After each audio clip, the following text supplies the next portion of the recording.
Alright, looks like everything is up and running the way it should be.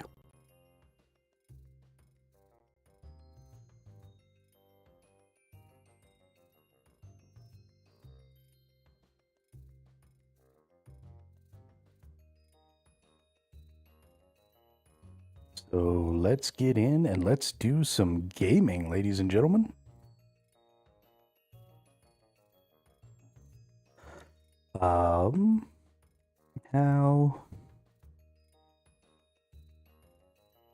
How do we do this?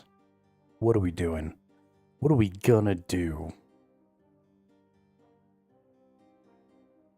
Let's just do some more quests.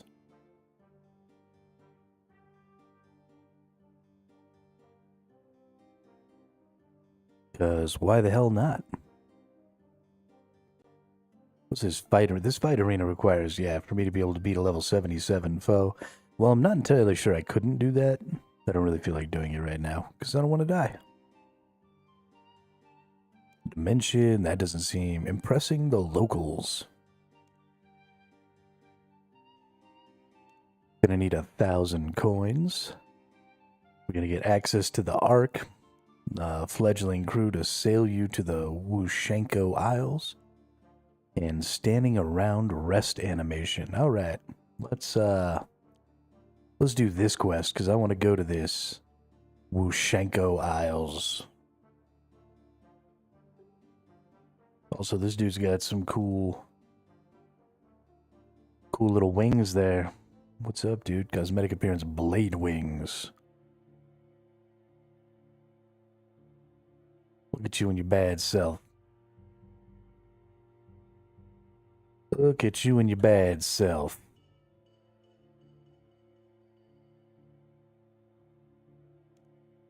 I am here, we are going here. Alright. Getting it.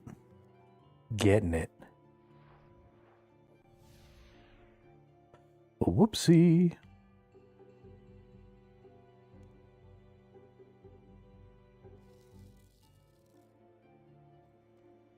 I fucked up, everybody.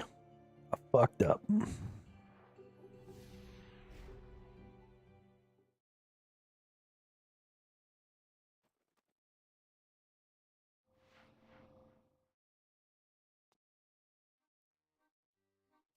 The Wushenko Isles. Alright, let's go all the way down here. Oh, that's like a badass ship. Oh, I'm talking to this nerd. This nerd with the yin yang. Port Kazad.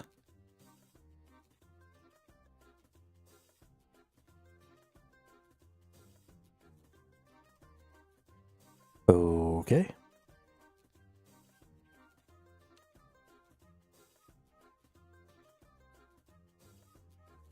I don't...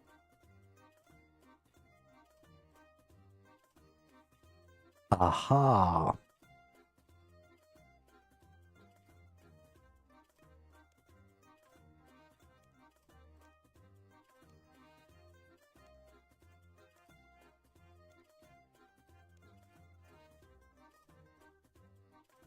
Stopped sending my charter ships to the Wushenko Isles years back when all the sea monsters started showing up. But if they've cleared up enough that scum like Jed can so brazenly waltz in and out of it with my ships, no less, maybe it's time I took my business back that way. Where do I come into this? You're a capable, dependable sort. Yes. Yes, I am capable and dependable. I can just tell all these things, but even if you're not, I'm sure you're at least interested in making some money. I don't believe the staff myself right now to spare... Don't believe? How did I get believe from the word have? Okay, Chris. I don't have the staff myself right now to spare on any voyages to Wushenko. How would you like to become my newest captain? Captain my own ship? I don't know. I don't own a ship. I don't have any crew.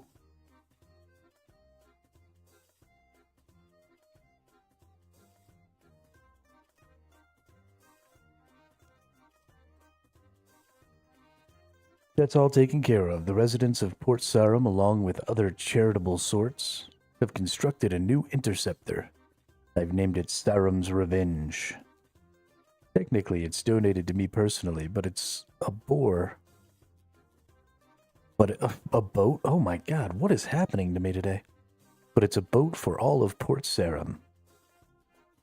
And I'm entrusting it to you, at least for the time being. Though there is something we of Port Sarum, would like you to do in exchange. What do you say? The worst for me is I lose a third boat, but I've got faith in you. Sure.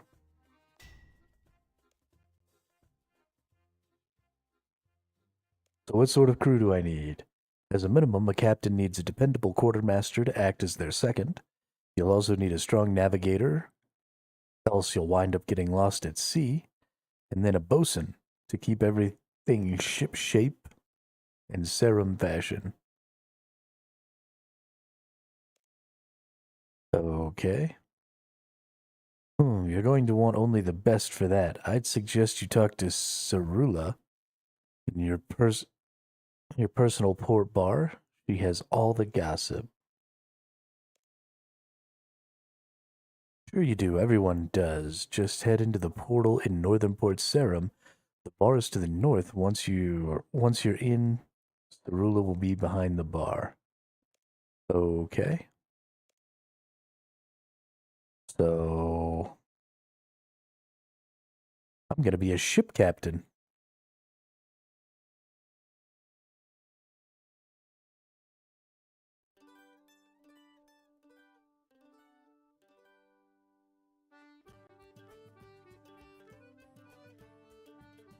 This must be the portal.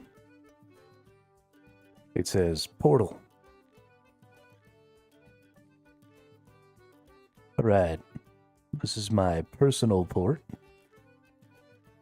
I wonder if I'm actually going to get to fill it up with ships and stuff. Now, where's the bar?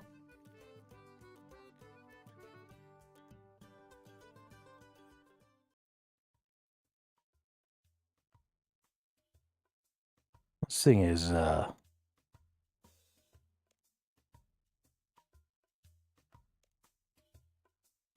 didn't send you, did he? So you're here to settle this bar tab, I take it. Oh no, he suggested you might be able to help me find quartermaster for my new ship. Oh, did he now? I'll tell you what, Lem. If you square up what Stan owes me, got the perfect person in mind for your crew. Alright, if that's what it'll take, how much does he owe? Call it an even 1,000, love. Sure. Take my 1,000 coins, that's fine. I don't need those or anything. Thank you kindly, love. Now about a quartermaster, just you go ahead on upstairs and look for Mr. Gully. If he gives you the runaround, just tell him I sent you. That'll set him straight.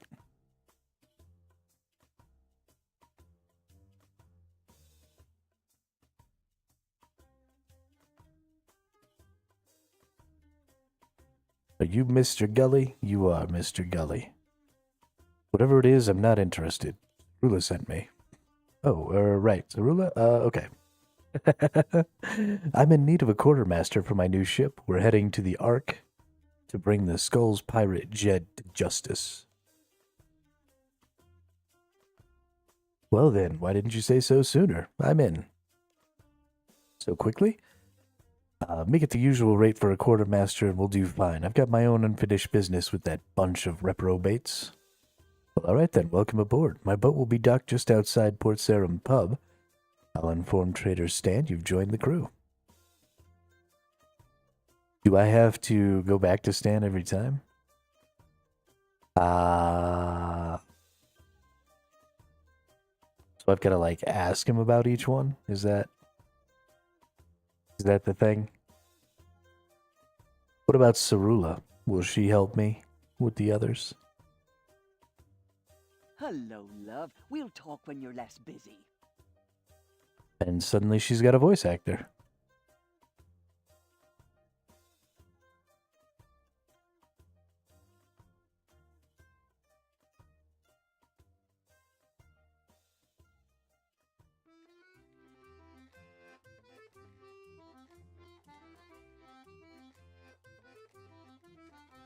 The We navigator. should talk when you're less.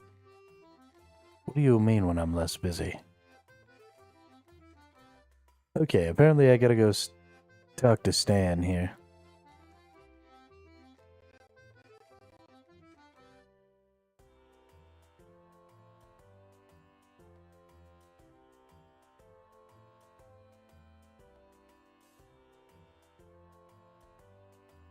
Let's go talk to this nerd.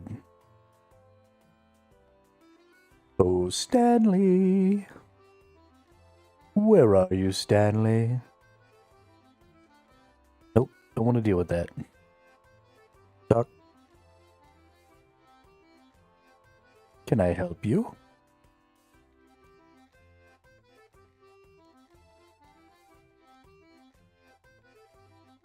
You want a siren, if you can find one. It's rare to find one outside the eastern lands, but I happen to know where one called Umi, in fact. She oversaw construction of your boat. She'll be in your personal port now, though. And what about a bosun? Before Jed's assault, my best guess would have been the prison. The guard captain there used to let prisoners work off some of their time aboard ship crews. Still, you should go and talk to him. He'll be just inside the old lighthouse jail. Tell him I sent you. Alright, just inside the old lighthouse jail, and we gotta talk to a siren. I guess while I'm here, let's talk about this other dude.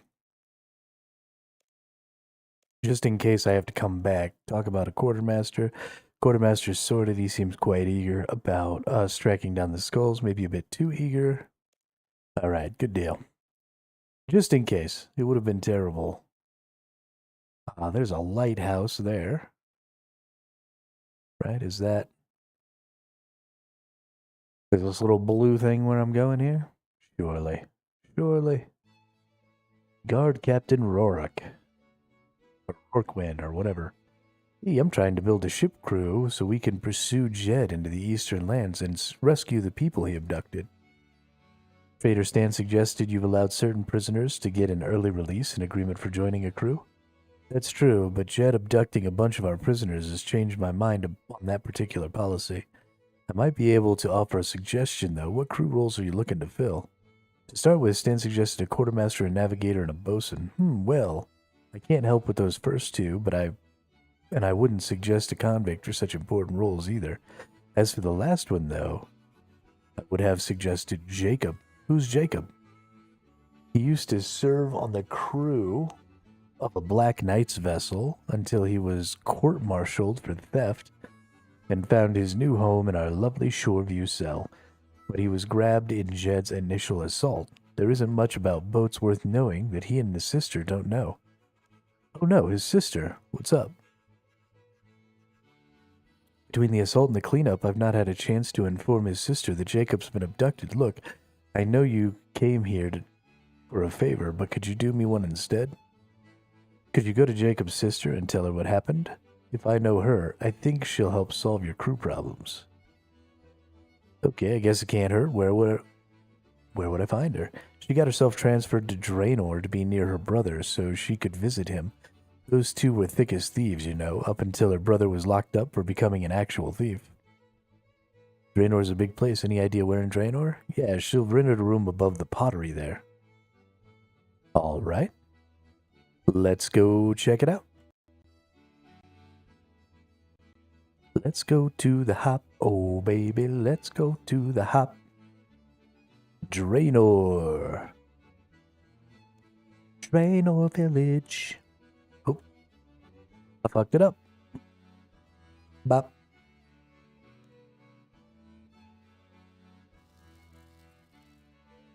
Bop, bop. Oh. I did get myself up to 40, and almost up to 40 fletching yesterday. Doing pretty good with that stuff, and then I decided to do some more gathering, some more mining, so I'm up to 50 mining now. We might go ahead and do ourselves a little skilling a little later. I think maybe doing some quests and then doing some skilling seems like a good plan. Oh shit. Get lost, pal. You've got no business here. I do, actually. He's been taken by a pirate gang called the Skulls. What? Don't be silly. He's in jail. Yeah, that's where they took him from. I'm preparing a crew to sail in pursuit and rescue all of the abductees. Fine, I'm in. Oh, you're in? I wasn't sure I was asking. And I don't care, Captain. I'm still in. Jacob's my little brother, and I'm going after him. He may be an idiot, but he's family. Besides, I know boats better than he does. If you get me to him, I'll keep your ship in top condition. Are you a Black Knight? Can you just leave like that? I can, if I take care of a few things first. Where's your boat? It'll be moored just outside of Port Sarum pub. Once I've arrived, let's not hang about. By the way, I'm Higgs, Sergeant Eve Higgs. Nice to meet you. I think I know exactly who you are. I fought in the Battle of Lumbridge, too. Captain, would you just fine for now, Captain? Thank you, Sergeant. Well, I guess bosun now. I'll let Trader Stan know you've joined the crew. All right. Dope-a-lope. We got ourselves a bosun.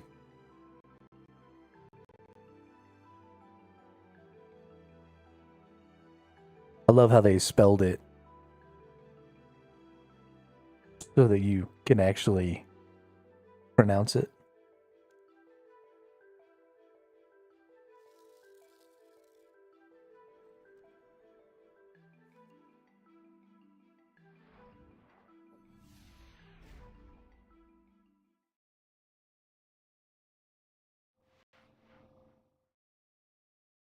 All right, let's go. Time to go and talk to Siren, or the Siren, whose name I don't remember. Into the portal.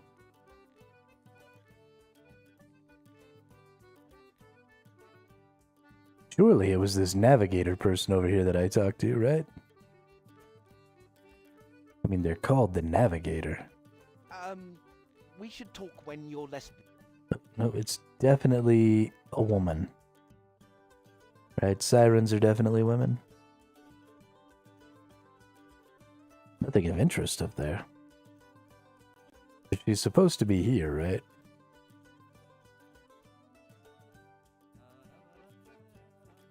The macabre web. So it seems like I'm going to be adding people to this place by finding them or whatever.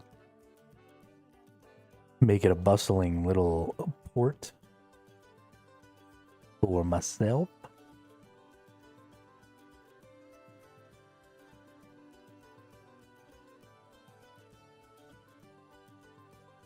Nothing of interest up there. Okay. Can I chop down the trees out here? Are these like my personal trees? I don't think I can. Oh, I can't even get back there. Okay.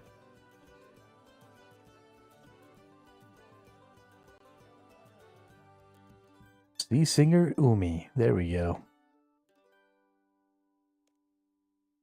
Oh, that's kind of you to say, but kind of happy here in Port Sarum. Plus, I don't really want to go back to the Ark anytime soon. Sorry. Oh, that's a shame. I don't suppose you know anyone else who'd be a good recommendation. Oh yes, silly me. My sister's been visiting recently and was even thinking about heading home soon. She'd be perfect.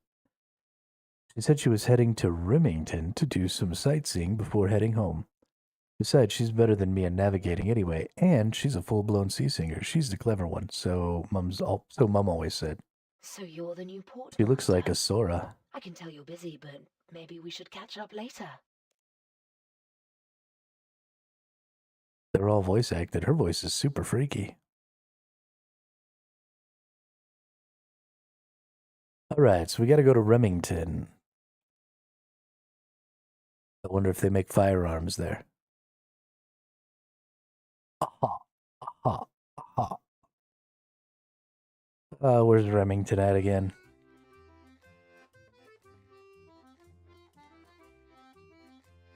There we are. Remington, not Remington. I guess I don't actually need to do this teleport. It's right there. Okay, let's just go.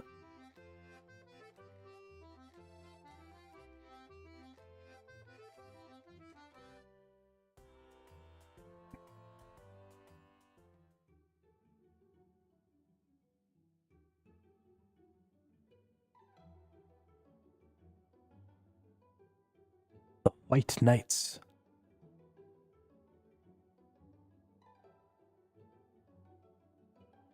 Oh, siren. Ah, she is. Ah, you're Jimmy, aren't you? Umi's sister? Oh, you're actually looking to talk to me and not her? Why is that so surprising? Oh, she always gets all the attention. She's the pretty one, Mom used to say. Your mom's a bitch. But aren't you two identical twins? So, what can I help you with?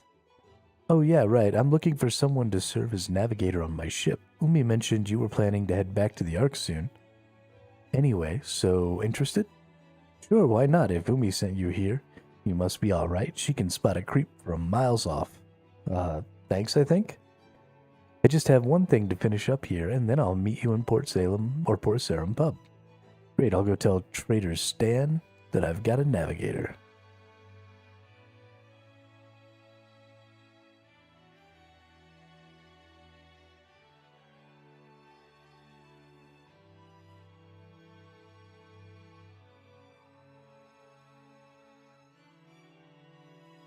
Alright, let's go tell Trader Stan that I got all the things.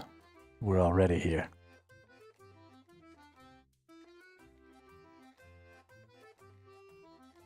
Can I help you? Yes you can. In fact, I believe I'm here to help you. The first being to track down Jed and bring him to justice. He sailed away with a bunch of convicts and even a few prison guards. They might be criminals, but they're our criminals, and they don't deserve whatever fate Jed has in store for them. Besides, they have family and loved ones here, same as anyone. It won't be easy, mind. Jed's base in the Ark will be well hidden and well armed. Your new boat will be fast, but she's not built for combat. While the Ark is the most welcoming region of Wushanko to us Westerners, it's still an alien culture. You're going to have to make some new friends out there to help you on this mission to find and defeat Jed. And what's the second thing? My crew is crazy, that's the second thing. Yeah, that one is more personal. I'd like you to retrieve the prized item that was on my boat when Jed stole it. Return it to me, no questions asked. Why, what is it? I did just say no questions asked. Don't worry, it's nothing dangerous or illegal, it's just personal. You'll know it when you see it. I'm about to go retrieve this person's prized aid. You're very good. Yes, I am very good. He didn't say your, he just said very good, but I put the your in there.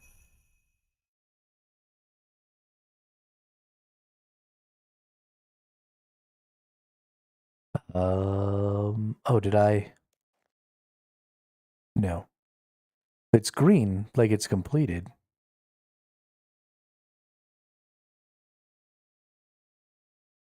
Wait, what?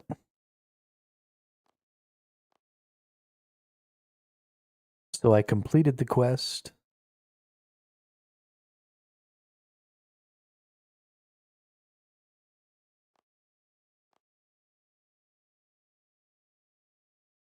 Okay.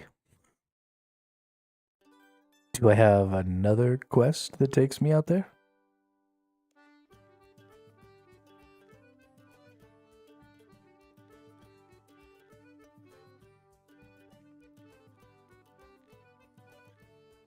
Ooh, gotta be able to defeat a level 63 tree spirit. I'm pretty sure I can do that. We get access to some more places. Dragon longswords and dragon daggers?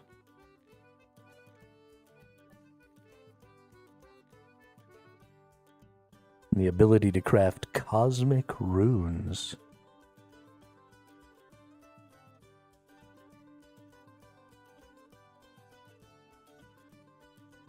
Let's see. What is the required items? None? Talk to the warrior in Lumbridge Swamp? Fuck it. Let's do this thing. We gotta be getting more on top of... I understand now why people want to rush through a lot of the quests and stuff when they're, replaying. Because that's how you get to a lot of stuff, right? Things are locked behind quests, access to things, Access to people, access to a lot of stuff is locked behind doing quests. Even access to being able to gear in certain ways. So there's definitely something to knowing, what the quests do. And what they give you, and doing the ones that are valuable to you based on what you're trying to build and stuff. And of course, you can just see what the quests have available to you. But there's also some value to maybe knowing, like, what prerequisites you need for some of the quests that you really want to do, and all kinds of stuff like that. So we want to talk to the warrior. Hello there, traveler. Why are you camped out here? Are they all going to have quests for me? I bet you they do. That's funny. Or maybe it's just you go to see the one. That's probably it. You go to see the one that you level up first. So I leveled up all my combat, or my melee. We're looking for Zenaris. I mean, we're not here for any particular reason at all. Who's Zenaris? Zenaris isn't a person. It's a magical hidden city filled with treasure and rich... nothing. It's nothing. If it's hidden, how are you planning to find it? Well, we don't want to tell anyone else about that, because we don't want anyone else sharing in all that glory and treasure. Please tell me. No. Please. No. Please. No. Fine then. You're a butthead. Do you know any good adventures I can go on? Well, we're on an adventure right now. Mind you, this is our adventure, and we don't want to share it. Find your own. I don't think you found a good adventure at all. This game really likes reverse psychology. Adventures of our caliber don't just hang around in forests for fun, whelp. Oh, really? Why are you camped here? We're looking for Zenaris. God, I mean, we're not here for any particular reason at all.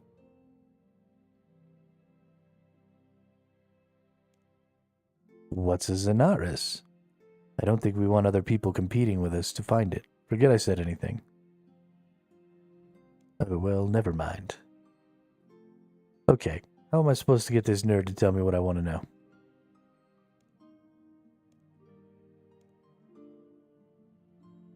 What makes you think it's out here? Don't you know the legends that tell of the magical city hidden in the swamp? No, you're right. We're wasting our time here. There's no such thing. When we found as an artist, I mean, we're not here for any particular reason at all.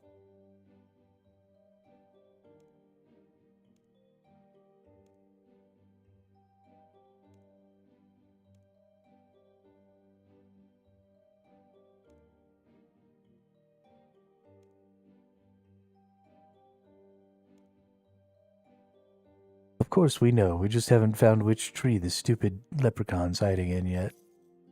Oh, finally. Goodness.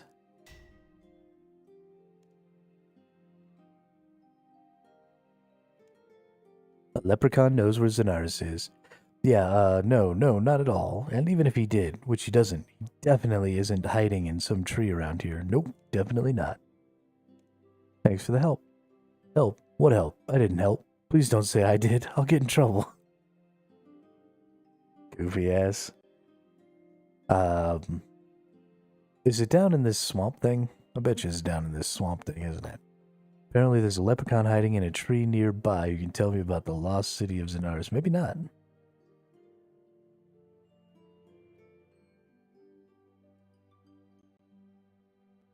Let's see.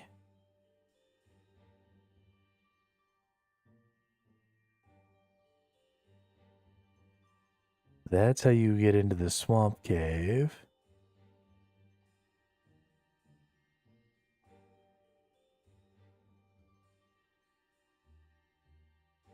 We gotta chop the tree down. Maybe we gotta chop a tree down. I'm not 100% on that.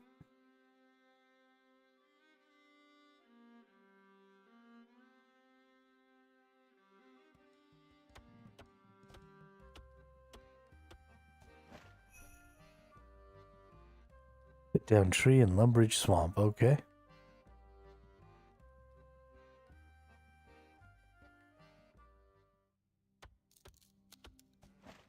Let's look at the map and see.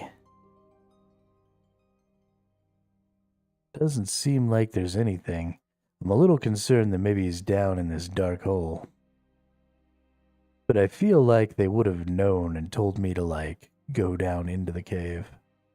It's not like that cave's not super fucking obvious.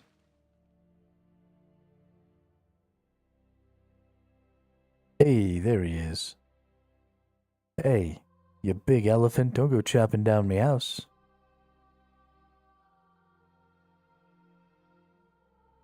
Hey, you big elephant, you've caught me. What would an elephant like you be wanting with old Seamus then? I want to find Xenaris. Xenaris is it now? Well, well, well. You'll be needing to find that little shed out by there in the swamp. So you will. Shed? I thought Xenaris was a city. Aye, that it is.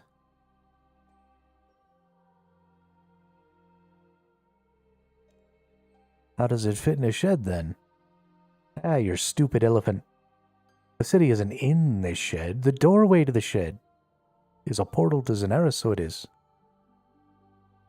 So I just walk into the shed and end up in Xenaris? Oh, I was forgetting to say, you need to be carrying a Draymond staff to be getting there. Otherwise, you'll just end up in the shed. Where could I get such a staff?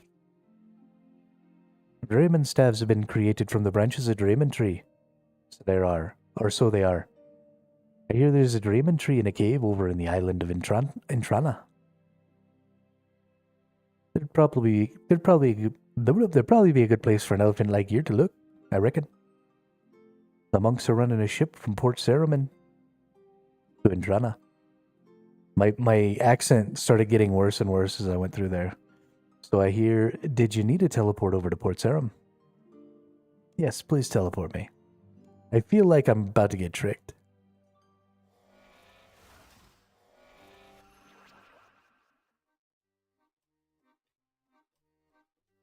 Okay, I'm honestly kind of shocked that I didn't just get tricked.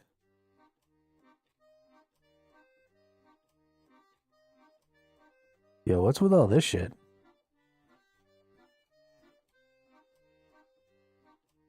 Somebody is not packing light. Goodness gracious.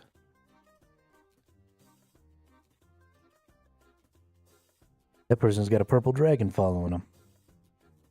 Oh, I see some monks.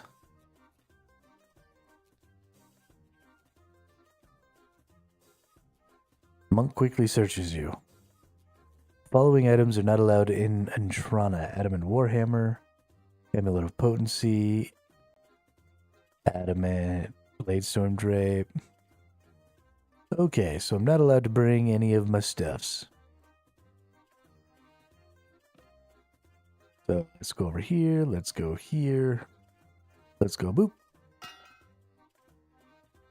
And then we'll go boop.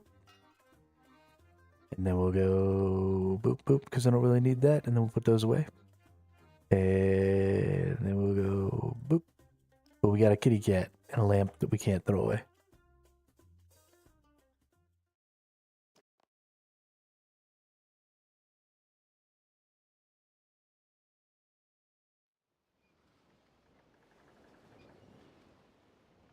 I'm sailing away.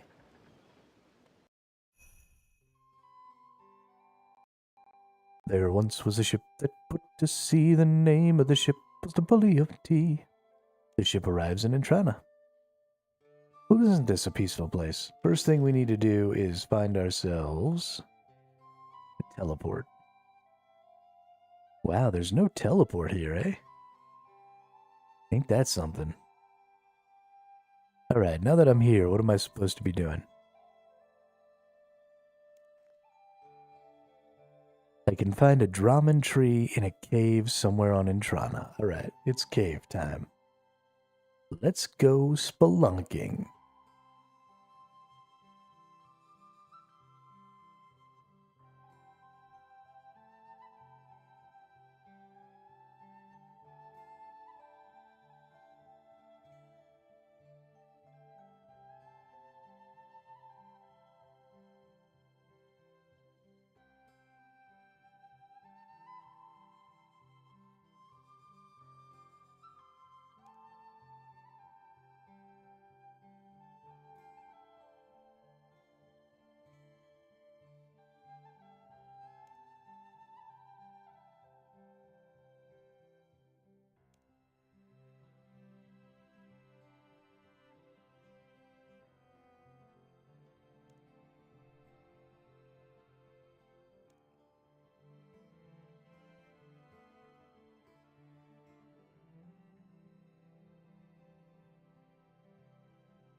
I do believe I'm about to die. Yo, I'm Mike. Hey, man, it's amazing to see a new player in RuneScape 3. Have you tried old school yet? It has 180k out of the 211k online on it.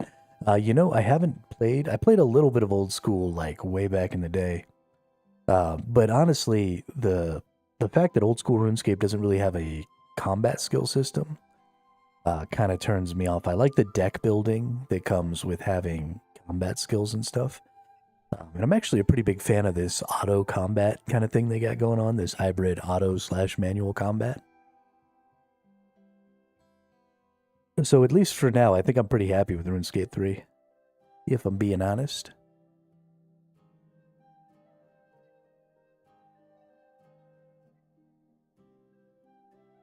Oh, you like to engage in the combat, I see. That's cool. Both games are amazing. Yeah, I mean, so far I'm having a wonderful time. The thing that's really hit me about this game is I didn't realize how interesting their quests were. I thought it was going to be, because the game looks old and because some of the crafting and skilling systems are a little old school, I thought that maybe the quest system was going to be pretty bad. But the quests in this game are probably the best quest I've ever played in any MMO, so... Hey, what's up, Chris? How are you today?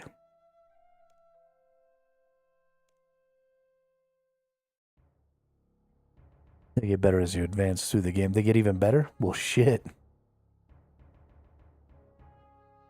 I don't even know what to think. They're already so good. Okay. We don't have any weapons. So we're just going to be running. I'm supposed to be looking for some tree.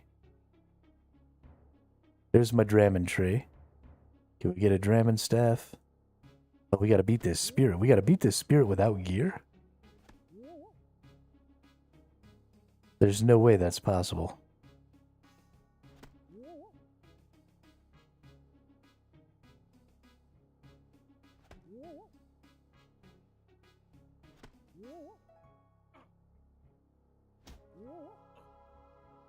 Definitely no way that's possible. Alright. Let's go through the magic door.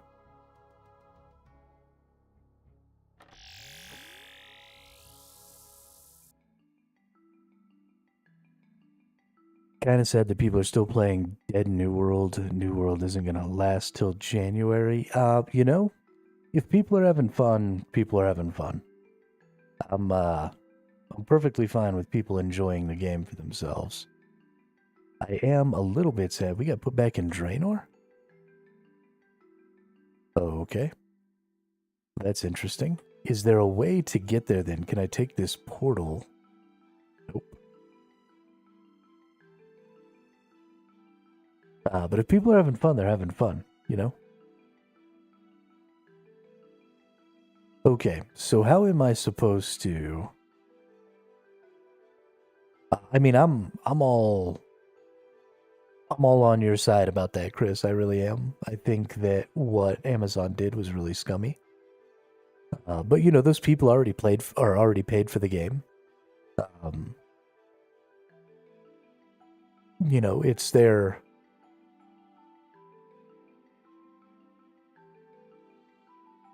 The time that New World has left is their right? So even if things are a little dead, even if there's not going to be any more content getting added to it, if you already bought the game and you want to use the time that you have to get some enjoyment out of it, I mean, the game was in a decent state. It was still fun. So that's why I quit. I don't know what I'm going to do once I'm done with Where Winds Meet. You could play RuneScape.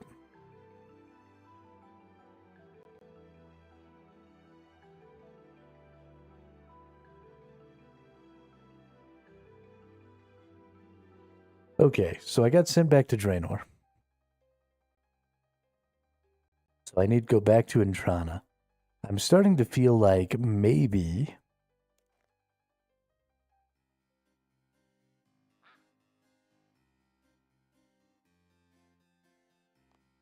How am I supposed to kill that level 69? Potentially never going back to Throne and Liberty. So there was a problem, and it's not a problem with the game, it's a problem with me. I'm too competitive. And so I started losing a bunch of rank in... Whoops, this isn't where I thought it was. Anyway, I started losing a bunch of rank in the battlegrounds. And it kind of threw me into a pretty bad depression for a couple of days. Because I'm just super competitive.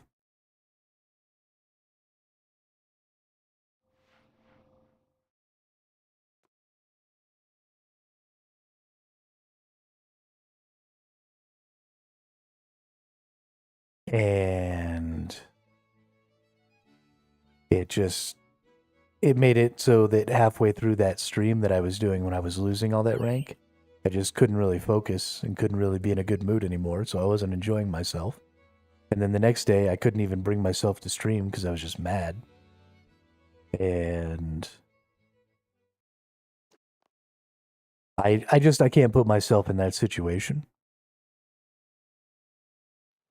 Because I don't do well with failure.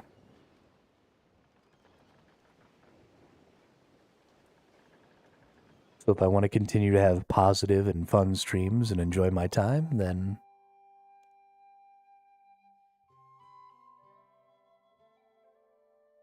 I gotta play something a little more casual friendly. I'm old and washed up now, so...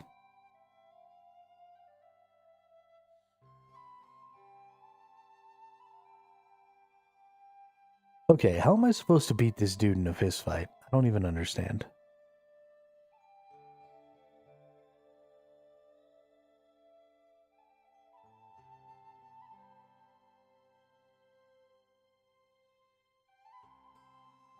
Maybe I'm supposed to bring magic with me or something?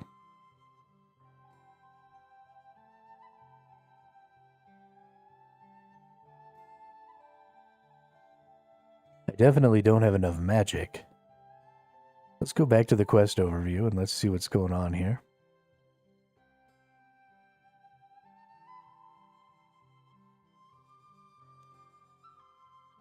You'll need to defeat a level 63 tree spirit, but I don't get to bring my... I don't even understand. By the way, I beat all the Crash Bandicoot games, except the new one. Oh, that's nice. You know, I've never played any of the Crash Bandicoot games. It's one of the series I never really got into, but that's cool.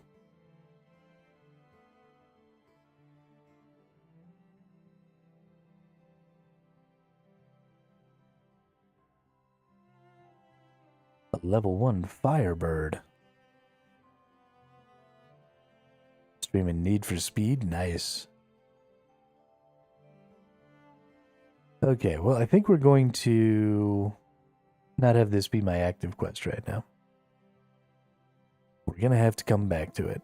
I still don't know what Reldo is, so we can't do this one. Let's go do some Merlin's Crystal, maybe. Gonna miss playing New World after it's gone. There isn't gonna be any other MMO like New World. Well, I don't think that's true. I don't think New World was innovative enough that there can never be another one like it. Ooh, I can get Excalibur. Well, let's do this. Let's see, I need bread, a bucket, insect repellent, and bat bones. Insect repellent is going to be the hard one. Because I don't know where to get insect repellent.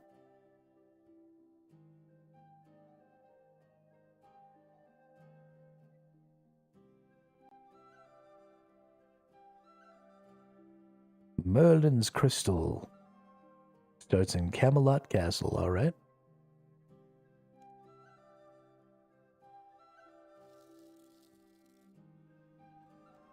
I enjoyed New World, absolutely, but I think there were some pretty glaring issues with it. And so I think, honestly, if any game ever repeats some of the things that they did, that a much better version could easily be made. I think the idea of the roguelite mode, the catacombs, was really good. I'd love to see another MMO take on something like that. Honestly, this game, Runescape, would be a great place for something like that. Although it's possible that RuneScape already has something like that. It's got a bunch of secondary content that I haven't gotten to yet. And that I don't know anything about, really. I think it wants me to go around the outside here.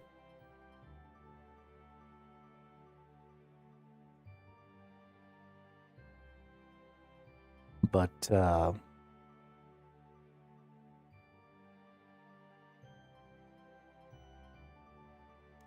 okay. Dr. King Arthur. Nope, it did not want me to go around the outside. It's just stupid. Noted.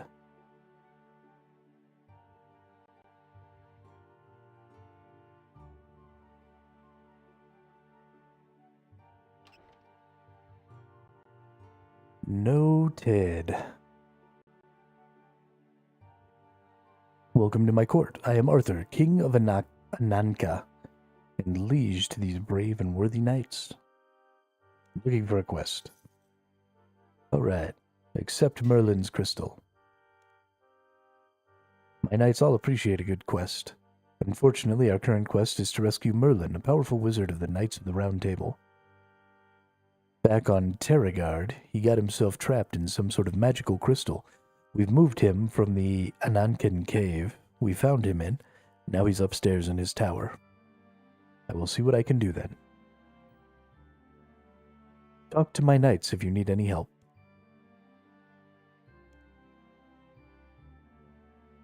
Alrighty, up the staircase we go. Oh, you know what I haven't done? I haven't pulled out all my gear. Probably ought to do that.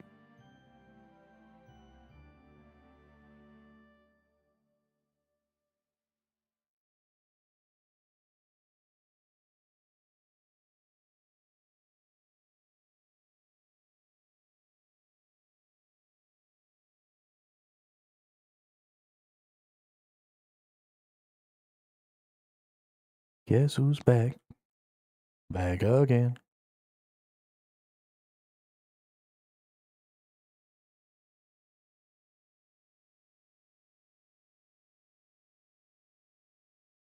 I don't really need a single fire rune.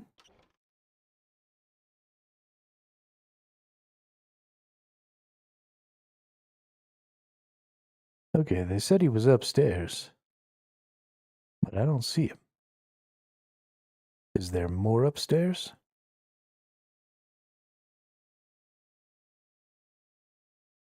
I don't really need to pray at the altar. Let's go down the staircase. Let's see if we can find a different way up.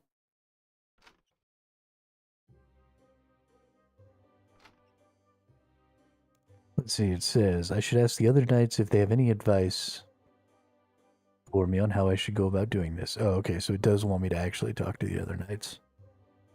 Got it, got it.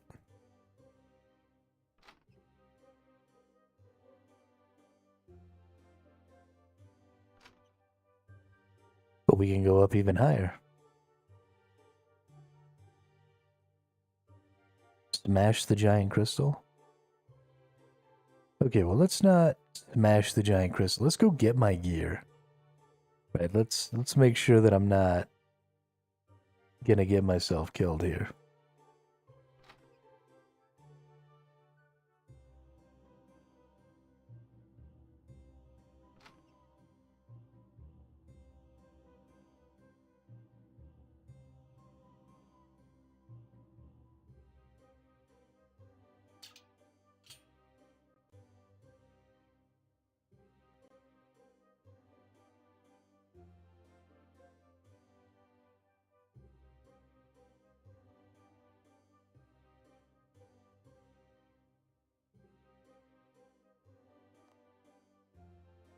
All right.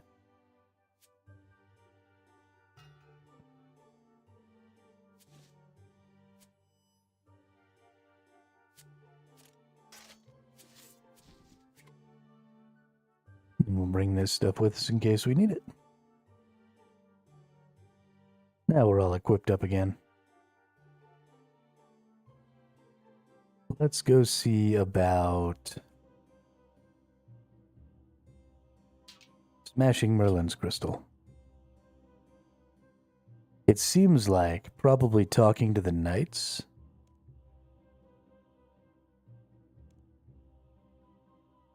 about Merlin is going to be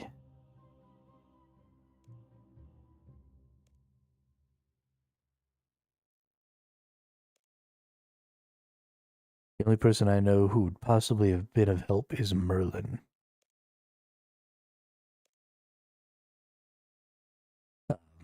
Ooh, Gawain. Anyway, so I imagine it says there's a chance that I might have to fight a level 70. I imagine that the reason I might have to do that is if I open up the crystal wrong. So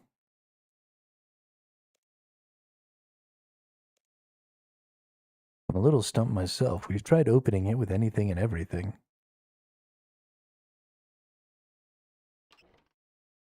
Have you? Have you tried anything and everything? I find that hard to believe.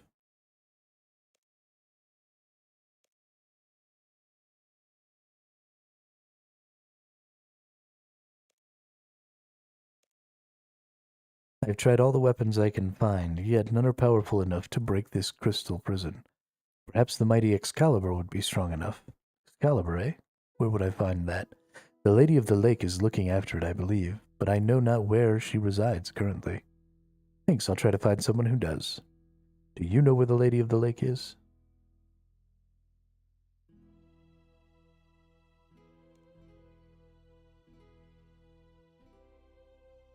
Alright, let's go see if we can find somebody who knows where we can get old Excalibur at. Okay, let me out.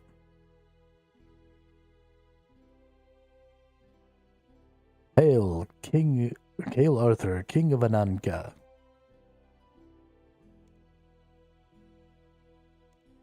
Funnily enough, absolutely nothing. Okay. Thanks, dude. You're useless.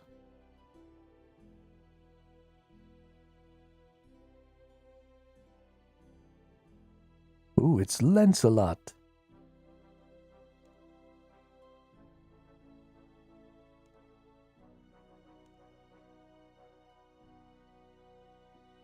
Well, if the Knights of the Round Table can't manage it, I can't see how a commoner like you could succeed where we have failed. Wow, you're a dick. So better fear.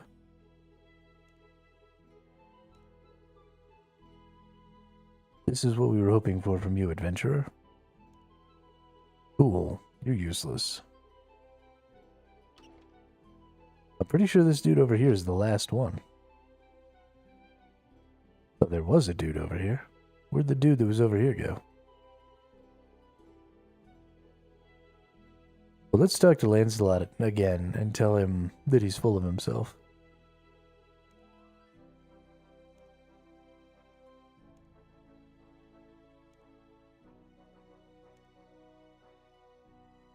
Okay, that was entirely useless.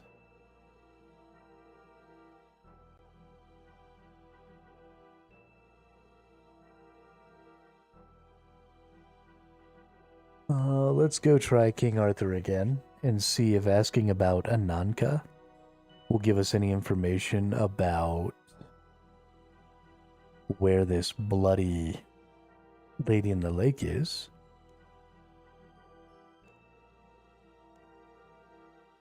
Legend says we of House Ananka will return there in its time of greatest need, but that's not for quite a while yet.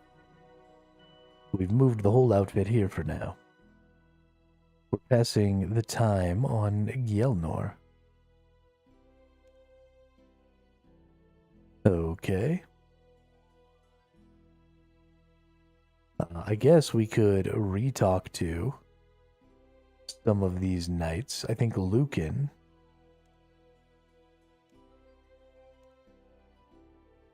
was the one who told me about Excalibur. Maybe one of these nerds that I hadn't talked to before talking to him.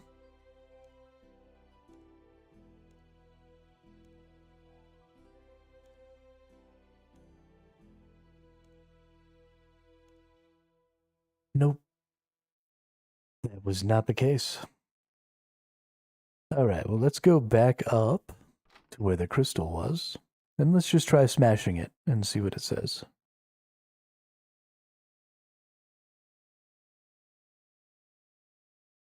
When the foeman bears a steel.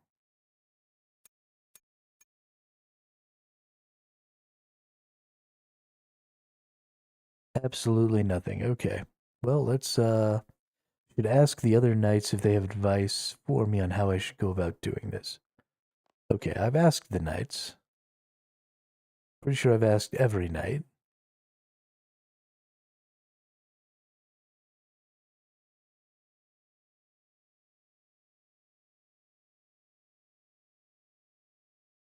Sir Gawain. I've definitely spoken to Gawain. Did I not speak to Gawain after talking to the person?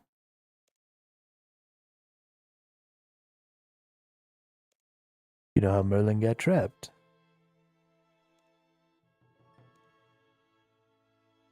She lives in a stronghold to the south of here, guarded by some renegade knight led by Sir Mordred.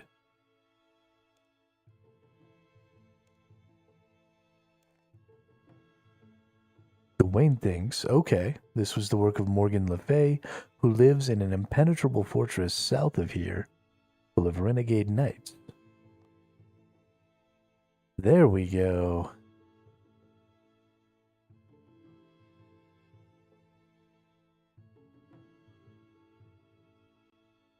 How far south?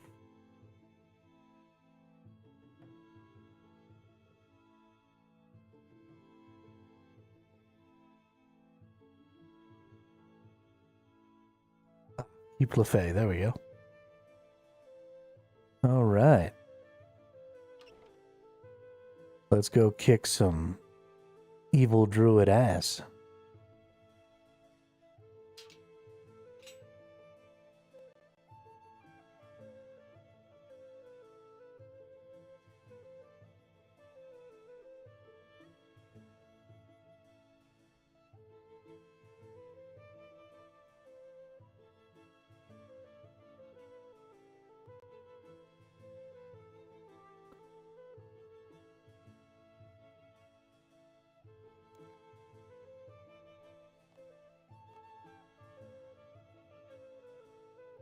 I feel like there were some things that I needed that maybe I didn't grab before I started this quest.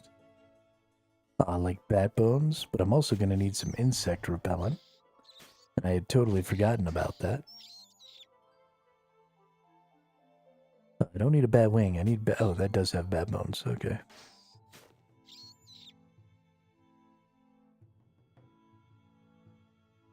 I don't know where we're going to get insect repellent from, but the door is securely locked. You'll have to find another way in. Ah. I bet you we have to go through a cave.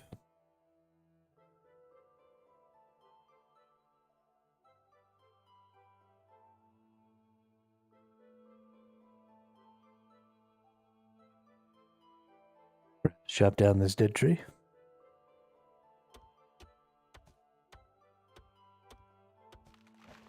Nope. Having to go through a cave would certainly explain the need for insect repellent, though.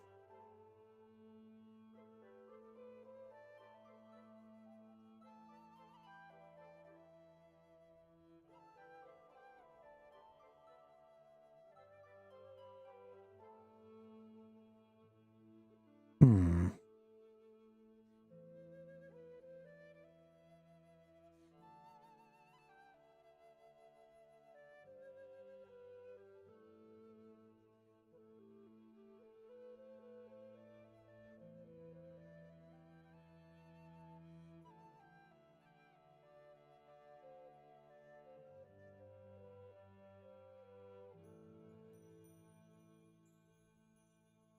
Um.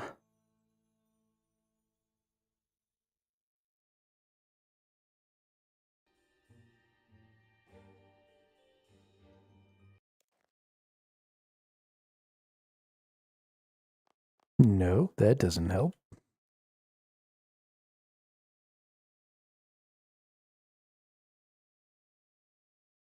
Convert hidey hole. I definitely don't have the required construction for that.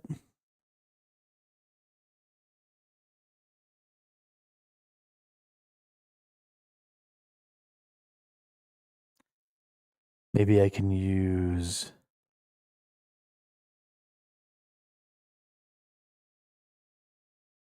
some agility.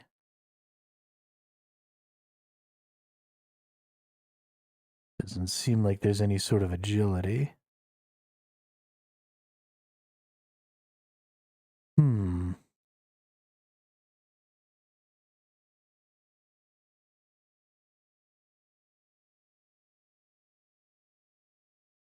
Hmm.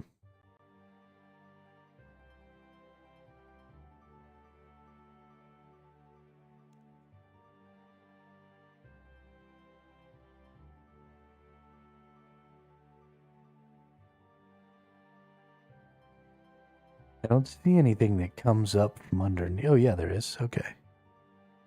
So there is definitely a ladder that comes up from underneath. So it is definitely a go in from below thing.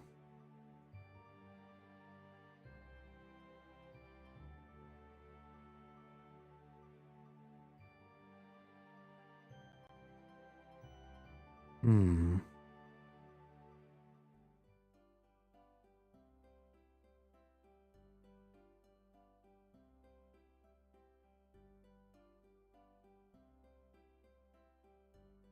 I don't see any caves.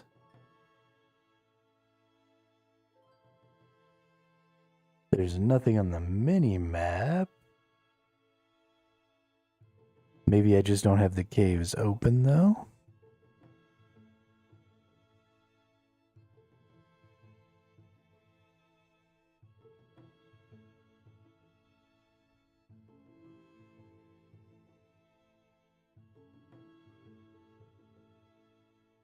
Dungeon.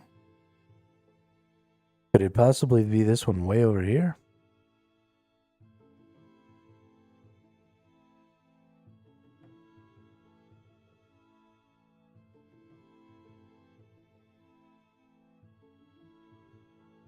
That's the only cave. Or perhaps the Sorcerer's Tower might have some sort of connection. Let's check.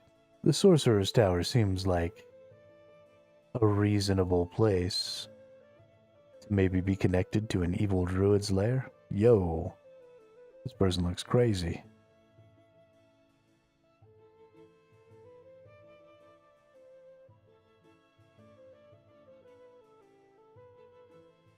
Some magic trees.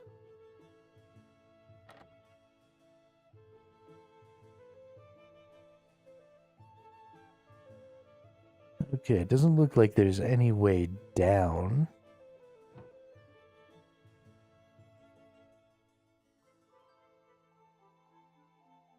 It just looks like we've got up. Okay, I don't think this is it. I think, if anything, it's gonna be this over here.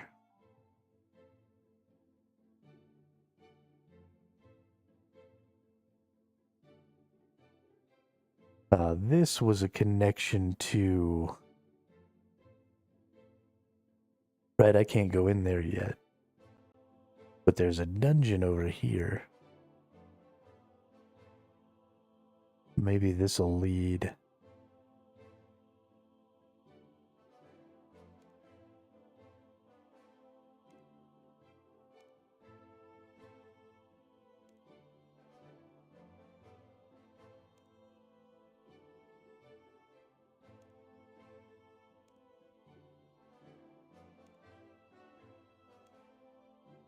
Okay. The Legends Quest requirements, Jungle Potion. Oh my goodness.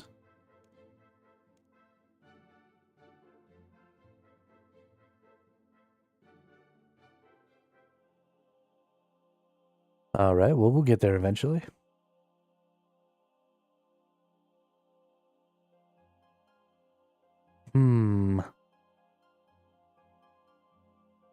How do I get underneath? Let's go to high contrast mode. And let's see if perhaps there's something I missed.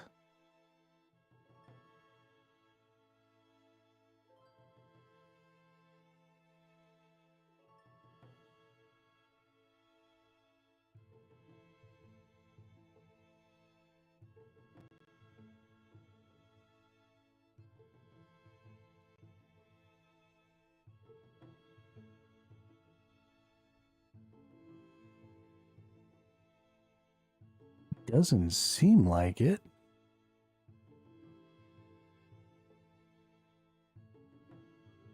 It's definitely gonna probably have something. It seems likely that it's gonna have something to do with the insect repellent, right? This is sort of a swampy area. It wouldn't shock me if I needed to have some sort of insect repellent.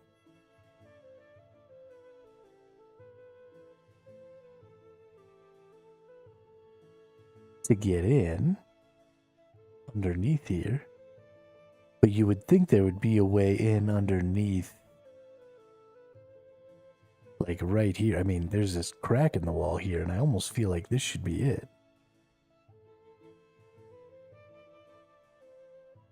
What are some of the other things that I need here?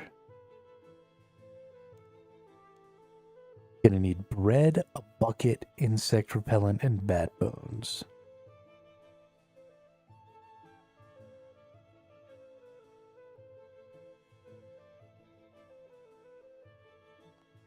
Okay, well, let's go get some of these things and see if we can figure out.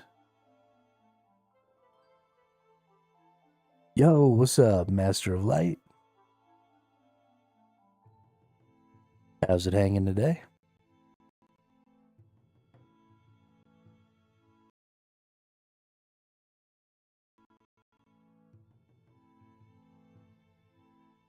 Got one crafting level. Hey, that's more than 0. More than 0. There's a raw potato. There's bread dough. Do I not have any just straight up bread? Oh, because I was on the wrong screen. I don't have any just straight up bread, so we're going to need to get a bread dough. We're going to need to make a bread.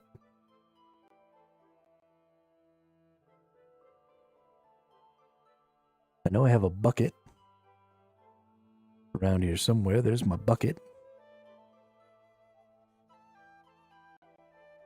So let's go make a bread.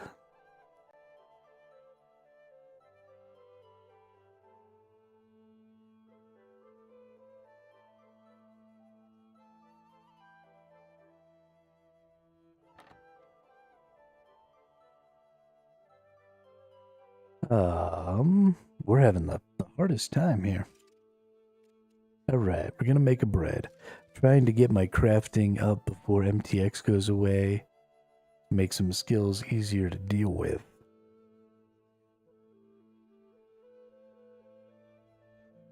I believe in you, Master of Light. I think you could do it even without the MTXs.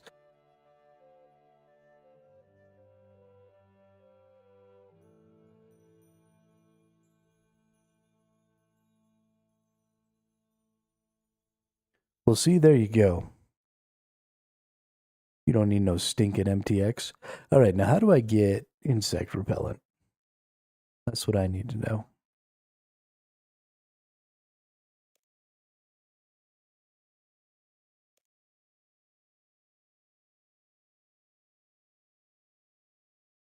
The Slaymaster sells insect repellent. Alrighty. Well, I happen to know where a Slayer Master is over here in Edgeville. Let's go talk to this fucking nerd.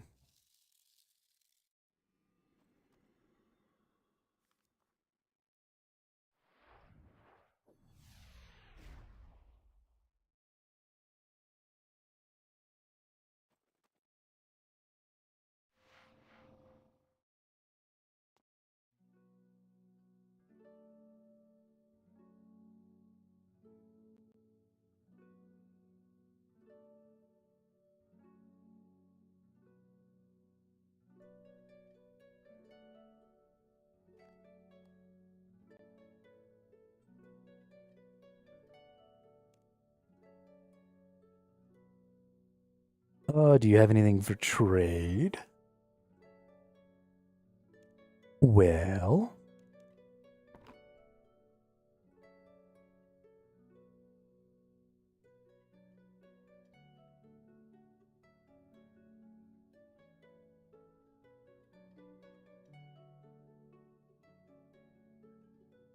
fishing explosive? Okay.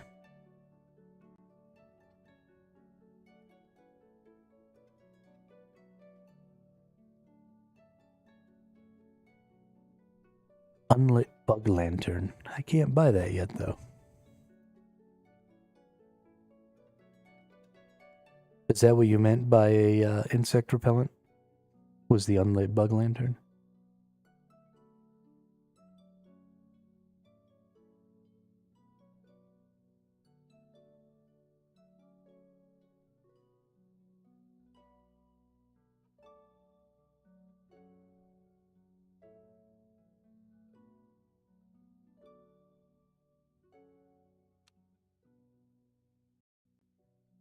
I think it's time to go to the internets.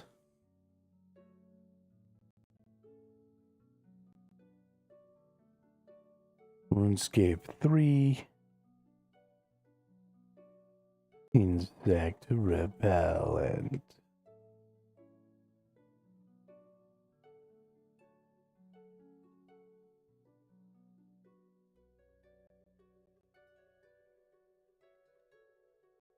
Womp womp.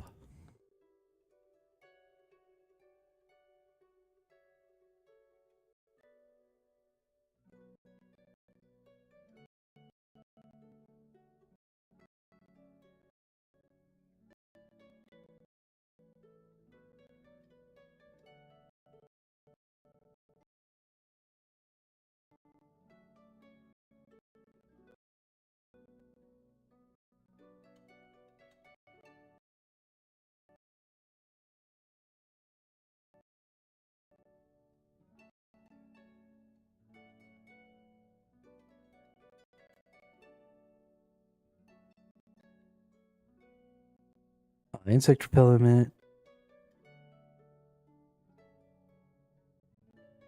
Insect repellent is a bottle of bug spray used to deter aggressive insects. Some can be obtained from a table in the easternmost house of Catherby, or from talking to the beekeeper in his apiary west of Catherby. It can be added to the tool belt. Okay. Okay, I see. So let's go back.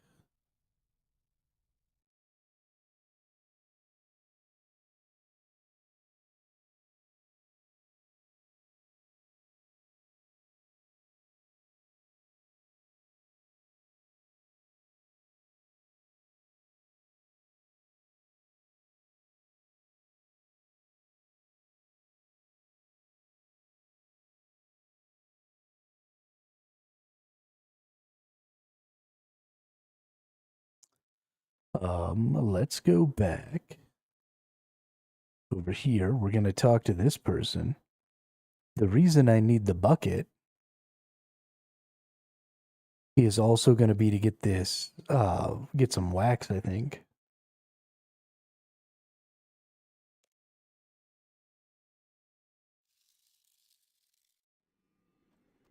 Man, this game is really just letting you figure stuff out. Holy crap.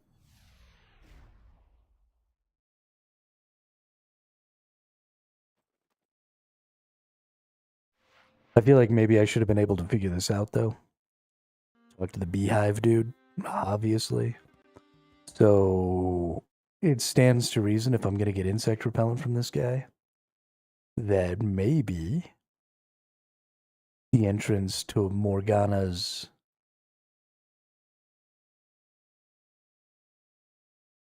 Is this where I wanted to go to? Maybe. The entrance to Morgana's thing might be here too.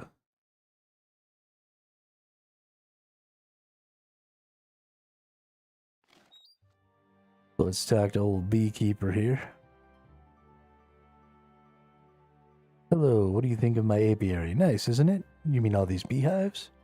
Yep, they're filled with bees, also wax, and delicious honey too. You're welcome to help yourself to as much wax and honey as you like. Oh, but you'll need some insect repellent here. Beekeeper hands you some insect repellent. Thank you. I love bees. Tell me about beeswax. Well, you'll need an empty bucket to collect some beeswax. There's a spare bucket around here somewhere you can have. It's trickier to get hold of than honeycomb. You'll have to actually use some repellent on the hive before filling your bucket with wax. I'm not sure what you'd want it for though. It doesn't have many uses. What is honey good for? Well, it's more than honeycomb that you'll want. I hear some people use it to infuse pouches to summon the dreaded honey badger. So long as you're carrying some repellent, you can just grab as much as you like. Okay, cool. Let's go ahead and add this to my tool belt.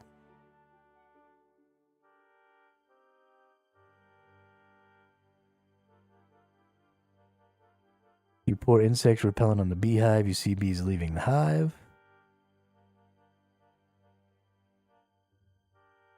Try to get some wax from the beehive. You get some wax from the beehive. The bees fly back to the hive as the repellent wears off. Okay. So now I got a bucket full of wax. I got a bucket full of wax. I got... Oh, nope, I buried the bones. Whoops. Also, I'm going to take this dude's bucket. I got 2 buckets. Yo, what's up, Northern Outdoors? Sorry, I missed you there for a minute. I'm a little focused up here. Can I please... Oh.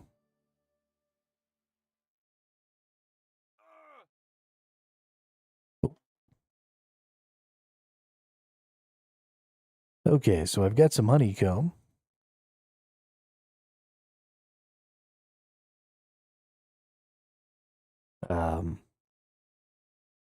I've got some wax. I need another bat bone here. But what am I going to use this wax for? I haven't seen anything to, like, click.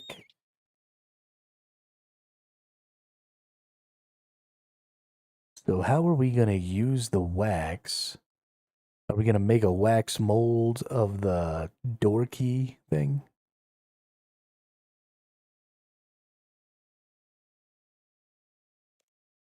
Nope. Thinking maybe make a wax mold of the keyhole, make a key. Apparently I was wrong. Okay, we can use the bucket of wax on the roots.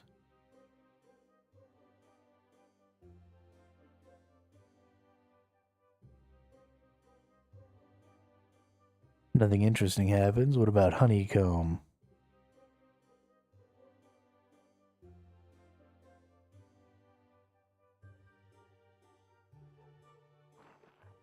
Nope. Meant to use those, not to bury them. Gosh darn it. I keep doing that.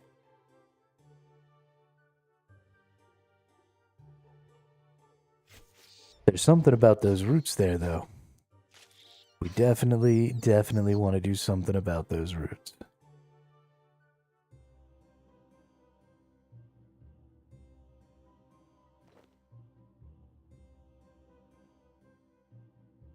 Are we trying to grow the roots? Can I feed the roots the bread? We gotta remember not to accidentally eat the bread. So let's see. Oh, we get sliced bread. Let's use the bread on the roots.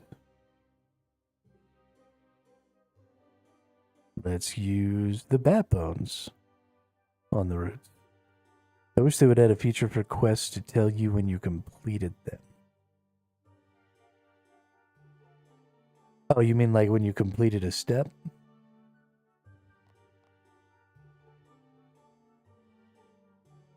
Let's examine the roots. A gnarly old tree root. I feel like this is where I'm supposed to be at, right? Surely? Surely the roots. Oh, like the year you completed them. That's cool. That would actually be really cool. I like that idea a lot. Okay. A gnarly old tree root. Can we use the honeycomb on there?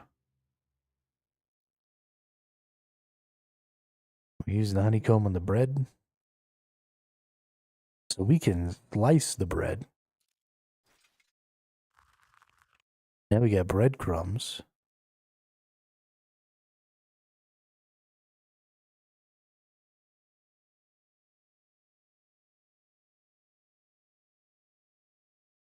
I imagine it would have told us we needed breadcrumbs. Can we put the breadcrumbs in the wax?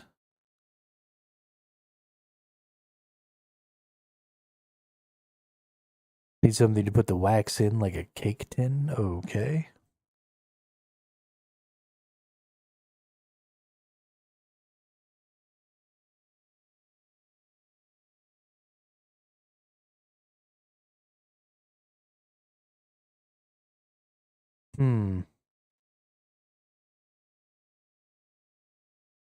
I gotta admit, I'm feeling pretty confused here.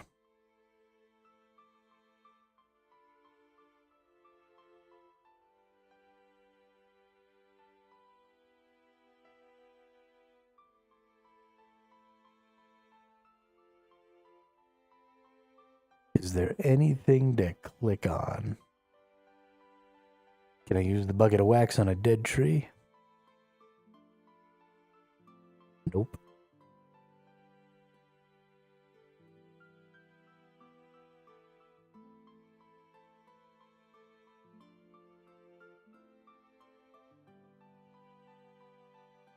Yeah, I tried. There's not really... At least I didn't see a way to click on it. Because, yeah, it definitely seems like maybe I should be able to get in there.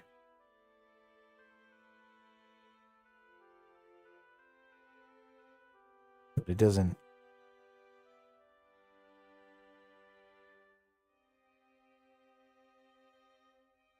And so I was thinking, you know, maybe there'd be something to click around the wax here, or maybe I could use the breadcrumbs, or we got bat bones.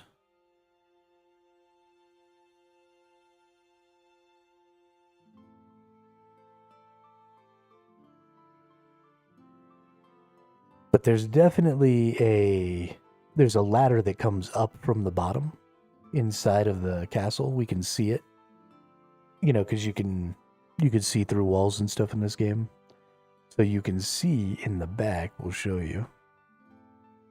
There is right here, there's a ladder that comes up from below, and this is locked, and it says find another way in. So 100% to me, since the front door is locked for security reasons, the only way to get inside via the crate outside the candle shop. Oh, Jesus. Okay, see, so there's no way to have known that. That's insane. How would I have ever figured out?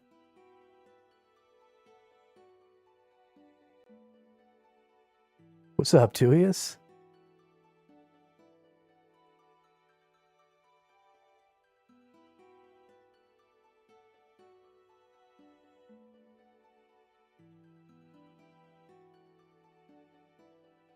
I have no reason to do that. What do you mean I have no reason to do that?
Yeah, I talked to him from the ground up, but I didn't do the secondary chat for Gawain, which told me about Morgan Le Fay until I had already come all the way to the top and talked to everybody, so I just didn't come back.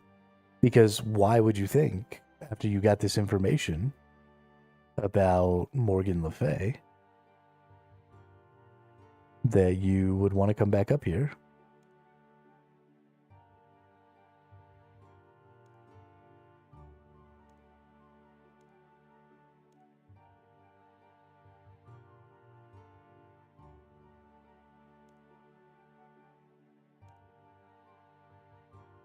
Right, they take deliveries by boat. Now let's see what this says. There might be a way to enter with a delivery by sea.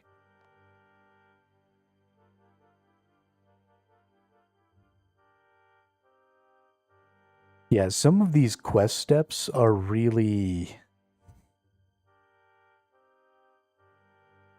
Like, I get it. This game is designed to not hold your hand. You're supposed to think for yourself and stuff. But the problem with that is when I'm supposed to think through really androgynous things where, you know, there was no information given to me when I talked to Gawain. Gawain didn't even make mention of Lancelot. So, how was I supposed to know then to go talk to Lancelot? And then, I don't know. Done 10.5 million thieving XP so far today. Holy shit, Tuius. Yeah, everything's great with me.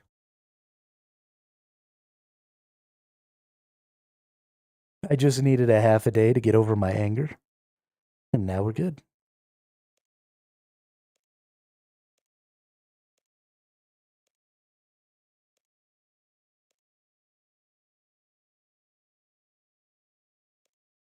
The ship starts to move. Feels like you're now out at sea. The ship comes to a stop. Unload Mordred's deliveries onto the jetty. Aye, aye, Captain. Aye, aye, Captain.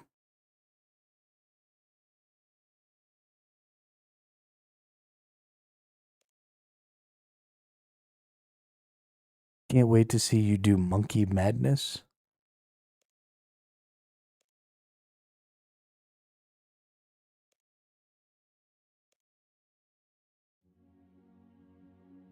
I'm sure there will be lots of hilarious...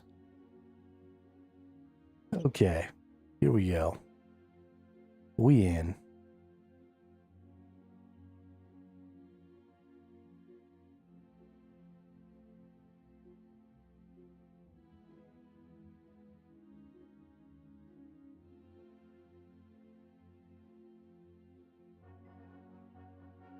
Sir Mordred.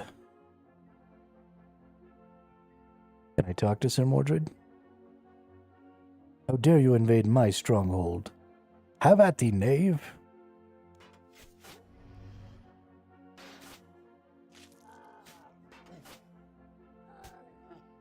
One small favor, that's what I want to see. Stop. Please spare my son. Tell me how to untrap Merlin and I might. You've guessed correctly that I'm responsible for that. I suppose I can live with that fool Merlin being loose for the sake of my son. Setting him free won't be easy, though.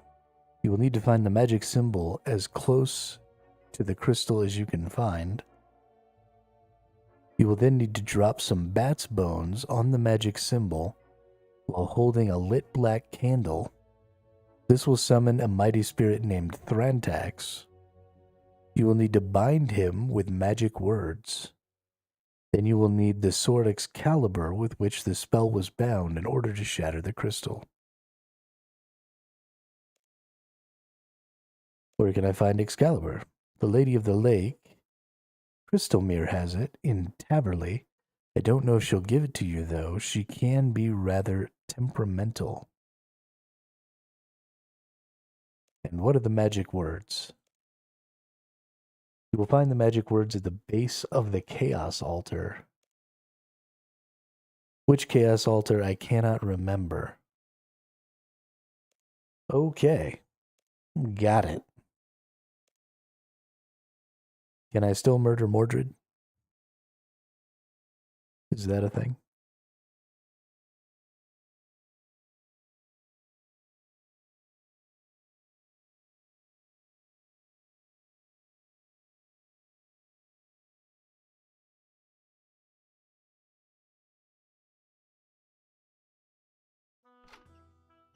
Okay, so the Lady of the Lake is in Taverley. I assume it's just like, oh yeah, this is great. Like, you go right out there. Perfect. Perfect. So we'll go talk to the Lady of the Lake first.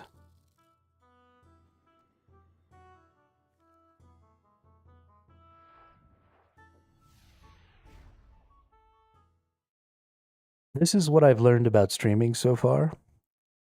Everybody who likes to watch people stream likes to watch the streamers suffer. You're all a bunch of sadists.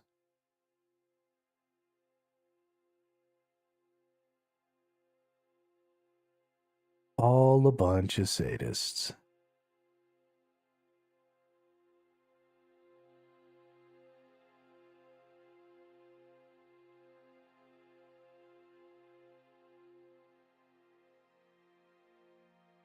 Right, but why?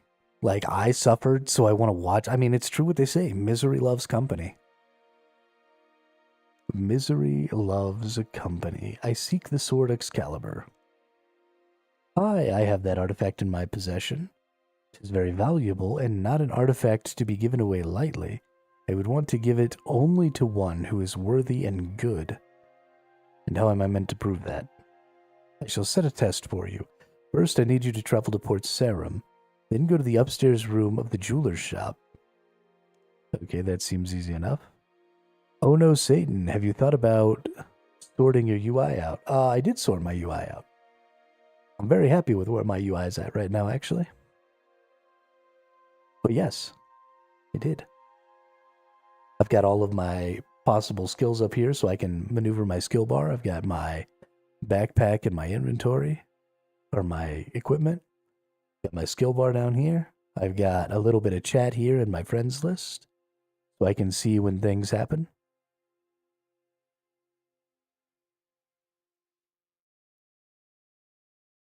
I think you're right, Master of Light. It is funny to watch people get frustrated. I'm pretty happy with the way my my thing's looking right now. Some people have said that there's probably some more stuff that I'll want in the future, a little more readily available when I start doing some other things. But you know, I've got my familiar up here. I'm pretty happy with the way it's laid out right now. But I appreciate it.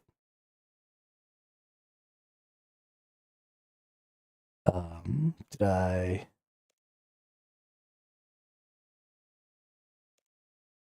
Yeah, I wasn't really paying attention. As I clicked through the end of this, I gotta go back and read it again.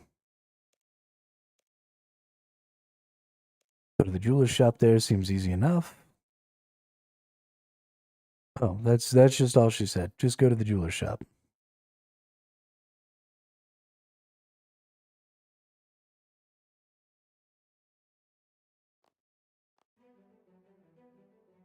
I agree.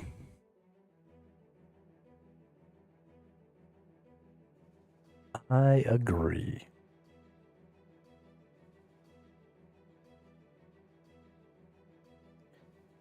It wouldn't do much good if it didn't work for you, right?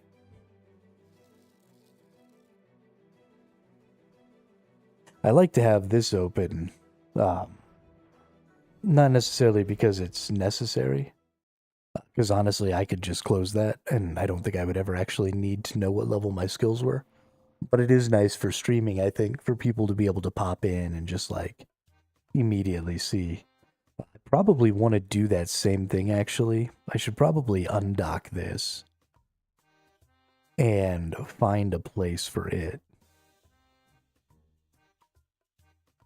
Because then people could also see what my gear was, especially people who were a little more versed in the game.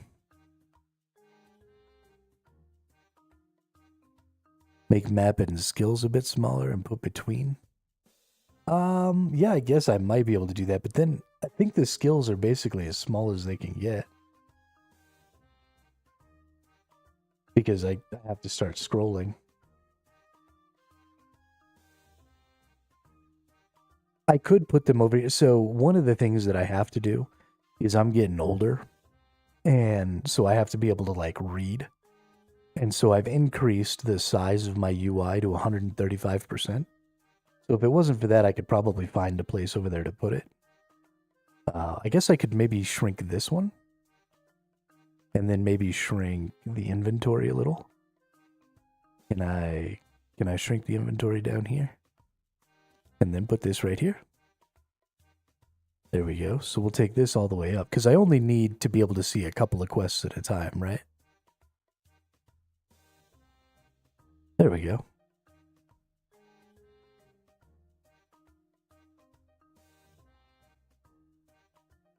You know, that's... I'm all about gamifying, absolutely. S-Man, I'm all about gamifying ways to get chat to interact.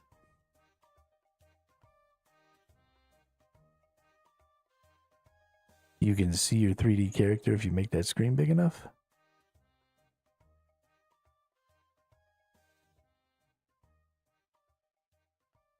Oh shit.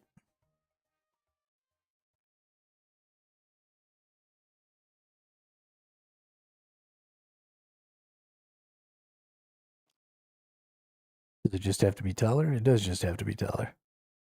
Why can't I make it?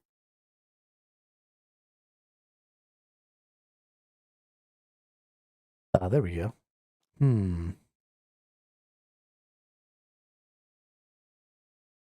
Yeah, I think it's just gonna have to stay like that.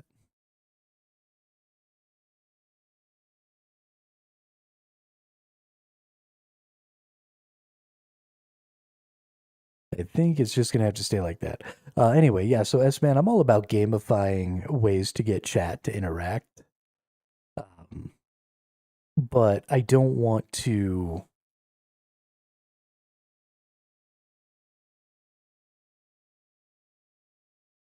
I don't want people to not be able to get the information that maybe they want if they're unwilling to get in and chat. So I like the idea of having this here so that people can just see it. Because otherwise it feels like some people might get left out or something. I don't know.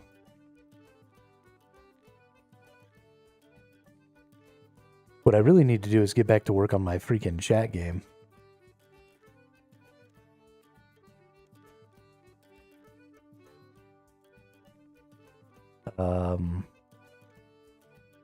Okay, so I need an actual piece of bread. It looks like. Not breadcrumbs.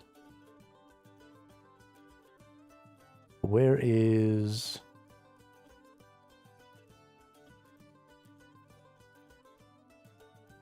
Is there no bank here? Seriously? Wow. Alright, well, let's go back to Lumbridge Bank.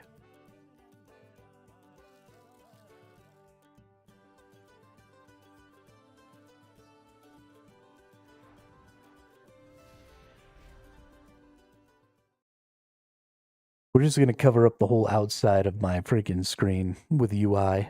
And we're just going to use the middle of the screen to play.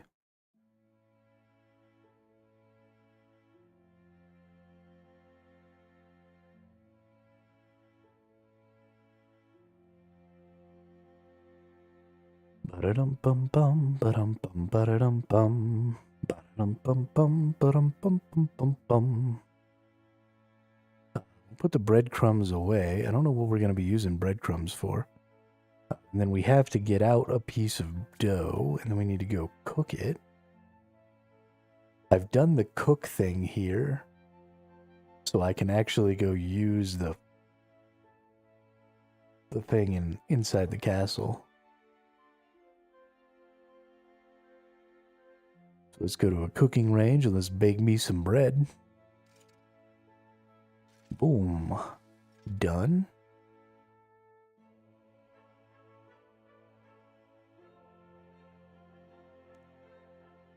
Why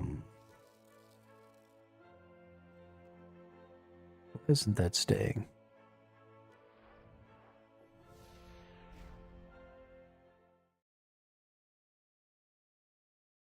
Now that I know that it's there, it keeps making me want it.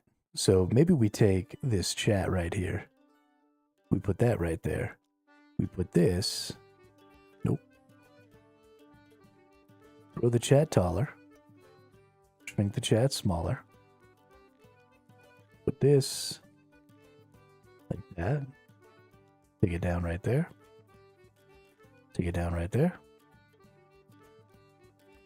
Probably needs to be made thinner slightly. Okay, so maybe we can make this slightly thinner.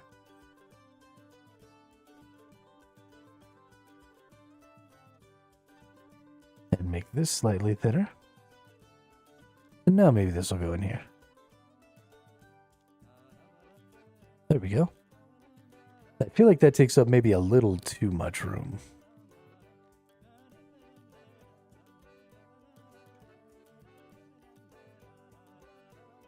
Maybe not, though.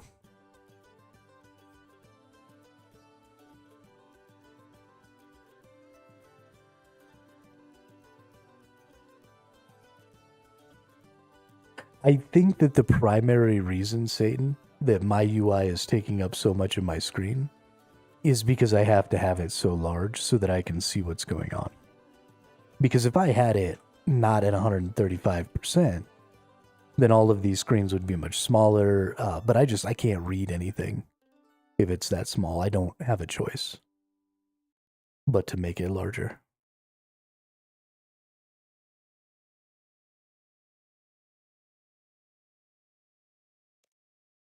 Please, kind sir, do I have a loaf of bread? Yes, I do.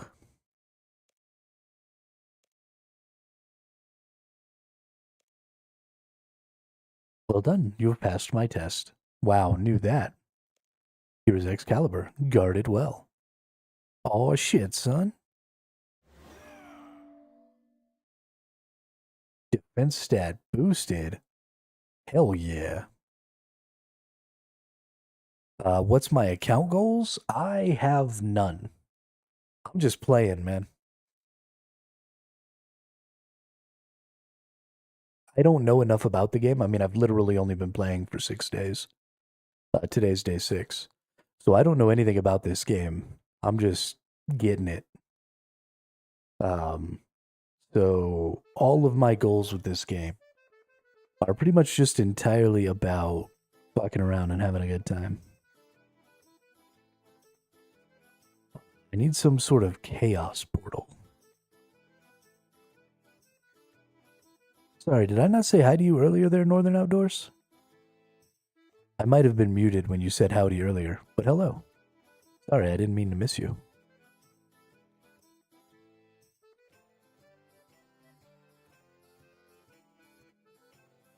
How's your day going today?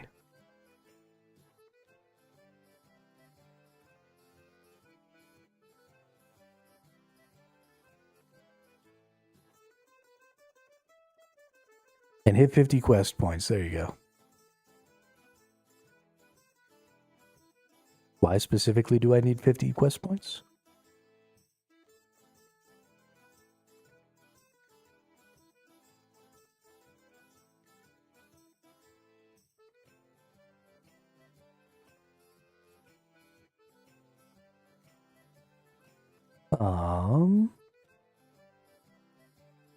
It's a good goal before 100.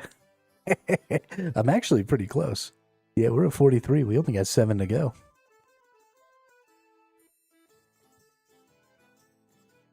Okay, where are these freaking chaos things that I'm supposed to be doing? Chaos altars. Some magic words from a chaos altar. What the fuck, Knuckles, is a chaos altar?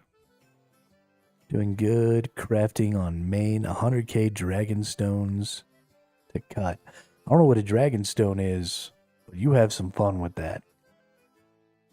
I believe in you. Events. Nope. Navigation. Nope. Activities. I don't see anything in there. Skill tutors. Are there chaos altars in the skill tutors? No. Skill training. No. Mini games? No. Distractions and diversions? Is that what a chaos altar is?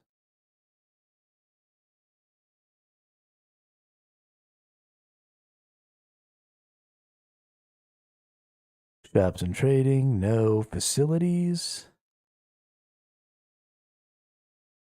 Corrupt altar? Is a corrupt altar the same as a chaos altar? Does anybody know? I'm going to go with yes.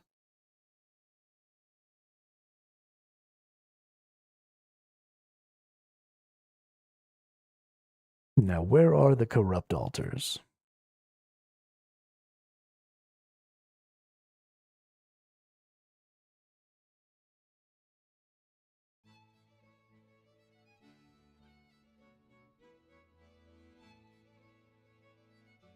I don't see a single one anywhere. Let's maybe take dungeons off of here. Dude, there's too many dungeons.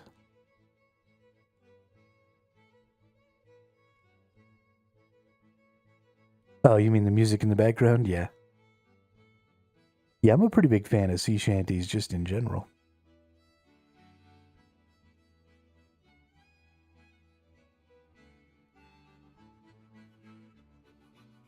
What do you do with a drunken sailor? What do you do with a drunken sailor? What do you do with a drunken sailor? Lie in the morning.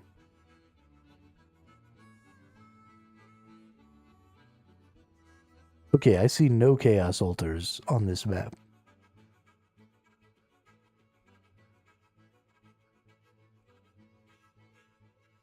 Real-time guides on YouTube for each quest, just in case you get stuck. We don't have sea shanties where I live. We got hillbillies.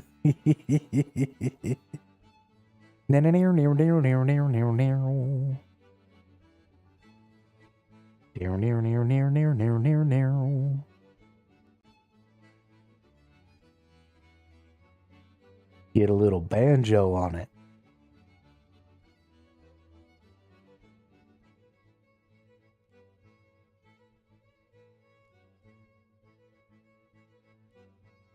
All right, ladies and gentlemen, I need a little help. What the fuck is a chaos altar? Where do I find them?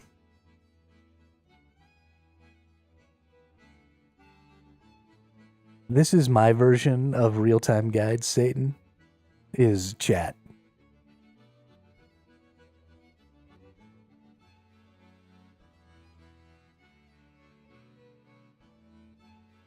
Way more useful than any Google search.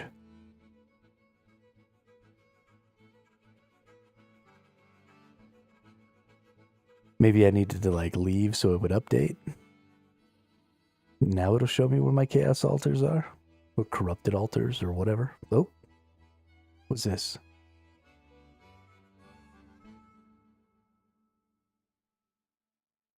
Let's go see.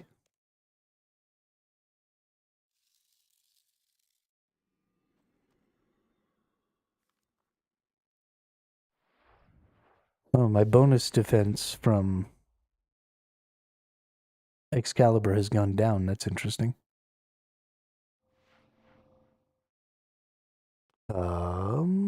Let's read. What does Excalibur do?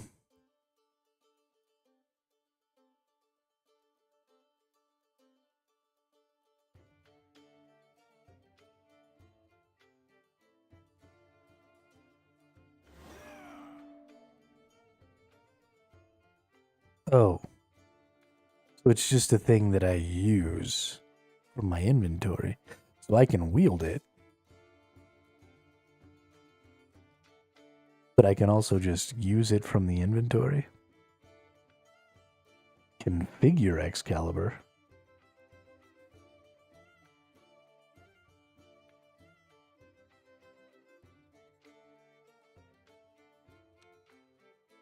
Interesting. Go to the Zamorkian Temple in Varric, located in the southeastern part of the city, near Abi's rune shop. Right-click on the altar. The inscription on it reads, Narthon Cantric Termanto.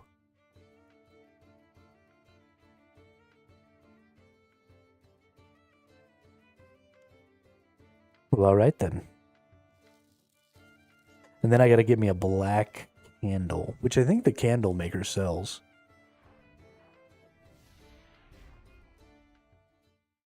But even if they don't, I'm sure they're like it's part of the quest because it didn't tell me I needed a black candle before I started the quest. So I assume that I'll be able to get the black candle during the quest. And if I'm not mistaken, when I was trying to figure out how to get light sources, that's what it told me.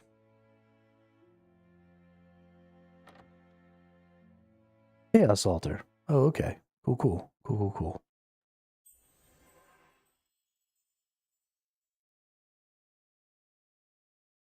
Narthon Kendrick Termanto.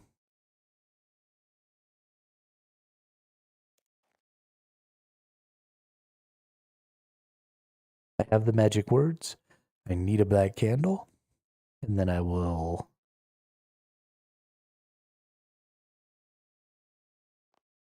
Okay. A magic symbol as close to... Man.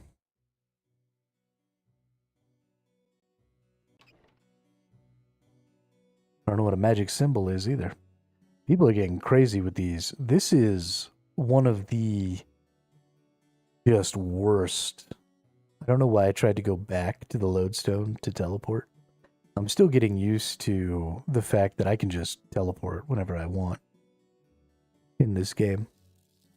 But this quest has some of the worst guidance I think I've ever seen.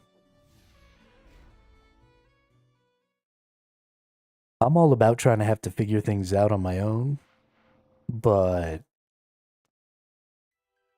that's not really how things are designed in this game, I don't think. They are really obscure sometimes. Have you got any black candles? Hey, there we go. Black candles.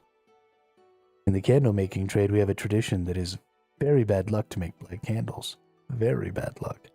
I'll pay good money. I still don't know. Tell you what, I'll supply you with a black candle if you can bring me a bucket full of wax. Hey! That's what I needed the bucket of wax for. I knew it. I knew it. Hey, alright. We got a lit black candle. Oh, it's already lit. Oh no, light black candle. Okay, so now we just need to find a magic symbol. Try doing a quest when it's brand new. Honestly, I look very forward to that. 100%. Okay, a magic symbol as close to the crystal as possible. Which I assume is in here somewhere, right? Surely.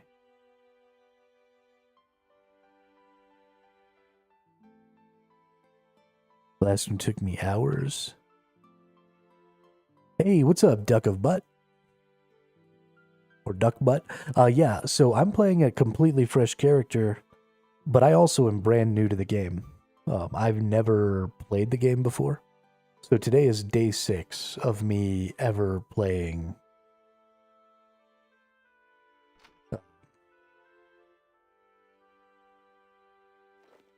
Runescape.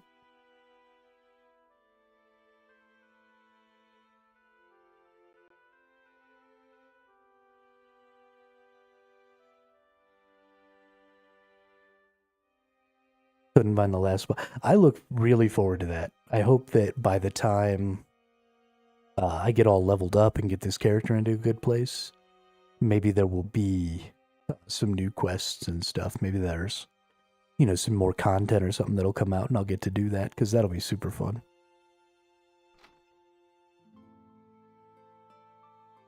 With as intricate as these quests are, I feel like that would make such a good stream. Yeah, no, I didn't play OSRS either. I am a brand spanking new. I've played maybe 3 hours of OSRS. Years and years ago. But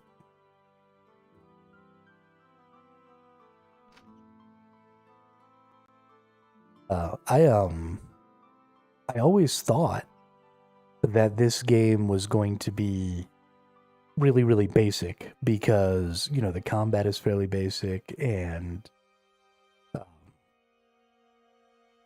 you know, the graphics and stuff are basic. So when this game first came out, I was playing games like the original Guild Wars. I was playing Dark Age of Camelot. I played both Final Fantasy XI and Final Fantasy XIV. And then, you know, I moved into things like, you know, Albion Online. I was in the Navy for 7 or 6 years, so I didn't really play a lot of MMOs during that time. And then I was playing things like Albion Online and New World and some of those other new MMOs. So I've just never gotten around to playing the RuneScape games. And I thought that they were just going to have, you know, just some really rudimentary, basic quests and gameplay mechanics and stuff. And I was super, super duper surprised at how intricate specifically the quest system is. But also this auto combat system and the combat system in general seems really, really good for a game of this age. I mean, even compared to a lot of modern games, I would say this is a pretty solid combat system. So I've just been super impressed and having a great time. It's been a lot of fun. Okay, magic fucking symbol. What's a magic symbol? Oh, you know what? It's probably in the Seers. Obviously. Obviously.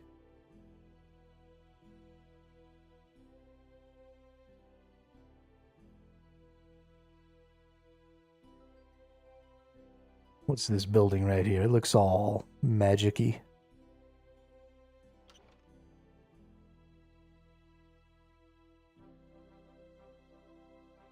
Or maybe not. Oh, it's a court. Interesting.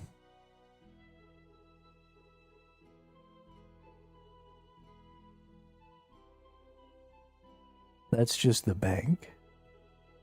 What I would advise is setting up your UI to be a bit more enjoyable. Oh, I like the UI. But that's funny, because everybody who comes in tells me that my UI sucks. That's good stuff. Good stuff. Was there a magic circle down here? I don't remember.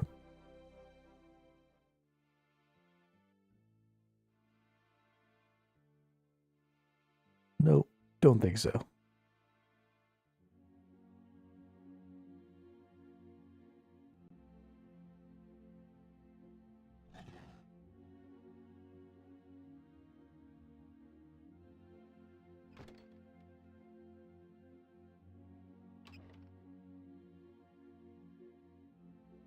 Yeah, I don't need a lot of screen real estate to be able to play. So I don't mind a lot of the edges of my screen being taken up. And some of this stuff we just changed. Like I just put the character over here like this. It used to be mixed in with the inventory. But I put it here because I want people to be able to see the character. And then like I don't really need these skills to be up on the side here. But they're good for streaming so that people can see what my skill setup is. And then I don't ever have my chat open because I don't care about what everybody else in the game is saying, because a lot of times there's people running around getting out of pocket and shit. And I don't want that on my stream. So I've just got my private chat up so it tells me, you know, the news and things that might be happening and stuff like that. And then I've got my quest thing up here. I've got my familiar up here. And I've got all my different skill, weapon skills and stuff over here. And I could probably get rid of this, but I like having it down there in case I need it for something.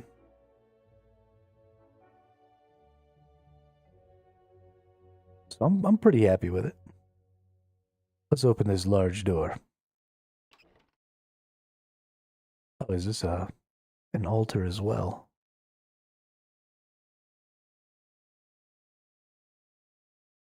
Yeah, so a bunch of people have been telling me about that.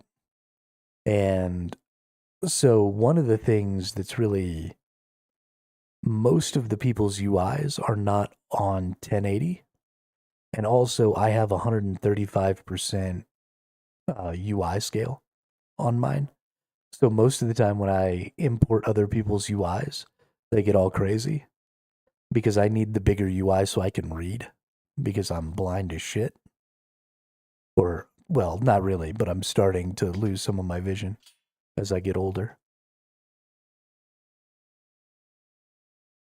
Yeah, a lot of people are on the 1440, but I stream at 1080, so, and I have a 1080 monitor.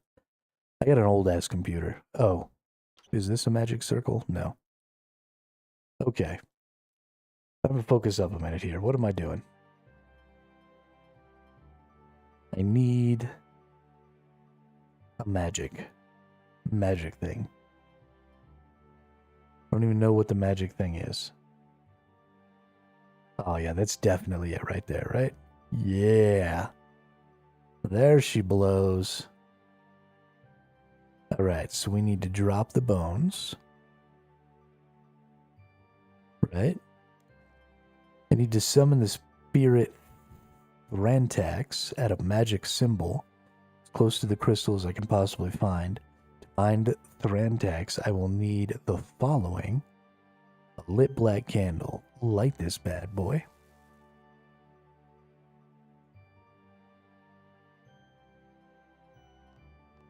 Alright, I'm pretty sure it just said drop the bad bones. Suddenly a mighty spirit appears. Now what were those words again? Oh gosh. Snarthon, Cantric, Termonto. Yep, that's the one.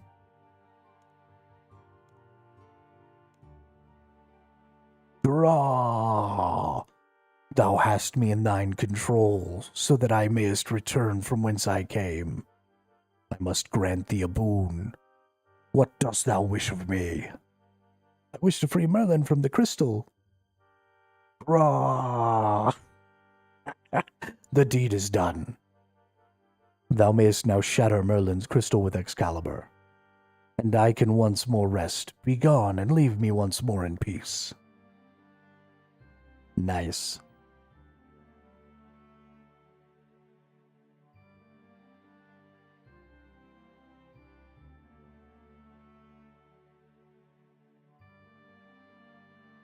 Get rest. Get wrecked, Thrantax.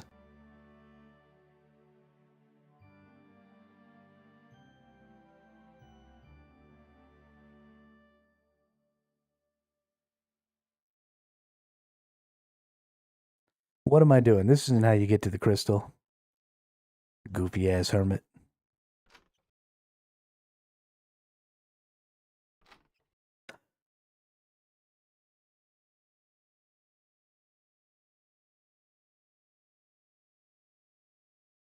Nope. We're going to figure it out eventually. I've only been up here like 4 times in the past 30 minutes. You would think I would know how to get here by now. Alright, I've got Excalibur equipped, right? Nope. Wield Excalibur. Tink. Thank you. Thank you. Thank you. It's not fun being trapped in a giant crystal. Go speak to King Arthur. I'm sure he'll reward you.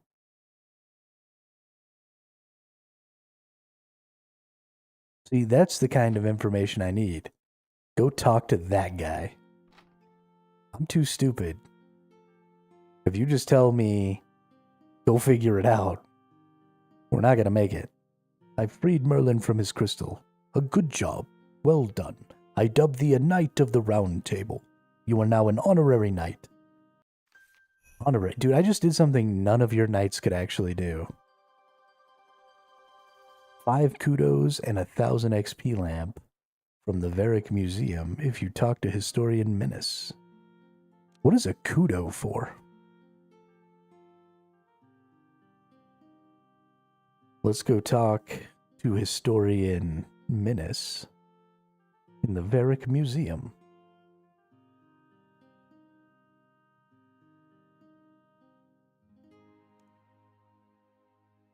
Because I want my kudos. Also, why is my helmet not equipped?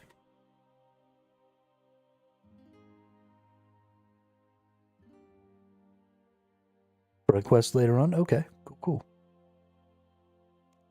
Dope. I can't get over the fact that your name is Duckbutt.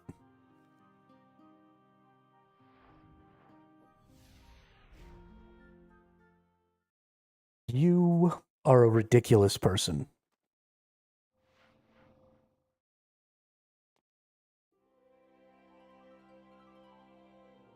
Absolutely ridiculous.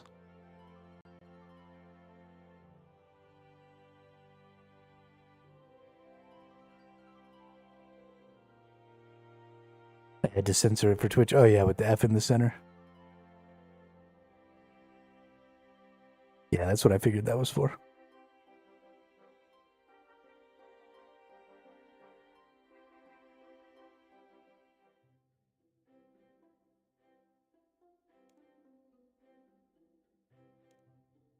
Have you any interesting news? Yes, we have an expedition underway. Nobody cares.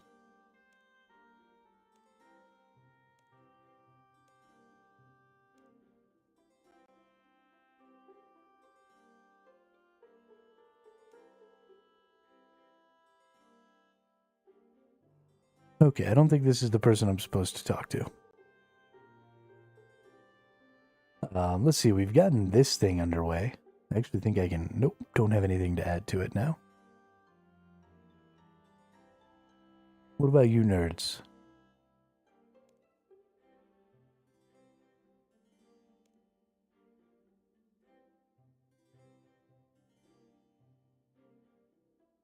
Nope. Let's go up the staircase. Historian Minas. There we go. Hello there, welcome to the Varick Museum. Can I help you? I have some information that might be of use in your displays. Grand. We're always glad to have more facts. Tell me what you know. I hope to free the wizard Merlin by using Excalibur. Is that some kind of spell? No, it's a sword. King Arthur's sword. What kingdom does he rule then? Ananka, one of the kingdoms of Terragard. We're on Gjelnor. Where on Gjelnor is that? It's not. That's what I've been trying to tell you. I found that King Arthur and his knights are really biding their time here in Yelnor until they are called back to their own world when they are needed. That's amazing. So he's really from another world? Well, that's interesting. I'll make sure a display is put up immediately. Well done, Hermito. Display number 9, 5th age, year 132. Oh, and before I forget, we found this old lamp lying around, and since you've done so much, if you've done such a sterling job, we'd like you to have it. Sweet. Recently defeated the Delrith, a demon. I did by using a sword called Silverlight, which is apparently the only sword that could do it. I can give you a description if you want. Nice. You received an old lamp. You've earned kudos. You've earned kudos. All right, got all my kudos. And a lamp that's going to let me pick a skill.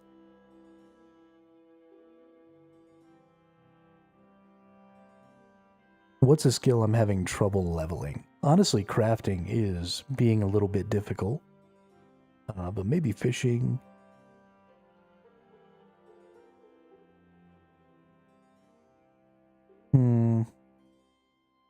Let's just do...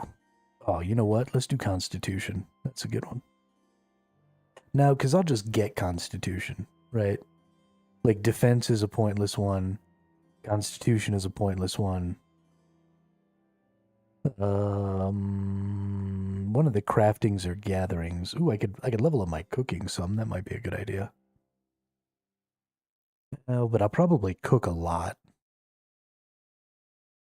Probably craft a lot. Probably fletch a lot.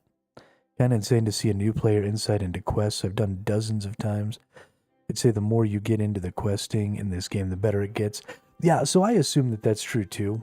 Something I've been noticing a lot, Duckbutt. Crafting for sure. Oh, okay, cool. Thank you. Something I've noticed a lot is a lot of the quests require either game knowledge or mechanics that aren't really part of the rest of the game. And so the more quests you do, the more of those different mechanics that you sort of interact with, and the better insights you have into how the developers made the quests and what some of their expectations are. And so just generally, the easier they become. Like, for example, it seems like they try to keep the quests sort of local. So I started looking around a lot farther than I needed to when it came to trying to enter the keep, because it was all right here, right? You had Camelot Castle, you had Keep Lefay, and just everything kind of happened in this area. The only thing that didn't was the Lady in the Lake, but she explicitly gave you really specific instructions. So something I'm starting to notice is if you don't get super specific instructions, then it's probably within proximity, right, of where you are. And so you just need to kind of look around a little bit. And how big or small that proximity is, I think changes based on how important the quest is.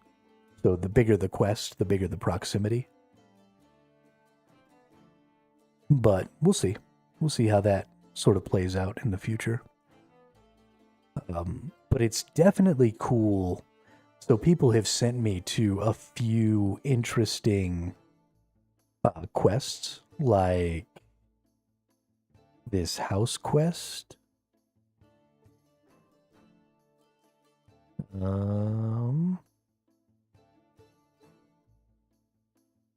Broken Home. There you go. So they sent me to do this Broken Home quest. And this quest was super cool, because there was so much going on in here, right? And it was this kind of instanced, super interesting puzzle thing. And that's something that I've noticed is there's lots of puzzles. There's lots of... The game feels very Zelda-y. So, you know, you're constantly, like, standing on pressure plates and doing puzzles and... Have you done... So I've only done the one elemental workshop, the first one. I haven't gotten the second one yet. But I have done... Yeah, I've done Elemental Workshop 1.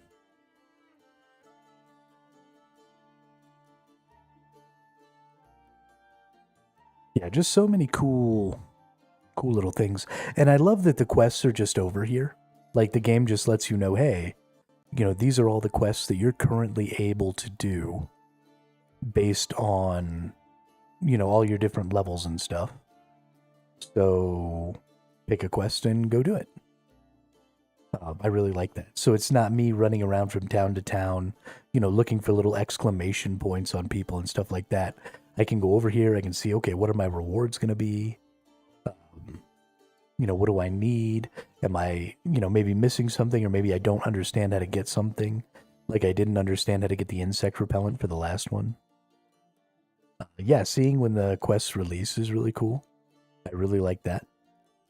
I like getting kind of an understanding of where those things are in the ultimate storyline. I don't normally give a shit. In fact, this is the first game that I've played on stream that I haven't just absolutely skipped all of the text and all of the storyline. And I was skipping the storyline at first, but there's so much. This game relies so much on what the NPCs tell you to help you figure out what to do in the quest that you almost can't do that. You almost have to care. And it's honestly, it's kind of making me actually care a little bit. Which is not something that normally happens for me. I normally don't give a shit. I'm more of a mechanic-focused person, not necessarily a story-driven person. But the storylines and stuff in this game are super fun. I have been thoroughly enjoying them. But let's go do this quest. This will get us up to that 50 mark that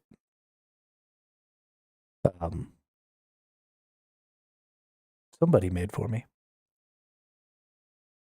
Northern Outdoors made for me. There you go. I usually do the quests in timeline order. I find it easier to follow. I guess I can run it like that, can't I? I can put them up over here. Hang on. I can't see this corner of my screen, so y'all can see this corner of my screen just fine. I actually have a see-through window here that manages my mute macro for my microphone. I actually probably need to find a new place for that. Hang on.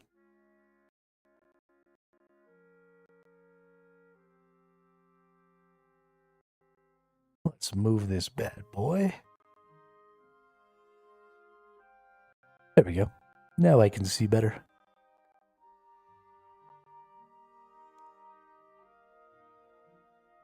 And again, I don't know if you can follow timeline. And I'm not free to play. I did go ahead and buy the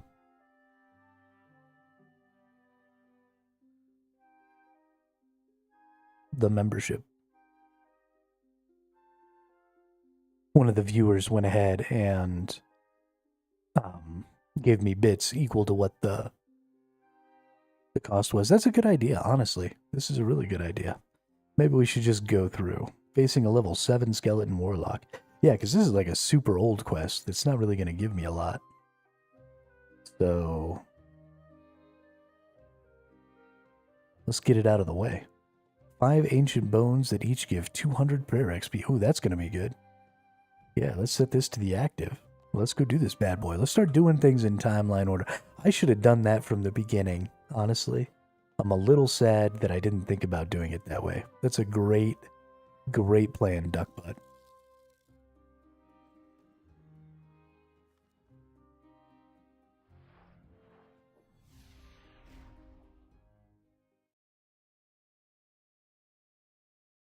Who'd have known that such a good idea could come from the ass end of a duck?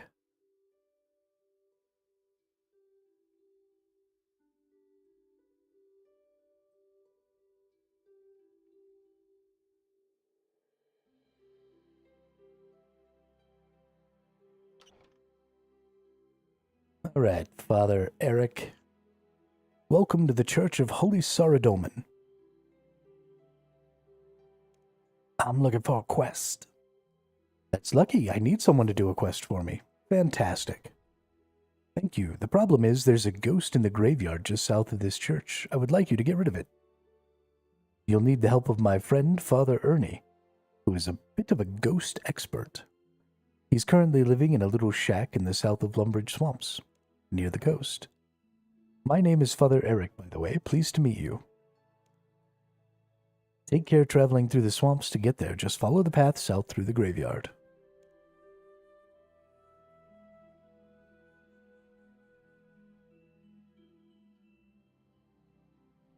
I actually think I've already done a quest with this dude down here. I lit fires outside of his house and stole from him. I hope he doesn't remember. Yeah, it was definitely this dude. For the Thieves Guild or whatever.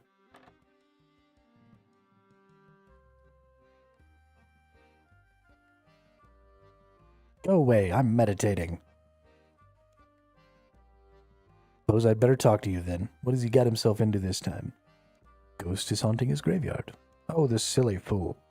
I leave town for 5 months and he's already having problems. Sigh. Well, I can't go back and exercise it. I vowed not to leave this place until I've spent a full 2 years praying and meditating. Holy shiznit. I'll tell you what I can do, though. Take this amulet.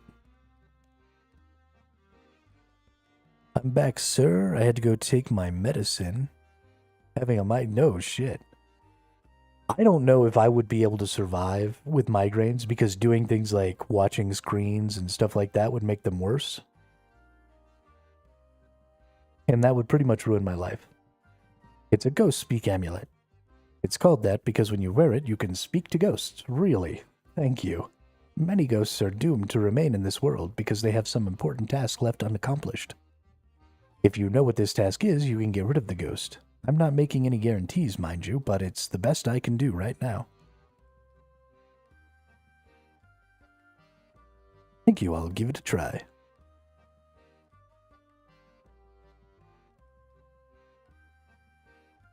Alright, let's put on the Ghost Speak amulet. So I can talk to ghosts.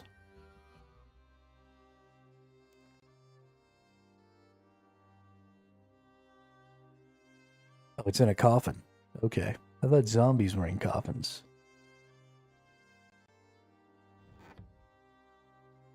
Is he gonna jump out and attack me?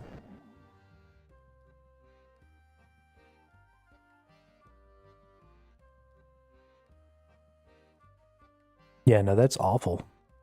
That's really awful. I'm sorry. Hello, Ghost. How are you? Not very good, actually. What's the problem? Did you just understand what I said?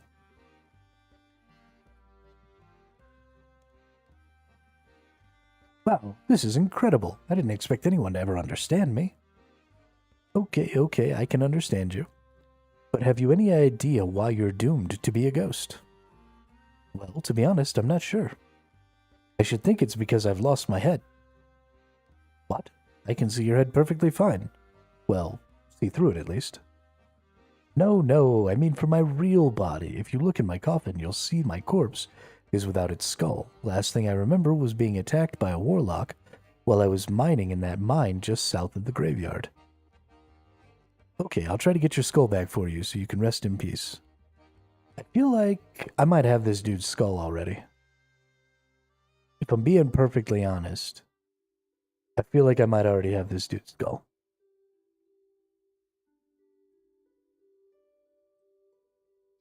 Very much an ASMR stream for me. Let's call it RS3 questing ASMR.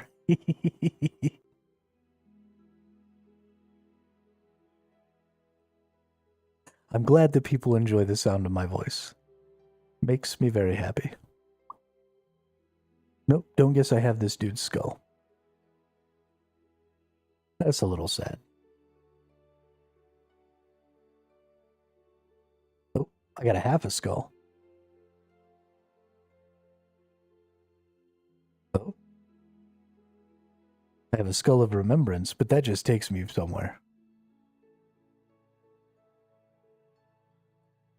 Okay, that must have been the skull that I was thinking about.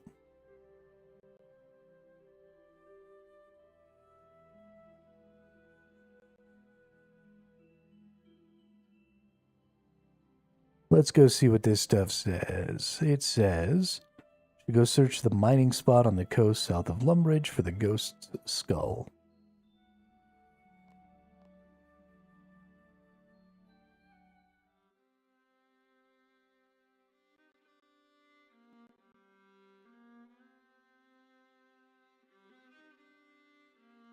What do we got here?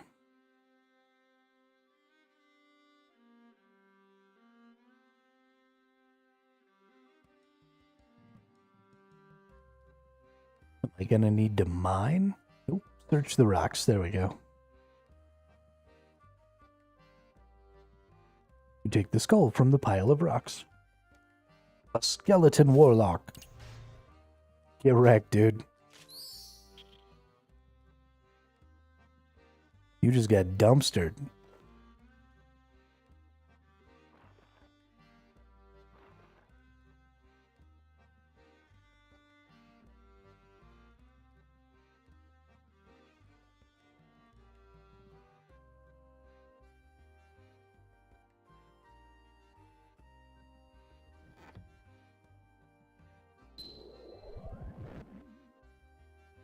What's up, dude?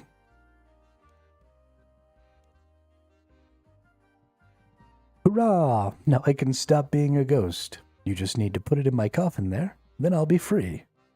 Alrighty. Boop.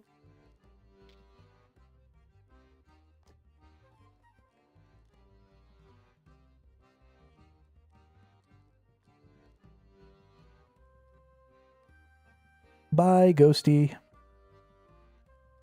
Release. Thank you, stranger.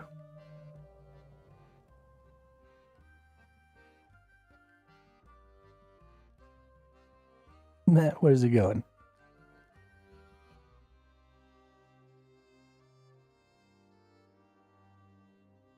Where's he going?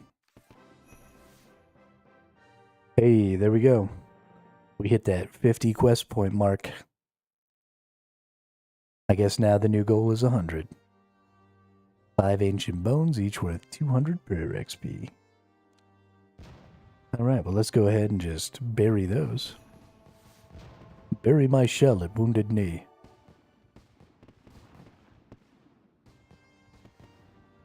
Alright, what do we got?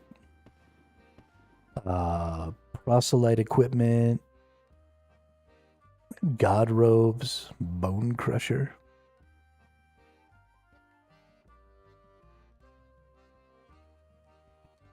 We've leveled up some crafting. We've got spiky vamp braces, plain mining urns, roseblood shoes. What do urns do?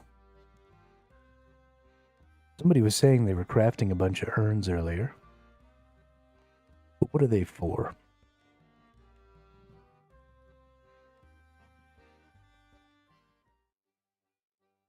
All right. Sheep Shearer mini quest. Do I get 150 crafting XP and 2,000 coins? Give XP when you train. Okay, so I craft them. I use crafting to make them, and then I go do other things to get more XP. That's actually kind of interesting. How do I... So here's something that I haven't really been able to understand, is sometimes it's hard to see, like, the recipes for some of this stuff that you want to do. Like, there's nowhere where I can see the crafting recipes.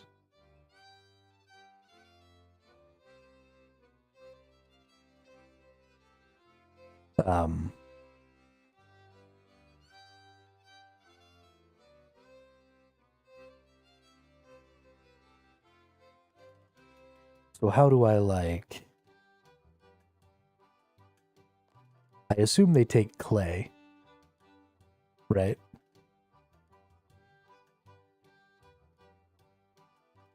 Go into your crafting guide.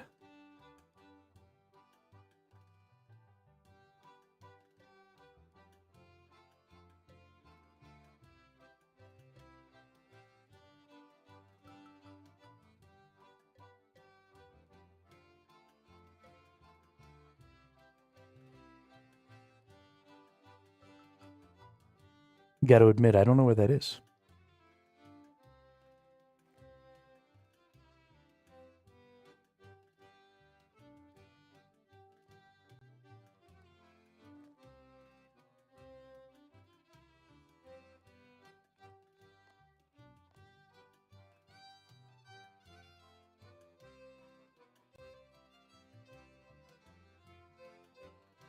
I was in it right here.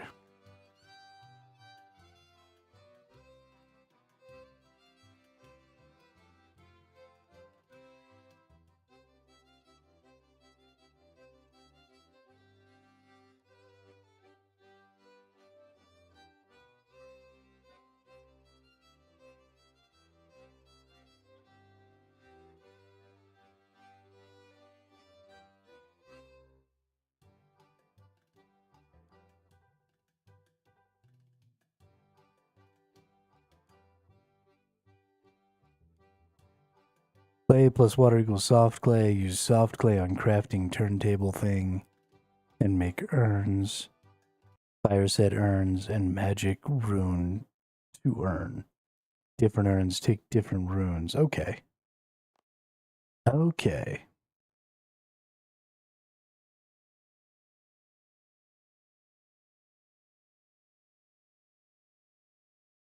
Why do I have so many of those charms? That's crazy.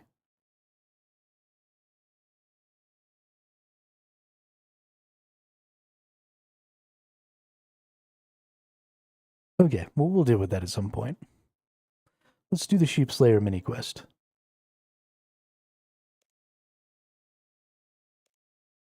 Watch out for rams. This is going to be fun.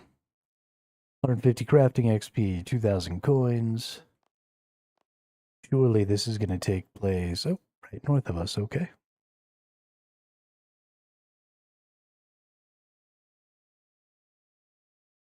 Because that seems like definitely a thing to do, is to make those urns and stuff if you're going to be doing any sort of skilling.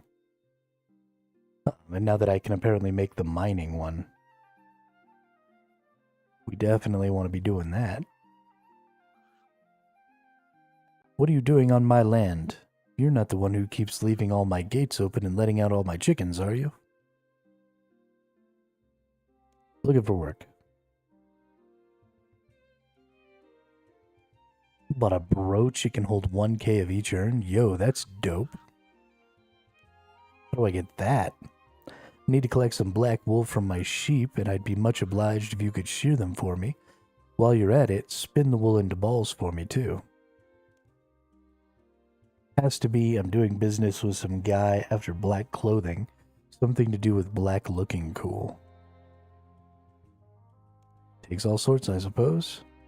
Indeed, so if you bring me 20 balls of black wool, I'm sure I could sort out some sort of payment.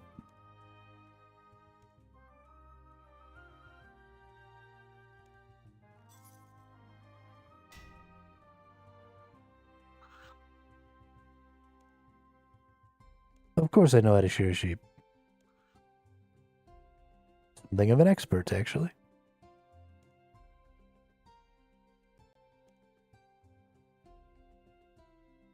Alright. Was also like 120 million? I mean, worth. Absolutely worth.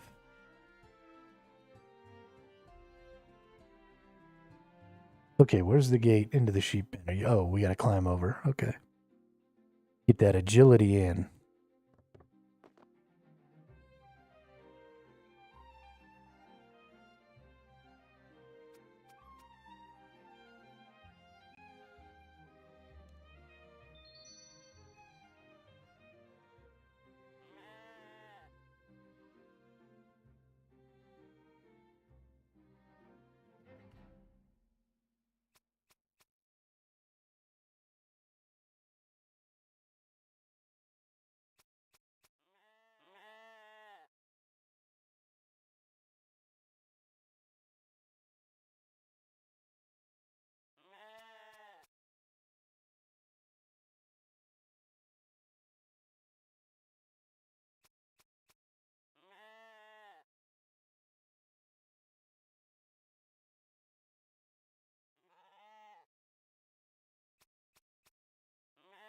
Oops, I was muted again. Yeah, we'll be getting the Grace of the Elves, for sure. Lots of people have been saying how useful that is. And I definitely want one.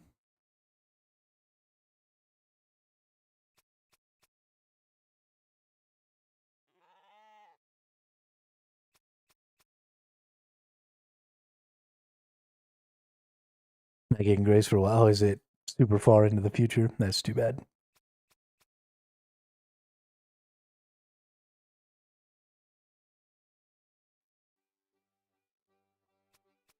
That's too bad. I did do a quest, I think, that makes it so that I can go mine and put stuff on a mining track, though, and it goes straight into my bank. Pretty sure I completed that. Or at least it's available for me to complete. Maybe I haven't actually done it yet.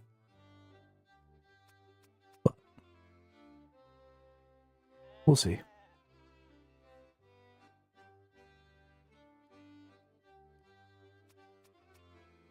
We shall see.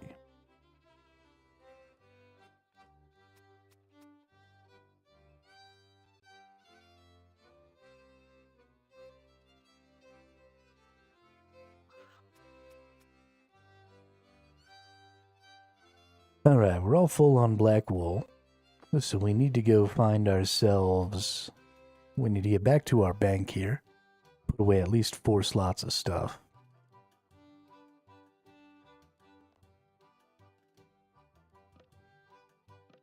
So we'll put the wood away, put the honey away. We'll put the black candle away, but we'll put it like there. We'll put the bucket away. We keep that. This away. Perfect. And then we actually need to go ahead and equip our good sword here. And I think we'll just put Excalibur away. I don't actually need it.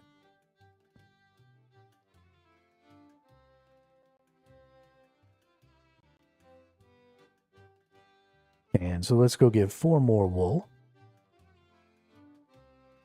And then we'll go spin all that shit into balls.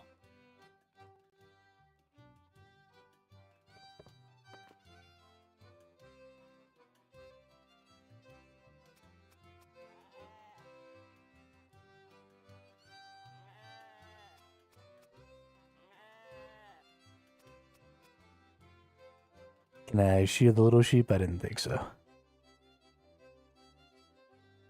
Baba, black sheep, have you any wool? Yes, sir, 3 bags full.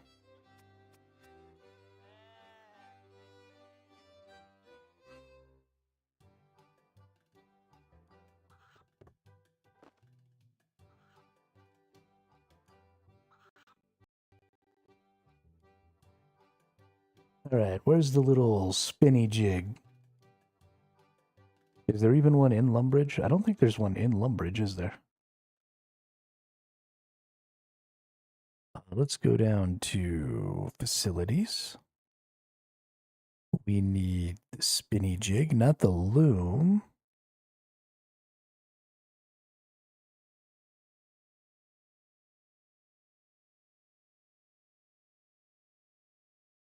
But the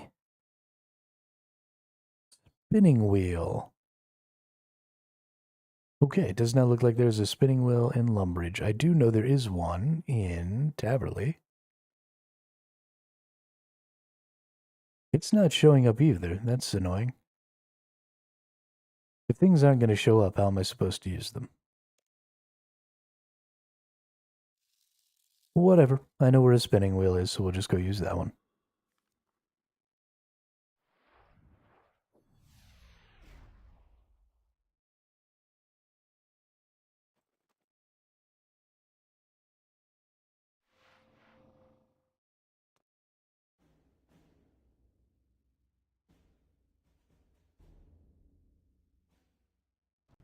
Yeah, over here. Yeah, I turned on the spinning wheel, and it doesn't show.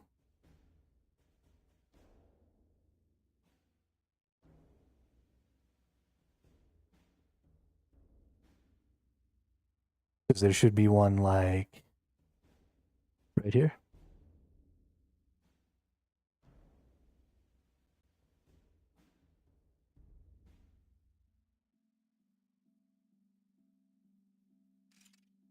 Yeah, it's just being goofy. Shit happens, I guess.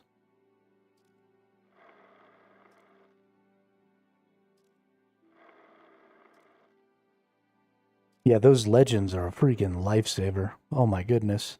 Because there's way too much information on that map. You gotta kind of turn things on and off as you need them. It gets a little complicated, as a new player, knowing what I need to be turning on and where I need to be going to look. Because, you've got nested things and all sorts of stuff like that. It gets a little complicated, but I'd rather it be a little complicated and eventually functional than just not exist at all. I'm hoping, they've got a bunch of plans for improving the UI and stuff. So I'm hoping that some of this map is part of that. Because goodness gracious, there's a lot. It's busy. There's a lot of information. It is definitely overwhelming to the new player.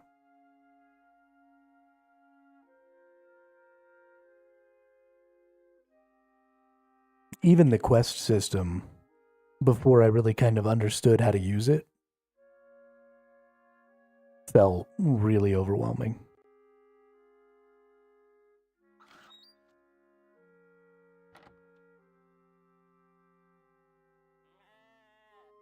Right, Farmer John. Sorry, Farmer Fred. Just got 15 billion ads thrown at me. GG's. It's not 15 billion.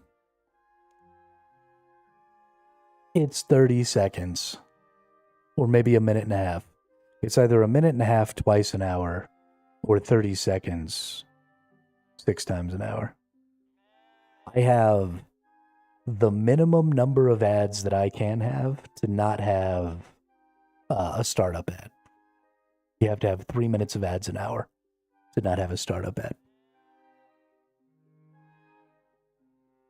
If it was possible to just straight up turn them off and have 0 ads on my channel and just rely on donations and stuff like that, I totally would. But unfortunately, that's not a thing. Pleasure doing business with you. You can shear my sheep whenever you want. You can even sell the wool on the Grand Exchange. I cannot, in fact. But that's the white ones only, mind you. Anyway, I guess I'd better pay you. Yes, you'd better pay me. I'm a big bad motherfucker, dude. You don't want to be not paying the big bad motherfucker.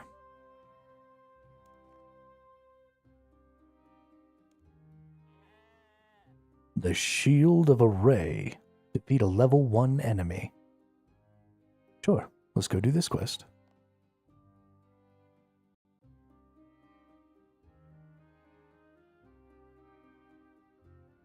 Ooh, we're going to the palace in Varrock. Ooh. The Claw.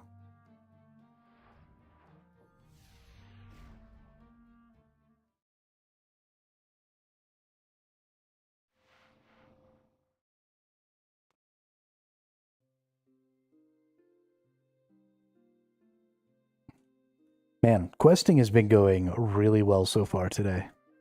We have gotten a lot of quests done, and I really like this going by the timeline idea. I am fairly happy about that.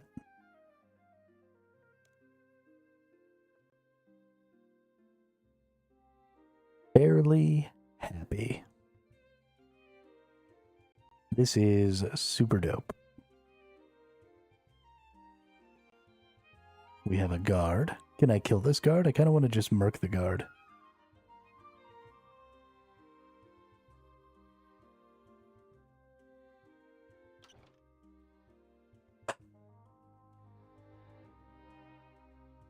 It's Reldo! It's freaking Reldo!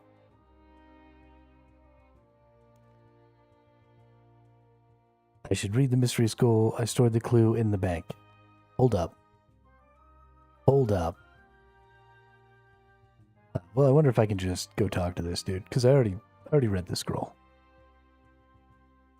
Hello, stranger. I'm in search of a quest.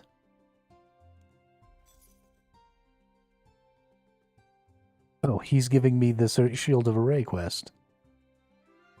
Ah! Shield of Arav. Oh, Shield of Arav. Rav. You'll find a quest in there. I'm not sure where the Shield of Arav book is, mind you, but I'm sure it's in the library somewhere. Thank you. Can I make this one? Okay, going to the bank. Gonna go get my scroll.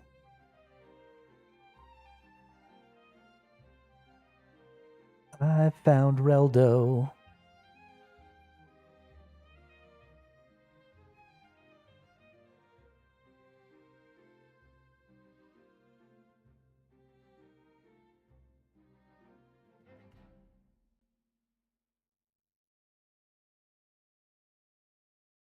I want a duo slayer, but I can't.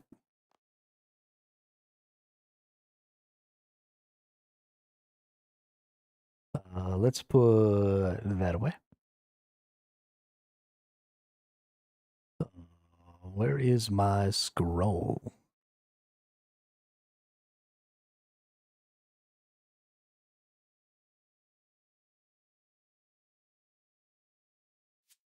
The mysterious clue scroll. And let's equip this.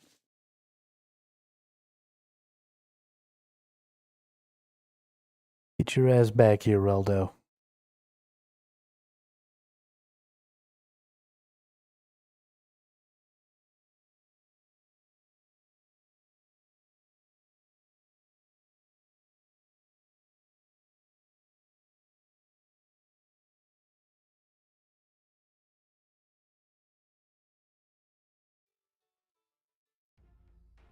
Oh no, not you. Why did it have to be you? You're dead. But you're as good as dead. What are you talking about? That clue scroll, the one in your backpack. I've seen it countless times before. Each time an adventurer brings it to me, and each time they die. Not here in the library, but sometime after. And I have this very same conversation with them. I tell them about the scroll, and they do one of two things. They either complete the clue scroll and go missing, or they ignore the clue scroll and die. I get a coroner's report requesting that I remove their names from the records. Rito, I'm so sorry. I don't know why I've been chosen to play such a pivotal role in this curse. None of my research has revealed anything of use.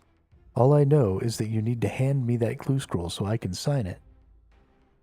And the clue scroll to Reldo, who quickly adds an extravagant signature to the paper.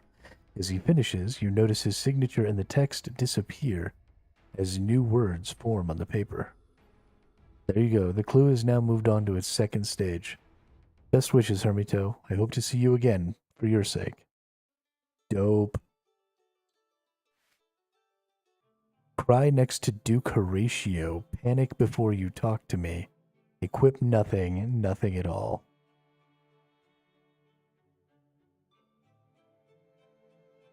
Okay, well that's going to be fun. Alright, so that's not the actual quest that we're on, though. We're up here on Shield of Arav. Reldo says there's a quest hidden in one of the books in his library somewhere. I should look for it and see. Alright, let's search the bookcases.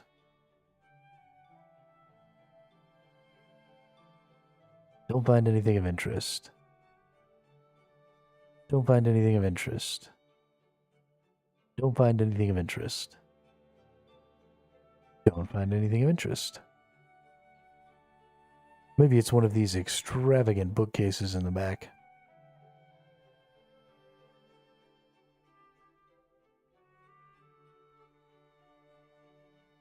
Nope.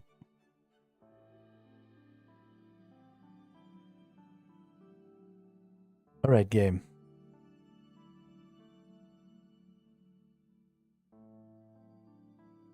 You're gonna give me the book I want.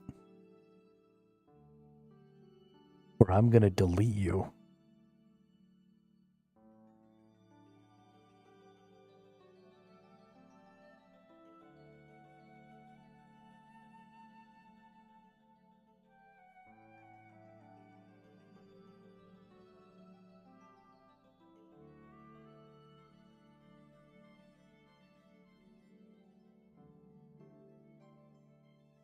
Hold up.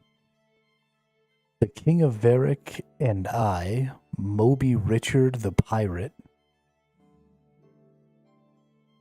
A series of catastrophic and highly unpredictable occurrences. Conan the Librarian. Oh, that's good times. Those are funny. Oh, there it is. It's in one that looks a little different. Aha, the Shield of a Rav. Exactly what I was looking for. You take the book from the bookcase. The Shield of a Rav by A.R. Wright. A Rav is probably the best-known hero of the Fourth Age. Many legends are told of his heroics. One surviving artifact from the Fourth Age is a fabulous shield. This shield is believed to have once belonged to a Rav, and is now indeed known as the Shield of a Rav. For over 150 years, it was the prize piece in the Royal Museum of Varric. However, in the year 143 of the Fifth Age, a gang of thieves called the Phoenix Gang broke into the museum and stole the shield in a daring raid. As a result, the current ruler, King Rold, put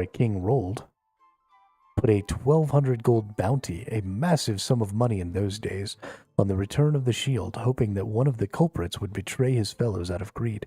This tactic did not succeed, and the thieves who stole the shield have since gone on to become the most powerful crime gang in Varric. Despite making an enemy of the royal family many years ago, the reward for the return of the shield still stands. Alright, crime gang. I should show this book to Reldo.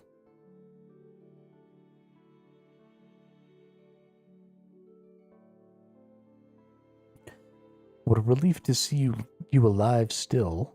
I hope the burden of that clue isn't getting you down. If anyone can solve the mystery of this, I hope it's you. You know where I can find the Phoenix Gang? No, I don't. I think I know someone who might, however. If I were you, I would talk to Barrick, the fur trader in the marketplace. I've heard he has some connections with the Phoenix Gang. Thanks, I'll try that. I feel like I've spoken to or seen members of the Phoenix Gang before. I feel like maybe I already did a quest that took me down into their little lair. I believe I did. But let's go to the market. Like that one little piggy.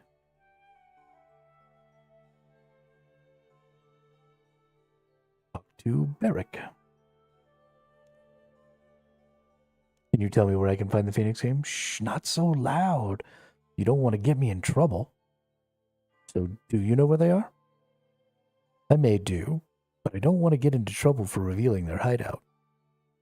Of course, if I was, say, 10 gold coins richer, I may happen to be more inclined to take that sort of risk.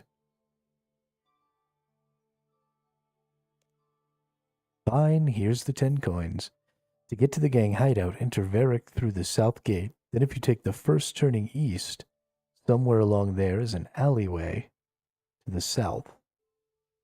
The door at the end there is the entrance to the Phoenix Gang. They're operating under the name of the VTAM Corporation. Be careful. The Phoenixes ain't the types to be messing about. Really bad at giving directions.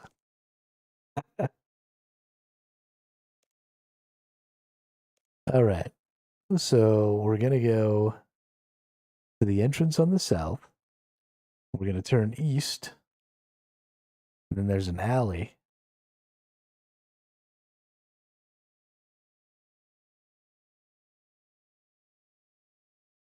Like this. Nope.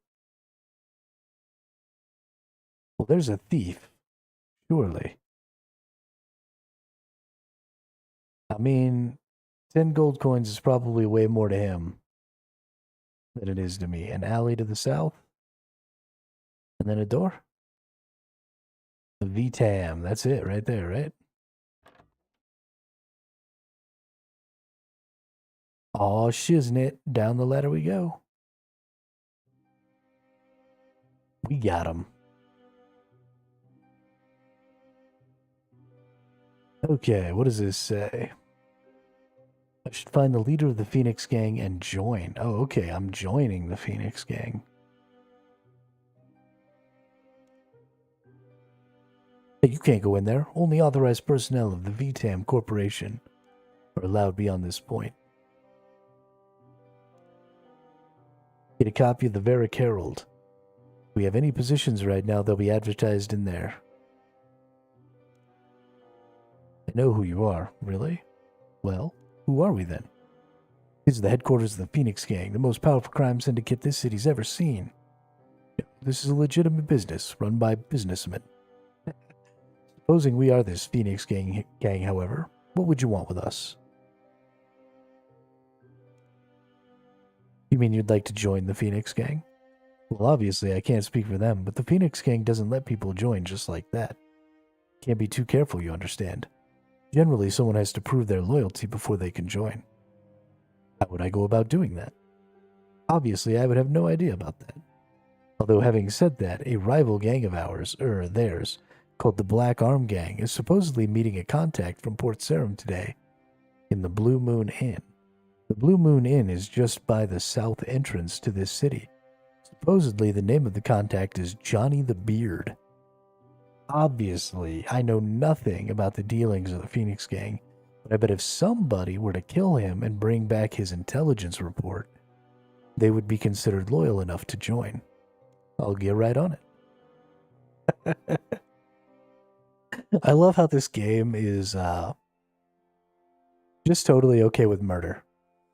Right? Like, I'm the hero of this world, but I'm just gonna go murk this dude and steal stuff from him, and just nobody gives a shit. We're just totally fine with it. There's the Blue Moon. Blue Moon. All right.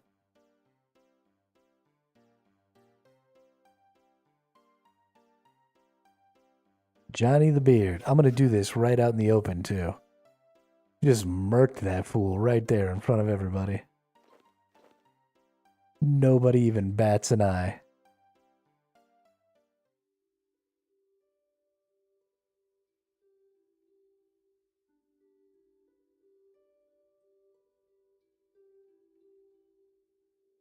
No stealth.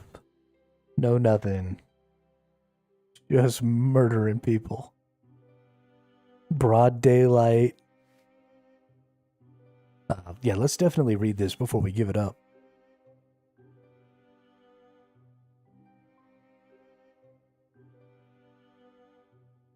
Intelligence report. There's an archaeologist hanging around the statue outside of the city with mining equipment. Could she be onto a hidden treasure buried near the statue?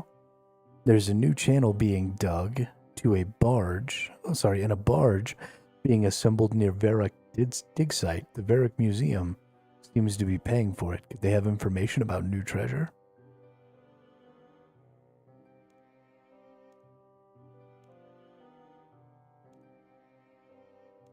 Yes, this is very good. Very well then. You can join the Phoenix Gang. I'm Straven, one of the gang leaders. Nice to meet you. You now have access to the inner sanctum of our subterranean hideout and our weapons supply depot found in the front of this building.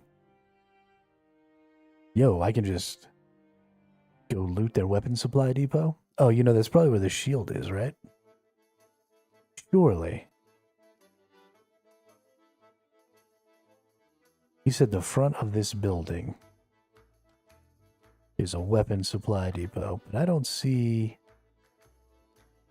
any weapons.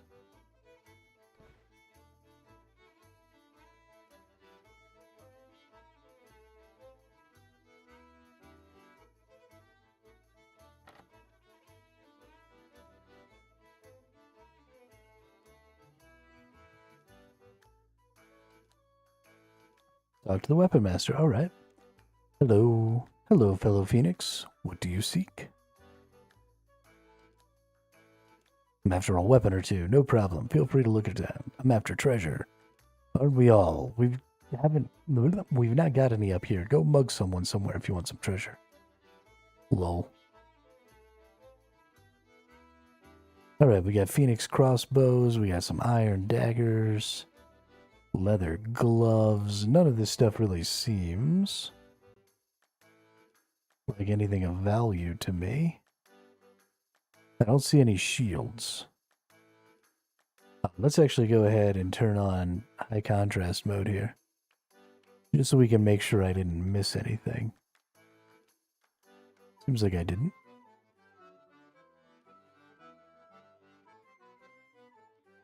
Alright, let's see what quest thing here is. We need to search the Phoenix Gang's hideout to find the Shield of Arav. Alright.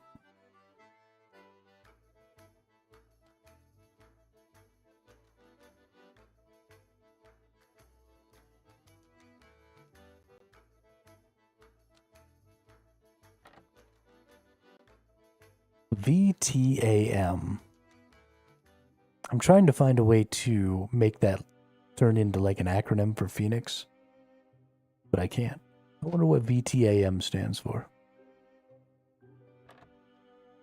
Very terrible and malicious.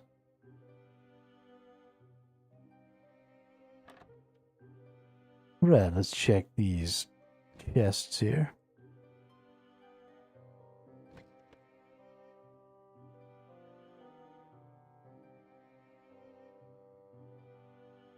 Hello, dear brother. Oh, a golden chest. Bet you these dudes attack me when I try and open it.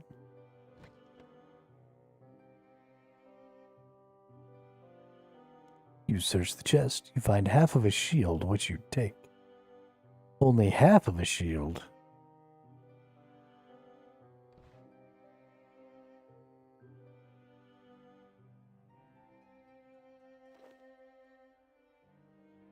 Where's the other half?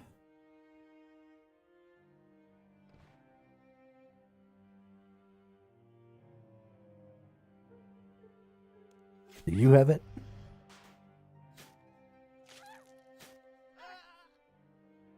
How about you?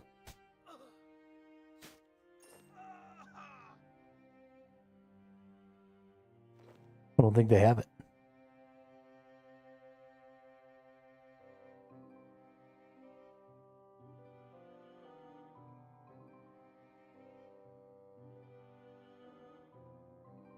Well, let's see what this says.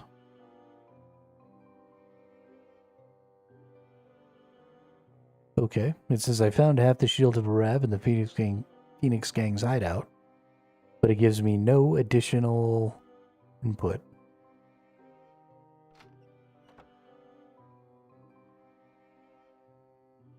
Greetings, fellow gang member.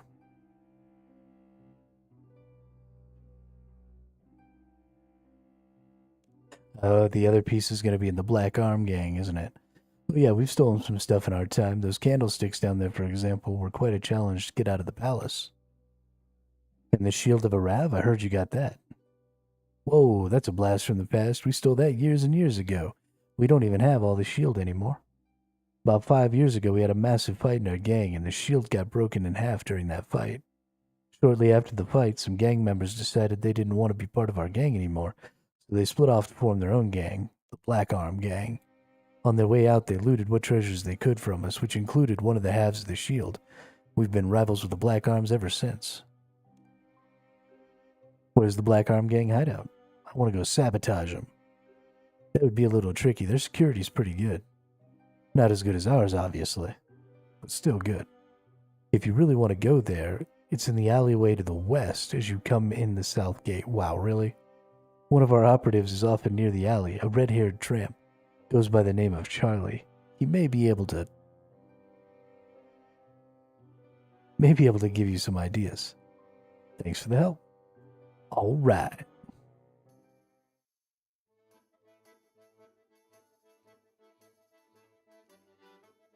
Here we go. Going down the alley.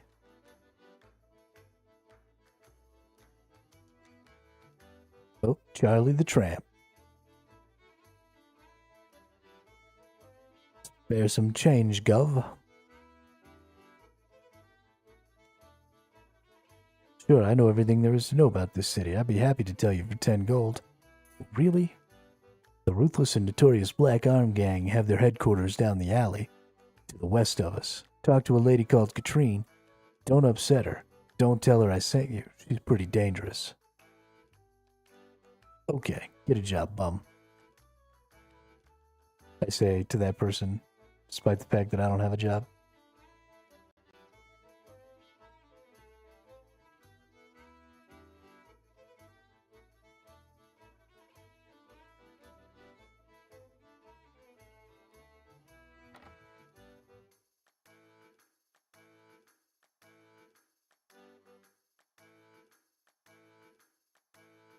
Aha, there she is. What is this place? It's a private business. Can I help you at all? Looking for fame and riches. You expect to find it up the back streets of Varric? I heard you were the Black Arm Gang. Who told you that?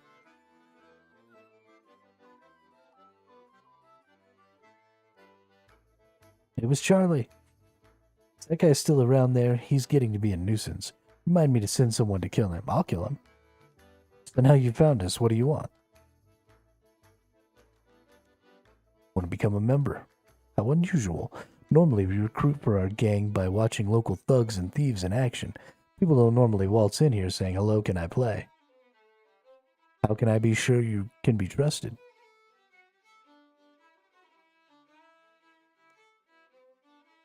I'm not so sure. Thinking about it, I may have a solution, actually.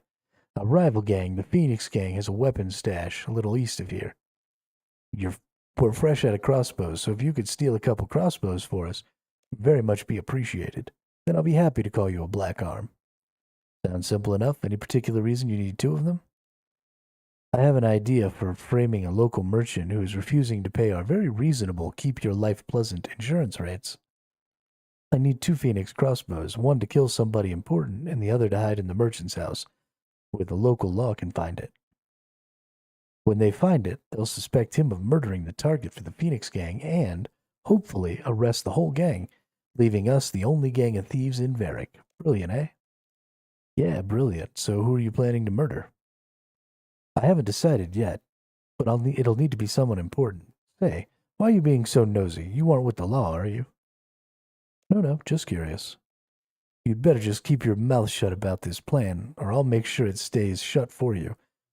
Now you're gonna go get those crossbows or not? Get 2 Phoenix crossbows. Great.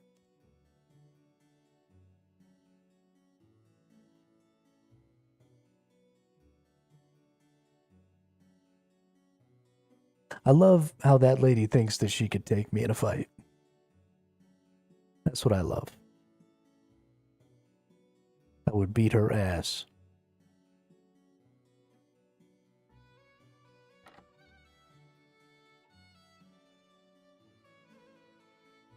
All right. 1 Phoenix crossbow. 2 Phoenix crossbow. Bye-bye.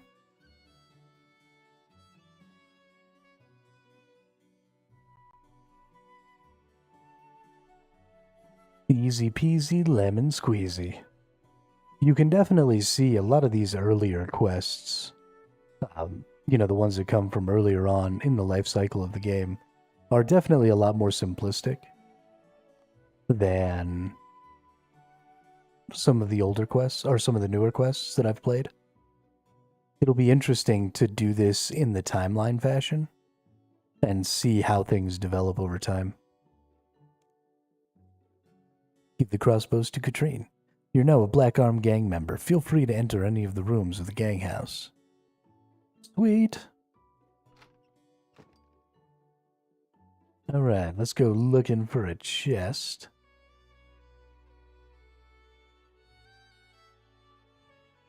It might have some glorious loot in it. Oh, glorious loot.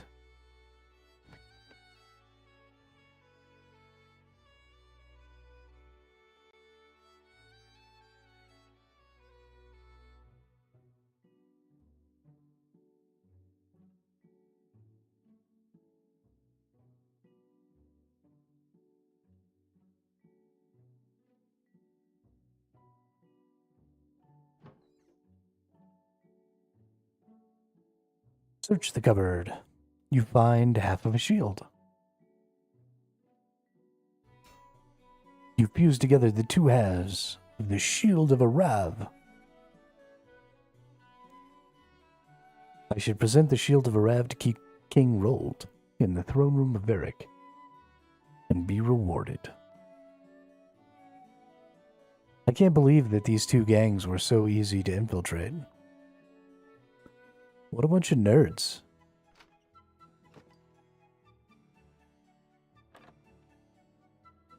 You would think with as simple as it was, the king could have gotten just literally any random soldier to do it.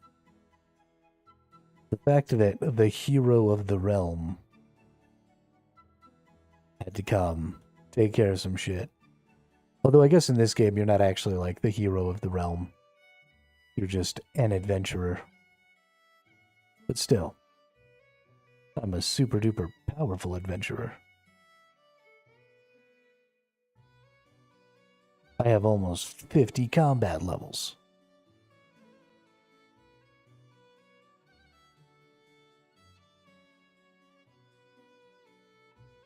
Alright, where do we go to talk to the king?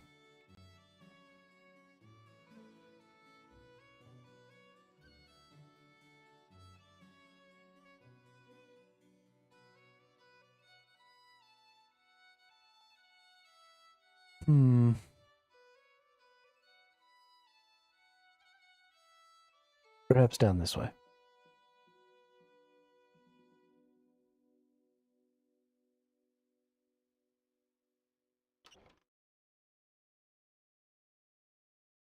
Alright, where's this kingly twit at?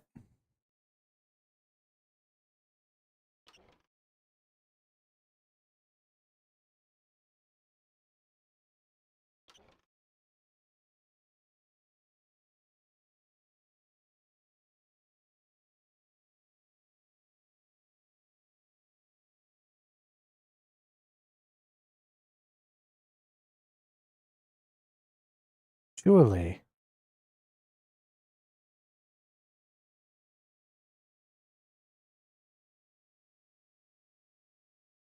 The king is in the palace.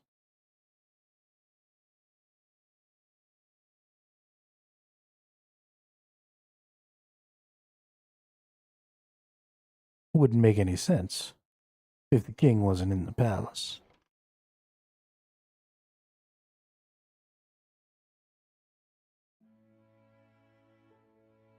Looks like I found the guard's room.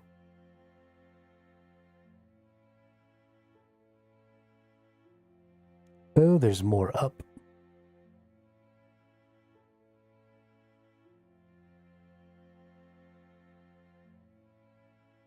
Did I just walk right past him? That seems like something I would do.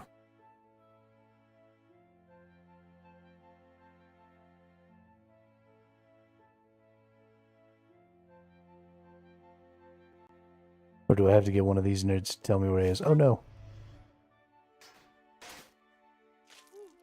Whoops.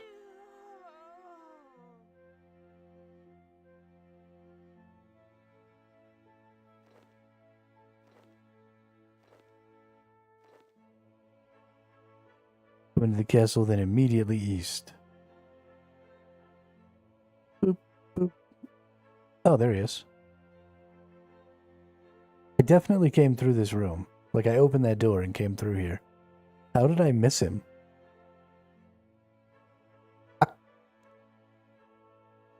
I've come to claim the reward for the return of the Shield of Arav. Show the reassembled shield to the king. My goodness, my father set a bounty on this shield many years ago. I never thought I would live to see the day when someone came forward to claim it. 1,200 coins was a fortune in my father's day. I hope it serves you well in your adventures.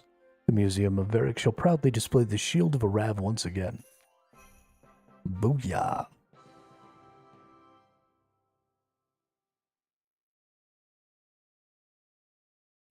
Who's the best?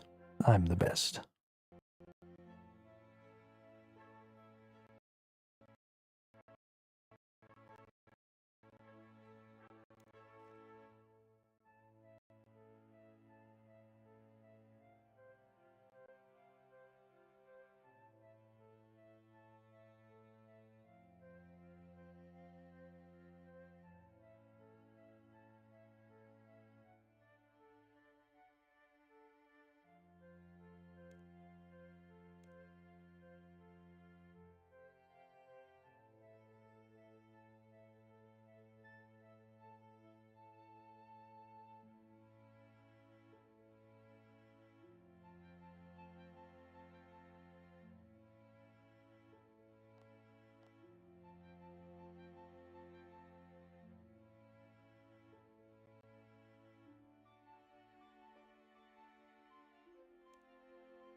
Is it a classic? Nice.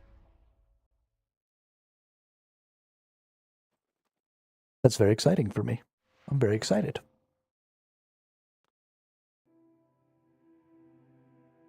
Bop, bop, oh. Ba-dum, ba-dum, ba-da-dum.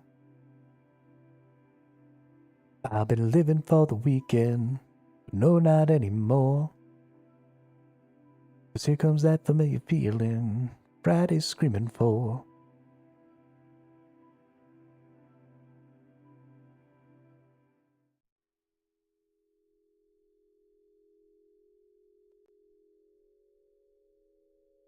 All right.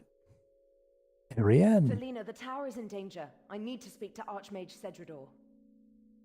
I'm sorry, Ariane. The Archmage was clear.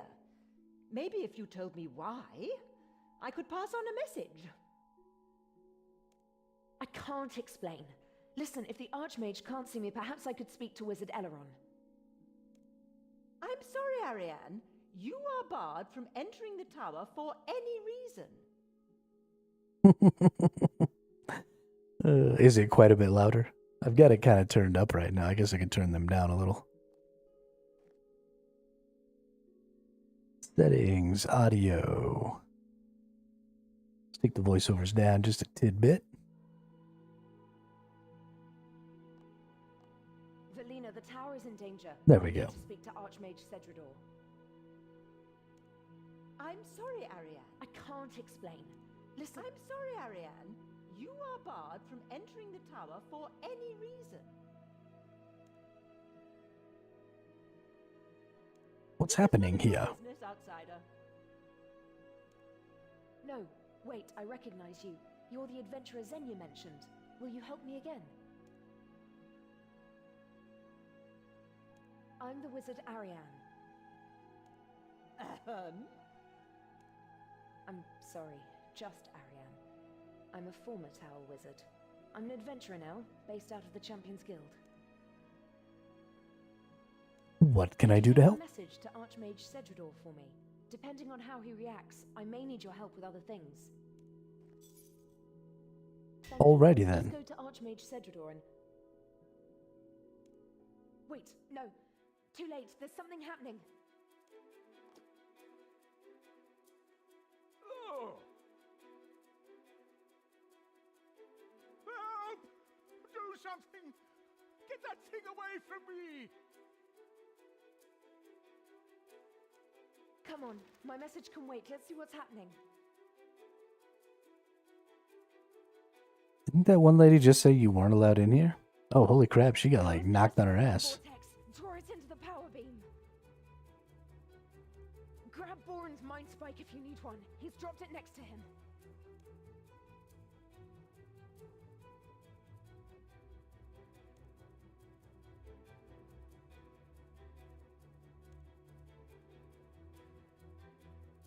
Alright, I need somebody's mind spike.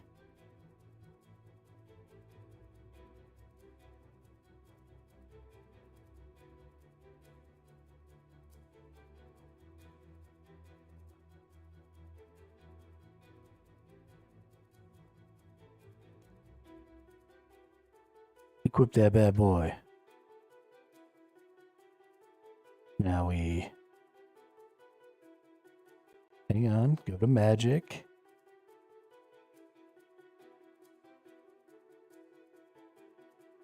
Magic spells, airstrike, bammo. Then we select that thing, we airstrike it.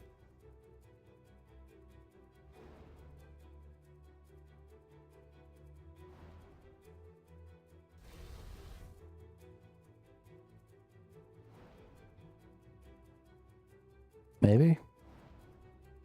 Oh yeah, let's just put airstrike up in the top there.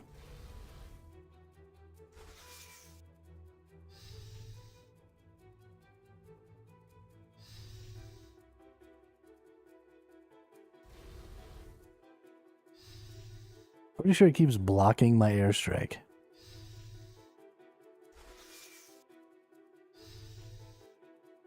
Right click to auto cast. Pretty sure it's left click for me. Oh, auto cast airstrike. Nice.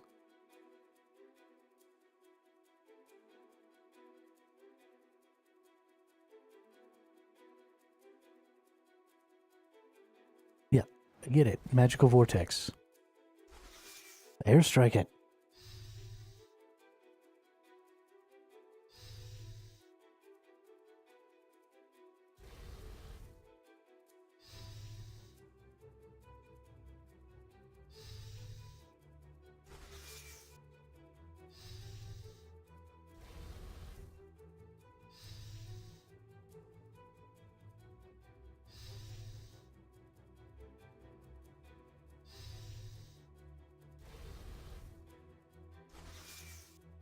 Should I maybe take off my adamant armor? Does that...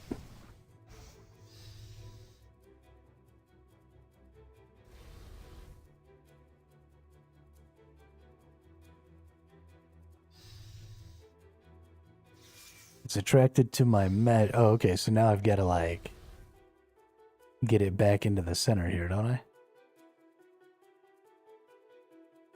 I'm supposed to be taking it somewhere?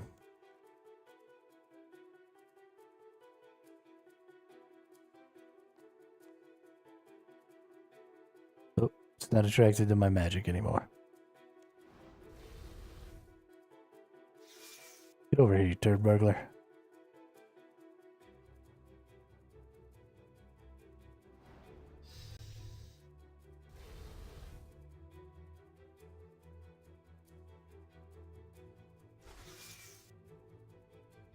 I'm supposed to try and get it back into the center here, right?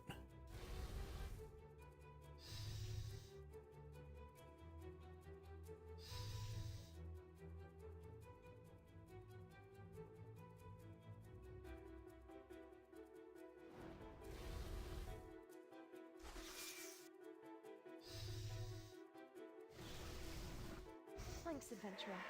Talk to me Perfect. again outside the tower if you still want to help.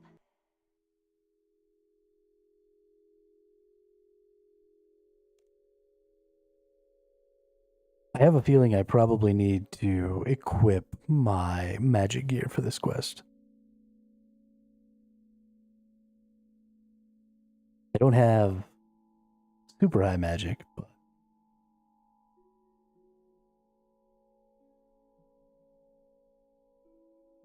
probably going to be the I play. can't believe Cedrador would set up a ward to keep me out.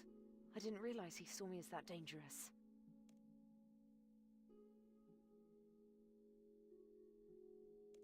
I need you to go into the tower for me. Talk to the wizards and find out what's happening in there. I mean, since I'm playing hardcore, I should Archmage set Cedrador myself led up in as the much tower. as You possible. should talk to him. I think Wizard Elrond might help as well. He was my mentor while I was there. You should talk to the other wizards as well. Ask if they've seen anything unusual lately. One of them must have seen something that'll help us.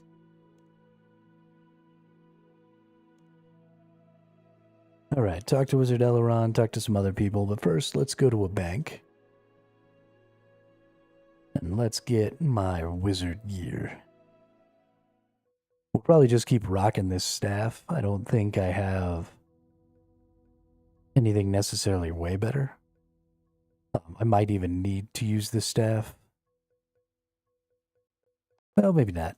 Let's have some fun. Let's, like, really get after it with some magic stuff.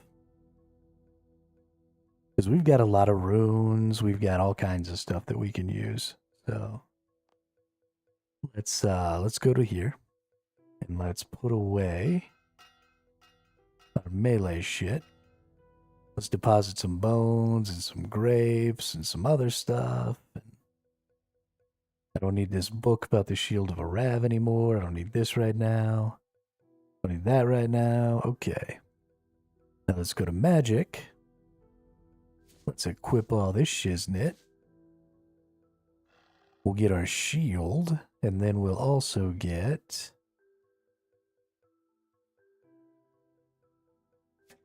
Okay. We want a wand. Right? Surely I've got a cool wand.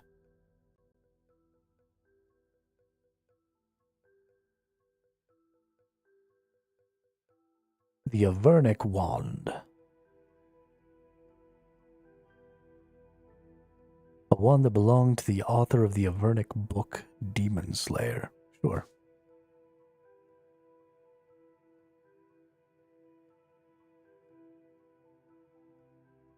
Dope.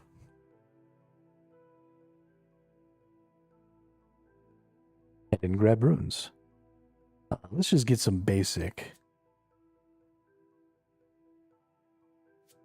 Let's get 10s. Let's do 50, 50.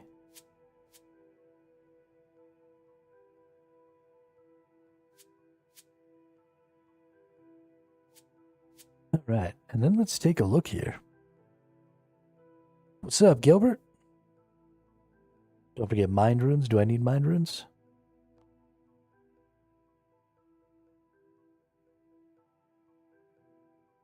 Okay, I did bring mind runes. All right, so let's look. What are the things that one might do?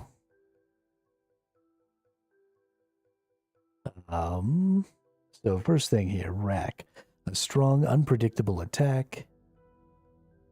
This seems like the basic ability, so we'll put it last over there. Confuse we probably want to do on our own. Ultimate ability we want to auto, or we want to manual cast. Not much. Wife and I have been having a blast in V Rising. We're seriously considering downloading and trying Where Winds Meet because it looks amazing. So my older brother's been playing Where Winds Meet. I haven't tried it at all. He said the gameplay itself was pretty fun and the open world experience was pretty good. The big problem he had with it was that there isn't a lot of customization available for like your character, the gear and stuff that you use, different stuff like that.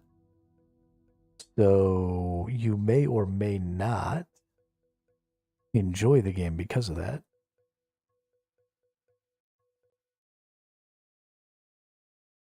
I don't really know what most of these things do.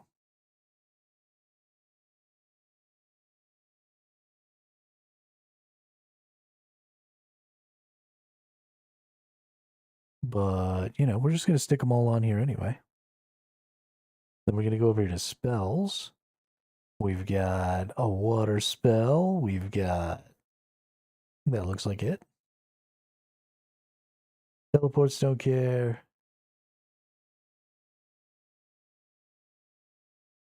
Cool. That seems like it'll be fine. Yeah, so from left to right, I've got them where the highest cooldowns happen first. Whoops. And then the lowest cooldowns, and then the absolute minimum cooldown here for regular attacks.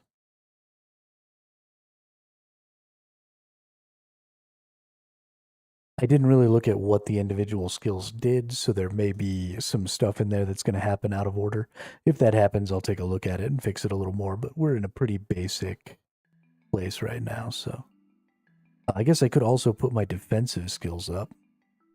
In fact, that seems like a great idea. Because I also, let's see, that... Don't need bash, but there is one more.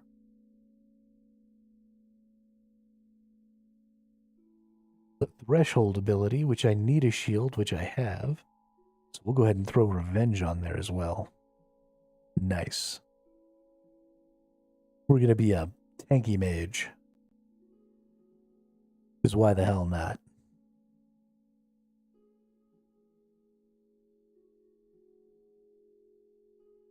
Alright. I should speak to wizards in the wizard's tower. I should tell them that Ariane thinks the tower is in danger, or ask them if they have seen anything unusual lately. Talk to Archmage Cedridor, Wizard Eleron. The general rule of thumb is to have the abilities that generate adrenaline first. So that actually doesn't work. Oh, you mean here. So you want your adrenaline abilities on the far left side because you want the abilities that use adrenaline to trigger first. Because if you don't have enough adrenaline, then they just get skipped, right? Because it goes from left to right.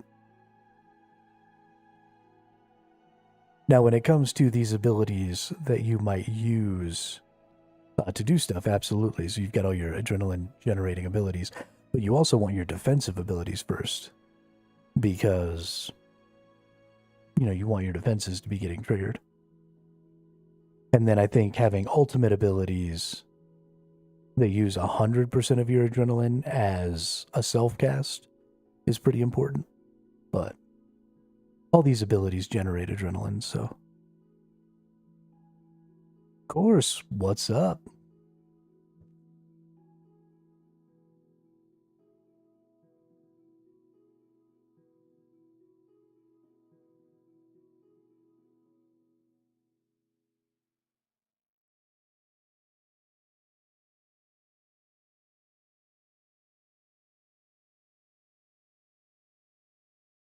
Training some agility, get it. Thank you for saving Get me it. from that thing. Please keep my mind spike as a reward. I was gonna.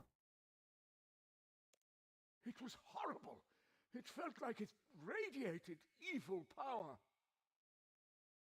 And you saw what color it was? Red. The color of Zamorak. It was red wizards who burned down the tower 100 years ago. This could be another Zamorakian plot to destroy us. You've got to do something. Oh, I'll do something, all right.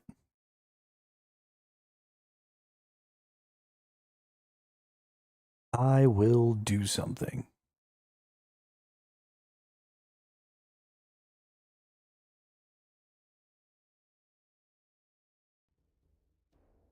You only got 3 skills left to level? Nice. That's pretty fucking good, dude. Good for you. That's how you get it done right there.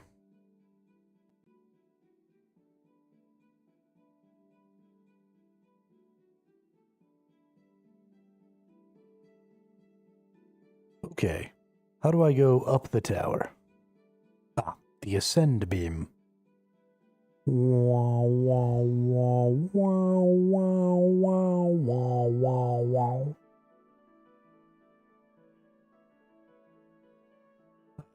wow. Anybody to talk to?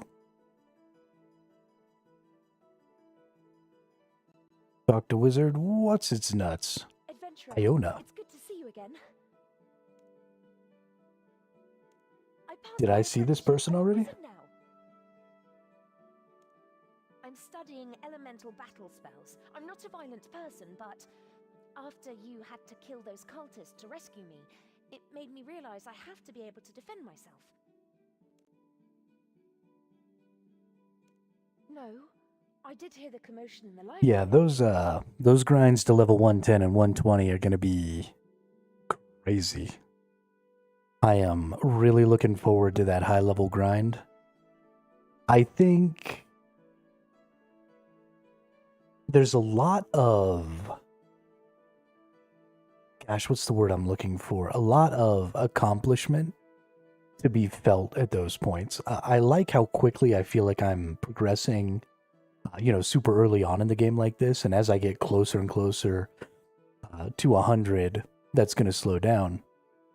But I really like when you start adding more vertical progression like this game has, where you used to have, only 99 or 100 or whatever it was. Now you start slowly adding a little more. I sort of like that exponential progression because it means that when you add that extra stuff, you're adding a lot of accomplishment without necessarily adding a lot of strength. Right, so I'm only going to be, say I get to 99 attack, and they eventually get that to 110 or 120 or whatever, or maybe they already have it, I don't know. But you're only getting another, 20% of sort of the power that comes from gaining a new level. But the effort that it takes and the time that it takes and all that stuff gives you a significantly greater feeling of accomplishment, I think. As long as the grind isn't super duper boring, right? And I know that is kind of the case with some of these skills, but in some cases, like fishing and stuff can be really boring. But as long as they add little things to try and keep you engaged with that stuff, getting to 100, I think, is going to continue to be and should continue to be like the baseline. Okay, you need to be at 100 to do the things. And then, that 110, 120 is more of a flex growth, right? It's like prestige levels or something like that, I think. Or at least I think it should be. Because you want everybody to be able to get to a sort of maximum power. And then you want to give the really hardcore players something to flex about. I'm glad you're here. If there is something wrong, I'm sure you and the senior wizards will be able to get to the bottom of it. She's got a lot of trust in me. For some rando she's only met once. Putting me right up there with the senior wizards.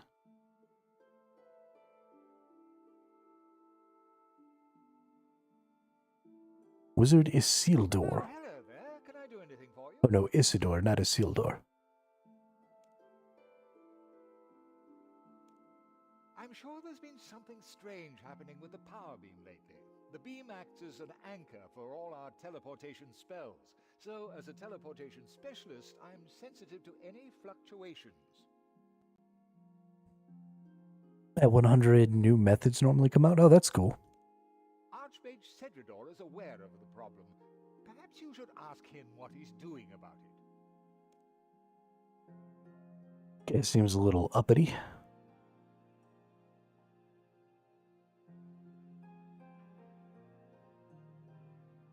Yo, that's a demon. Greyzag, what are you doing over here? Trying to concentrate on a very difficult spell. Only Wizard Mizgog's beads turning up all over the floor. I should send my imps to hide them before someone trips over them. Why don't you go and bother Wizard Trayborn instead? That old duffer is always seeing. Well, this dude is, super angry. If you kill the demon, you get an achievement, I think. Oh, yeah? I don't think I can kill that level 70 demon in my wizard gear. If I had my melee gear, then I'd beat his ass, but... My beads. Where are my beads? I think Wizard Greyzag's imps have been moving my notes around. I can't find the section I was working. And I don't think he can take... Oh, really? Fuck it. Let's do it. Why don't you ask? All right. Let's go murder this nerd. It'll give me a bunch of XP too, right? Oh, yeah. This is going to take it. Going to take a hot minute.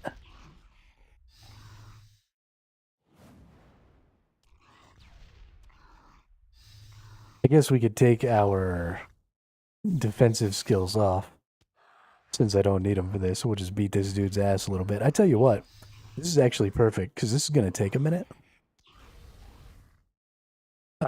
So I'm going to go snag some food. And, get some lunch in me. So we're just going to let this dude get auto-killed to death. While I go snag me some grub, and I'll be right back.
Yeah, no, I haven't actually tried any manual combat yet, Duck Butt. Um, I will probably never use 100% manual combat in this game because I think that some sort of hybrid system is just better. And I don't mean easier, but I think it's going to be better for games just in general. And we've talked about this, and this is actually something me and my brother were just talking about the other day because he was playing some Blue Protocol, and they've got a bit of an auto combat system. But auto combat to me isn't a negative thing because all you're doing is increasing the overall complexity available to a character when you automate away some of their actions.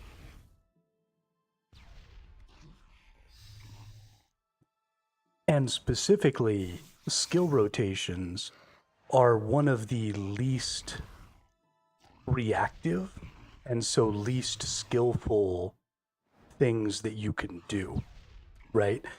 Doing a skill rotation is just you memorizing what order to hit skills in, but it's not typically very reactive, meaning you're not typically responding to what your enemy is doing. Most of the time when you're responding to what your enemy is doing, it's about movement or about some sort of mechanic, interacting with an object or something like that in a boss arena or whatever it is. And so automating away the need to click your core rotation and instead adding movement skills or boss mechanics that you have to interact with or some manual skills that have a more reactive feel and that are based more on what's happening instead of just your rotation, I think is the best way to go about building a combat system, especially in the modern era, because there's only so many buttons you can press, right? And so if some of my dexterity, some of my mental capacity is focused on this rotation that I'm just mindlessly doing over and over and over again, then that reduces the number of buttons I can press and the number of thoughts I can have about other stuff in the fight. And so ultimately, I think it very much reduces the efficacy of, or the value of combat. It reduces the fun of combat when you've got that going on. So I will definitely be doing some semi-manual. For example, I think that having like your ultimate abilities on your manual click is probably a good idea. Your movement abilities, obviously, I think need to be on manual clicks. And so we're going to be using that to avoid boss attacks and stuff like that. But a lot of the other stuff is probably going to be just stay as an automated system because I think that's fun, right? I like the deck building aspect of it. So we'll be doing that probably for sure.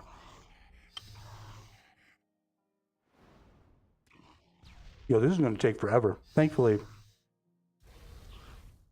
I still got to eat.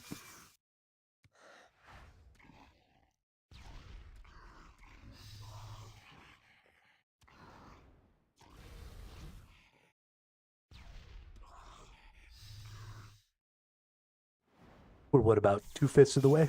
That's nice.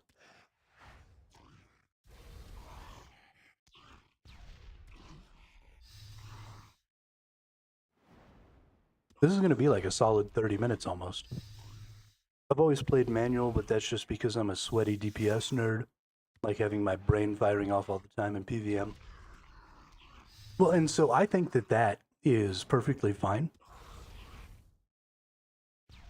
So something that was a part of this conversation that me and my older brother were having was about APM and how APM really should be how we determine the difficulty of a combat. And it should be how we ultimately gauge our combat difficulties. So, for example, I'm getting older, right? I've got arthritis because I've got psoriasis, I've got psoriatic arthritis. So my fingers just don't have the dexterity that they did when I was in my late teens, early 20s, right? I used to get on, Counter-Strike and stuff like that and go ham, right? And I'm all about that. If you're a young gamer or you're a dexterous gamer and you have the ability to click all those buttons and do, 200 actions per minute, then I think that systems should encourage and accommodate that. Absolutely, 100%. But there are people who don't have the dexterity to do that. And I don't want to have a system that alienates those players completely. And so instead of having difficulties that are just about adding more hit points or adding more damage to your bosses, because that's trash, changing the APM required to complete a boss by making their mechanics more complex, or by forcing you to use a manual cast system instead of a automatic, or by doing a variety of different things, right? Making the boss attack faster so you have to dodge more often, changing up the rotations or giving them more randomized rotations so you have to be paying more attention, right? These things that increase the overall actions that you're pressing during any given time within the fight drastically changes how difficult the fight can be. Bossing in RS3 isn't as high output. Sure, I didn't actually expect that RS3 was going to have that. 200 actions per minute is, you literally can't have 200 actions per minute in RS3 because of the tick system. You're pretty well capped at like 60 actions per minute in RS3. So obviously that's not a possibility. But yeah, I mean, I think it's all... I just think we need to start changing the way we view I think we need to start changing the way we view how we start building combat systems, because making more complex rotations isn't doing anything really for us, because there's only, there's a cap to that. You can only hit so many buttons. And so now we have to start thinking about automating away some of that into a deck building, and then adding back those actions per minute doing other stuff, right? I'm not saying automate the combat and then just sit here and watch like we're doing now. I'm saying automate the combat, and then, I need to be moving, right? Give me some movement skills so that I can be like moving around while the auto combat is going on. So now I still have those same actions per minute, right? I'm still dodging like a bullet hell game. And you can think of like Vampire Survivors, the bullet hell game, or that new game Megabonk is a very good example of some of these things, where you have these movement abilities where you're moving around the map, you're looking for treasures, you're doing stuff like that, and you've got all this auto combat stuff going on, right? You're shooting out arrows and whatever other bullshit that you're doing. And so automating away some of the rotational aspects of combat, and then adding in some additional get the fuck out of the way mechanics, or some interesting, interactive mechanics and stuff like that. Having lots of things that maybe you need to be changing targets and stuff like that quickly. Stuff that's going to raise your vision, right? So in the current meta for games like this, a lot of your view is you looking down at your skill bar and looking down at your cooldowns. And, you're kind of waiting for audio cues and stuff like that, or you're kind of half looking up, waiting for big red circles and things to dodge. But a lot of your vision is down at the bottom of your screen, looking at those timers, looking at those cooldowns.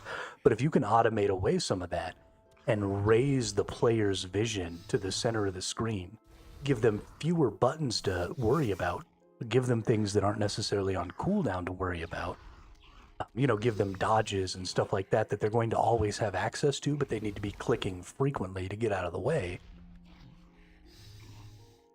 And you're going to add a lot to your gameplay, because I'm going to be looking up at the boss. I'm going to be looking at my character, and so I'm going to actually see the animations that they're doing that are going with all of these sounds that I'm normally hearing. So you want to raise the player's vision back up to the middle of the screen and action, and away from these hot bars.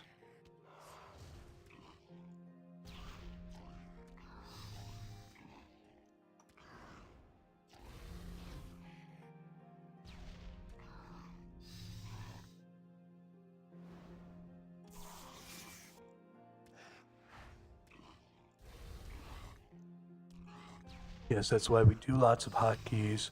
We can keep our eyes on the boss, not where our mouse click. Well, so it's not like absolutely that's part of it. But the other part of it is needing to be able to see when your cooldowns are done. Right? I'm not going to be able to keep track of a 30-second cooldown, a 25-second cooldown, and a 20-second cooldown in my head. Right? I have to look from time to time to see where that cooldown's at. I believe that's how most people play, have your adrenaline building abilities autocast, and have a few button presses. I think that's great. I think that's a great way to play. I think mage is going to be a little more complicated. I think melee and ranged probably gets good. But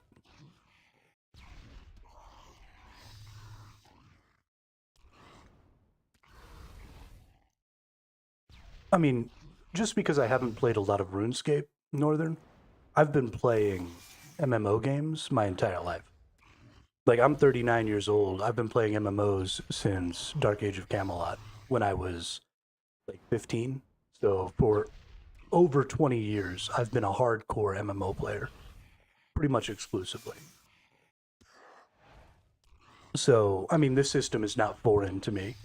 This is bog standard MMO combat system. You know, I've played Final Fantasy 11, I've played Final Fantasy 14, I've played Dark Age of Camelot, I've played Guild Wars, I've played New World, I've played EverQuest, I've played Albion Online, I've played Eve, I've played now RuneScape, I've gone through a ton of them, so.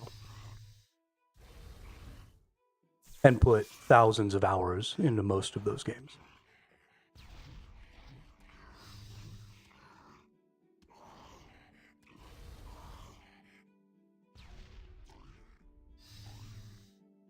But I mean, the high-end PVM in this game is going to be fairly similar to high-end PVM in other MMOs.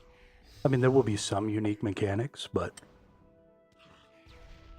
the general idea is the same. I'm excited to see what this game has to offer and what unique mechanics they have.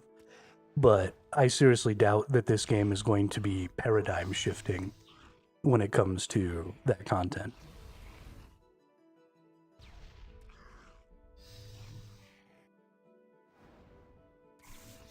This is the paradigm shifting part of it. This hybrid auto plus manual combat is easily the coolest thing about RuneScape 3's combat.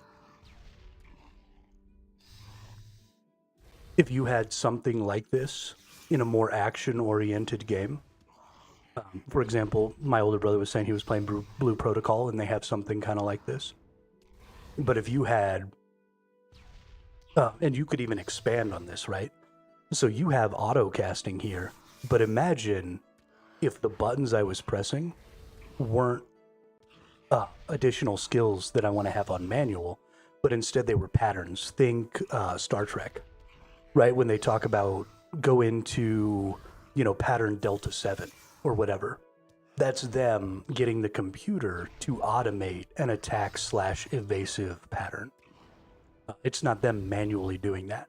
So imagine if instead of, you know, you go into a boss fight and you're doing all of your individual skills, instead you had a series of rotations that equated to a certain set of movement and or attack skills, and so you were reacting to what the boss was doing and triggering instead these patterns of skills as opposed to individual skills, right? And this drastically increases the complexity that we can add to combat, because now one button press is giving you this whole slew of actions that are happening, and some of them can be happening at the same time. Some of them can have to happen in sequences, right? You can't slash your sword and stab at the same time, but you can certainly sidestep and slash at the same time. So just the complexity of that starts to become so much greater, and that also increases the complexity of the preparation, right? The deck building, which is to set up exactly what you want to happen in each of these quote-unquote patterns. And so this is the paradigm shift, right? This hybrid manual auto combat system is where things are going in the future, I think. And I think it's probably the most interesting thing about this game right now. No, again, I have only been playing the game for 6 days. I haven't seen the really high-end endgame stuff. So this is just the most interesting thing I've seen so far. But I would be really shocked to find something else about this game that was so unique and so different and so awesome that I would think that it was even more interesting than this.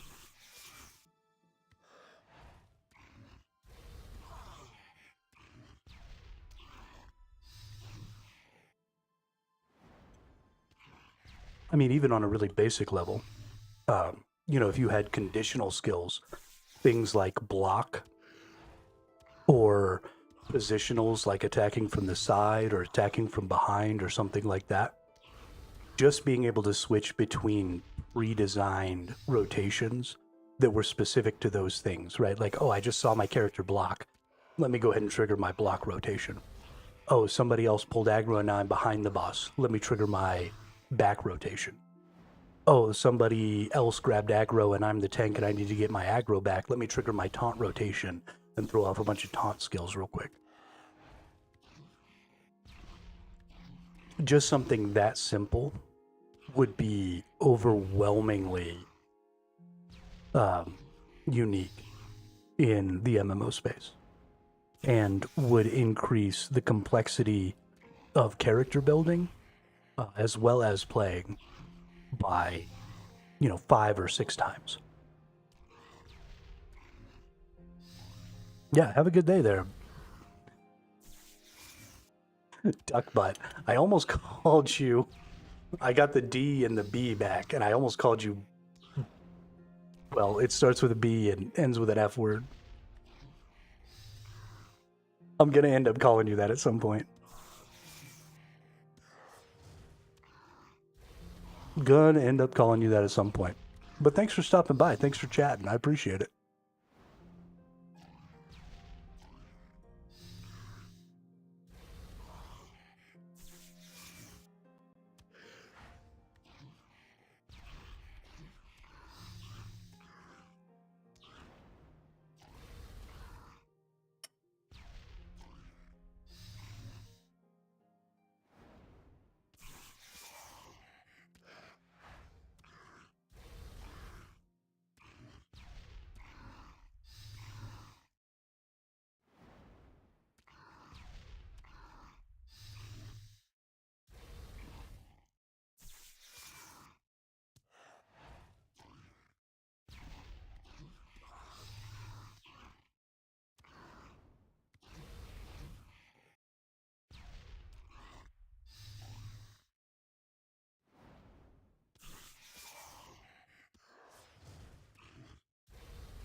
All right. All that talking and making food and eating food.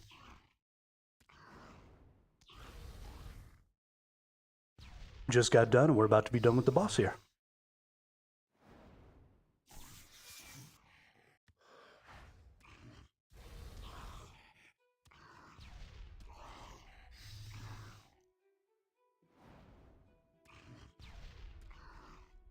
Talk about good timing.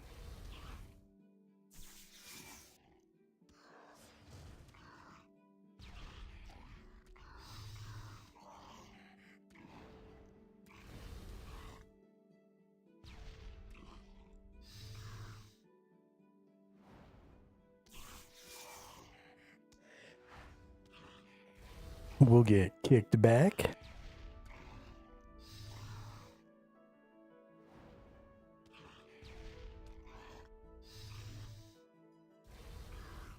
Maybe throw out a couple more ultimates here. Yeah, get them. 19 damage.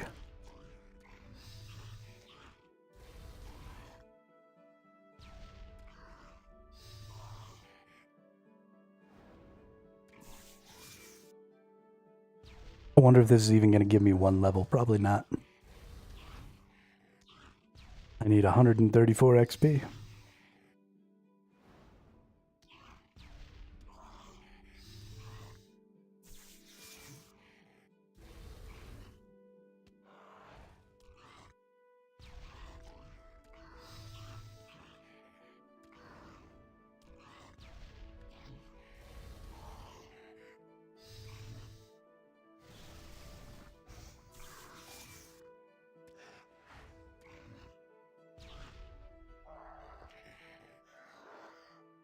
Booyah, dude.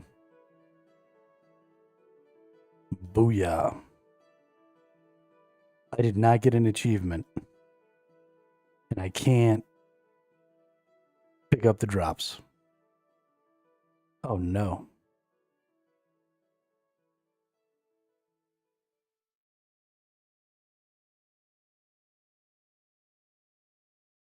Well, that makes me so sad. But hey, we got him. Beat that dude's ass. I needed 134, so I got 125. Almost got the rest of that level out of that.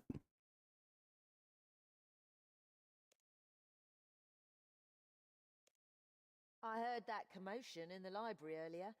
I assumed it was Wizard Boran jumping at shadows again. I'm not sure he's cut out for the stressful life of an academic librarian. The stressful life of an academic librarian.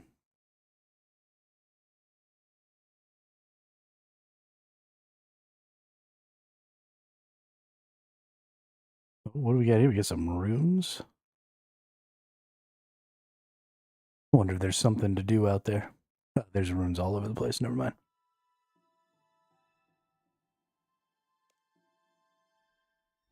Ascend. Yeah, this tower's huge.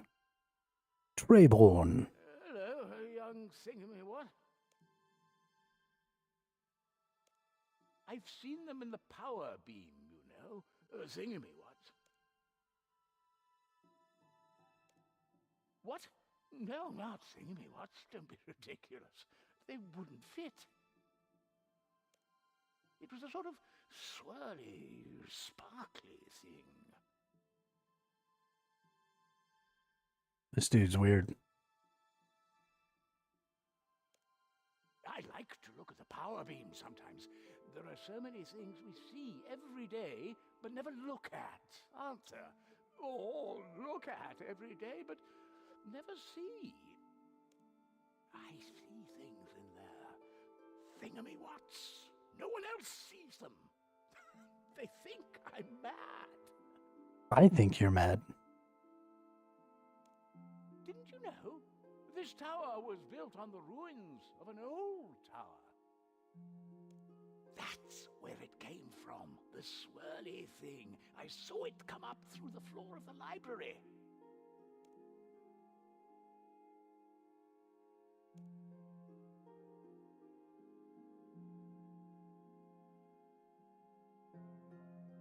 Okay.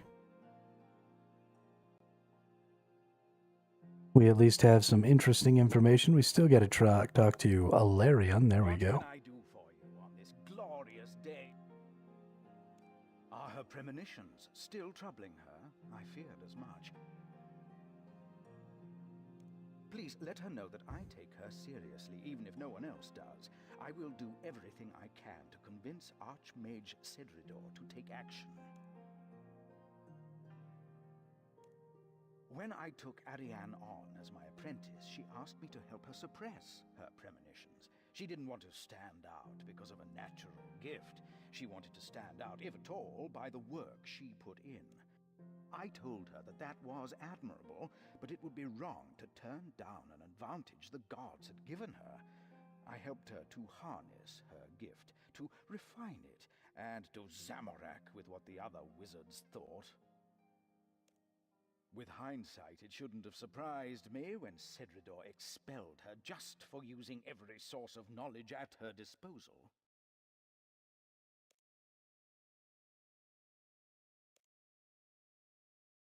Alrighty. I think the last person we're probably going to have to talk to is going to be Archmage Nerdface. Ooh. A rune chest. What levels do I need to be? Oh, it's securely locked. The Wizard Rosalina.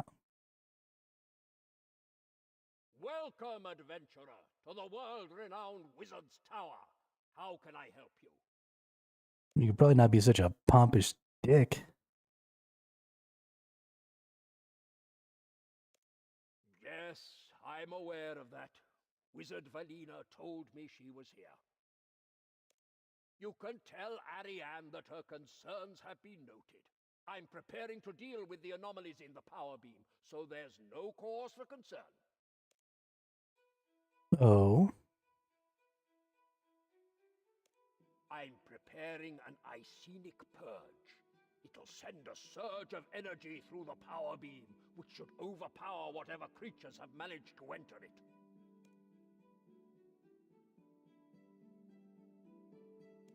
You know what she did, don't you? Wizard Ariane was our most promising student. She could have been Archmage someday. I overlooked her gallivanting off as an adventurer. Everyone's reckless in their youth.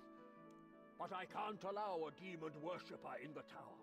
The tower has had strict rules against Zamorakian wizards for the last 100 years, and I have to apply that, even to her.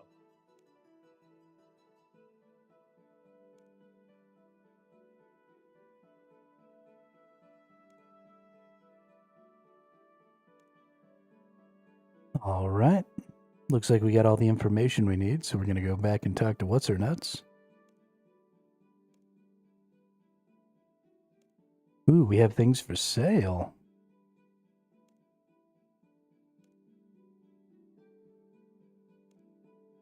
It's a reward shop.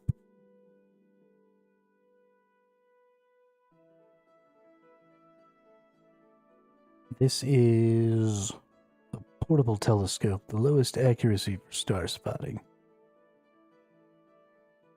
Mining boosts.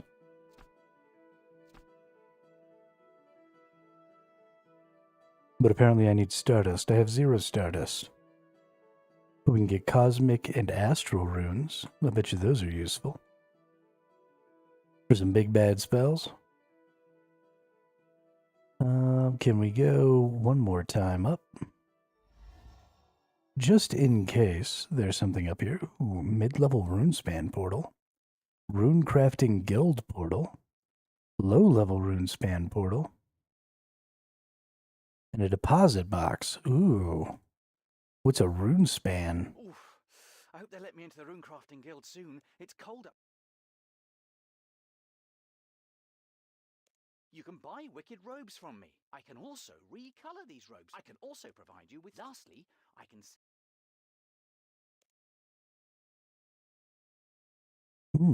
With some sort of points.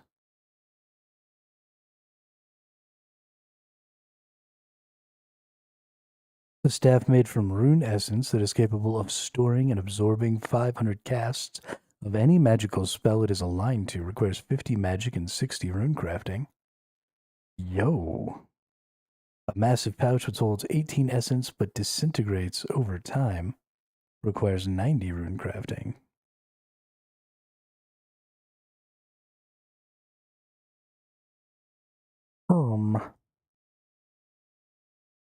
Steve, what is all this? What is all this? Well, we're going to have to come back up here and figure out what's going on up here at some point. There's so many things to do in this game.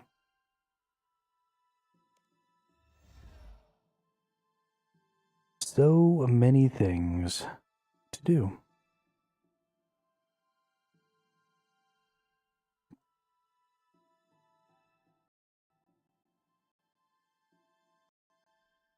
Have you learned it? Whoops.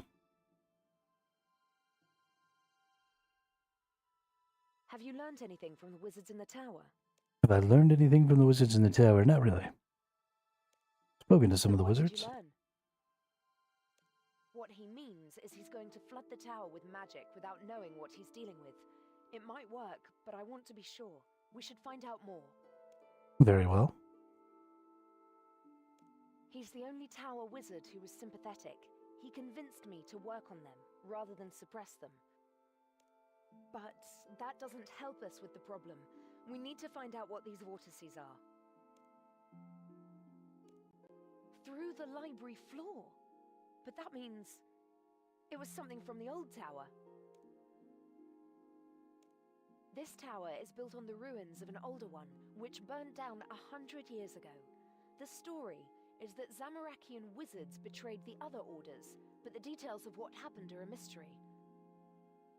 I do know it happened just after the wizards discovered the inner secret of the rune mysteries. The rune essence teleport spell. Perhaps that discovery led to a conflict. The surface part of the old tower was destroyed by the fire, and the new tower was built on the same place. But the underground levels of the old tower are still there. Oh, really? Good idea. It's not going to be easy, though. Archmage Perian sealed the lower levels when he built the second tower. There's a rumor that the door can be opened using the water surge spell, but many wizards have tried casting that spell on the door and failed. It's more likely that there's a key hidden somewhere in the tower. Could you go back into the tower and find the key? I think Wizard Eleron will help us if we tell him what we're doing. You should start by talking to him. Alrighty then. Away to the tower we go.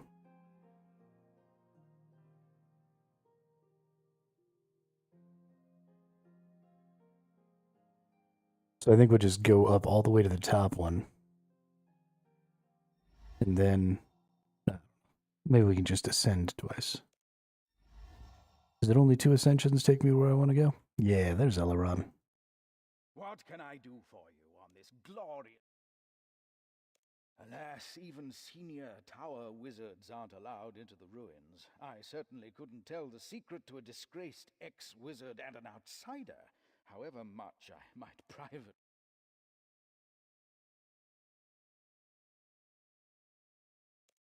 Ariane is a brilliant mage, but she has never mastered the subtleties of human interaction. The oath I swore to... One wonders what it is that generations of archmages have wanted to keep locked away down there. Forbidding a source of knowledge goes against the principles upon which the first tower was founded. No one except Archmage Cedridor is allowed to know the secret of entry to the ruins. Naturally, I've heard the rumors. Many young wizards have wasted rooms casting water surge on the door to no effect. A few, however, have speculated that the key might lie not in casting that spell, but in understanding it. It was the Archmage Perian, first Archmage of the new tower, who sealed the lower levels.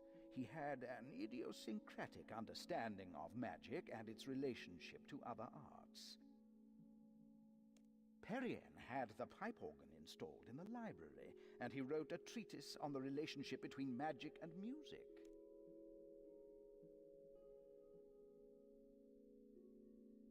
I don't recall saying anything of the sort. If you did want to read that book, though, for its historical interest, perhaps, you could find it on one of the bookshelves on the ground floor. Interesting. I think we're gonna go learn to play the organ.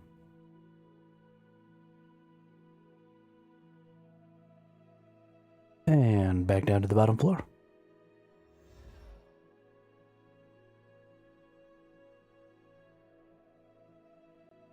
You see the Archmage Perian's book, but it does not appear to be on this bookcase.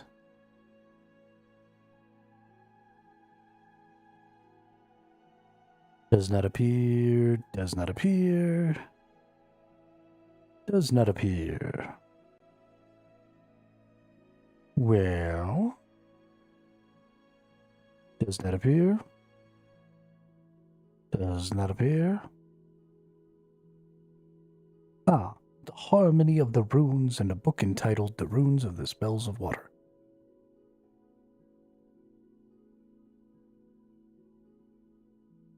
The Dark Arts of Magical Wands. Interesting. Alright, so let's take a look. By Perian, apprentice of Unai, first Archmage of the Reborn Tower. It is already well known that the harmonies of music are expressed in the motions of the heavenly bodies, but I believe that they can also be found in the relationship between the runes of magic. This I have proven to my satisfaction by both reason and experiment, and it is further confirmed by Samuel Skordul, who writes in his third voyage that the elves of the western lands can shape magical crystals by sounding harmonies on enchanted flutes. Just as there are 12 notes of the chromatic scale, there are 12 runes used in the magic of the tower: mind, air, water, earth, fire, body, cosmic chaos, nature, law, death, and blood. Some have theorized the existence of other runes, but they do not figure in the harmony. We can therefore assign to each of the runes a pitch beginning with mind A, air A sharp, and so forth up the scale. See each diagram. See attached diagram. For the apprentice learning the spellbook of the tower, this linking of magic and music provides an aid to memorization, since the runes used for each spell can be expressed as a melody. It is for this reason that I have commissioned the building of a pipe organ in the tower library. I submit, however, that the harmony of the runes is also a profitable contemplation for the experienced wizard, and that meditation on the music of magic can provide a key to the deeper levels of the rune mysteries.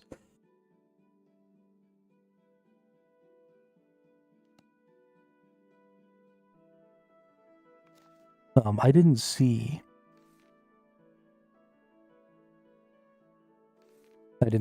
a diagram, but let's see, we had mind, air, water, so B. A B should be water. Now let's read this other book by Jalarest, Apprentice of Treborn.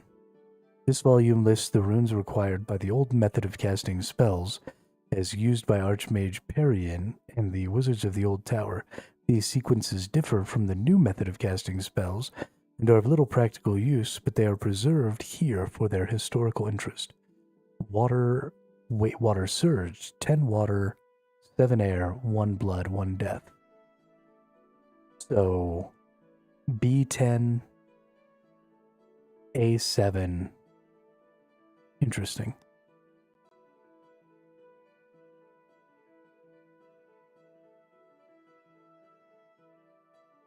Oh, all right. If you must play the organ, at least keep to the top manual. It's quietest. Not even Archmage Cedrador could concentrate with a rat. It's been here since the tower was rebuilt. I think the first Archmage was a little eccentric in his architectural.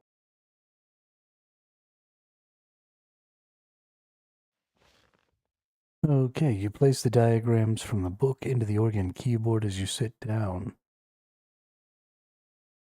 Okay, water is B.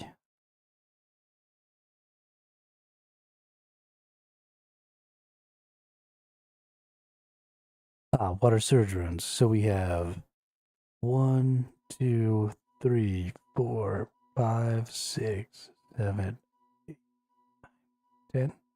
Then we have a sharp.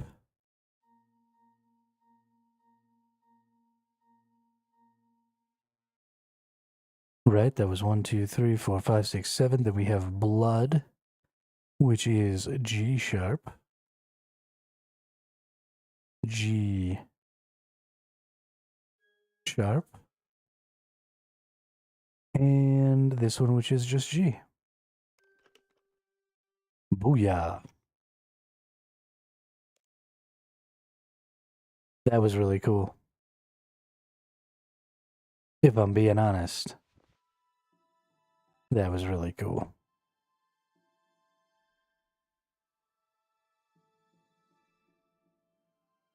Alright. Surely I have to go talk to Ariane now. Tell her I've got the key.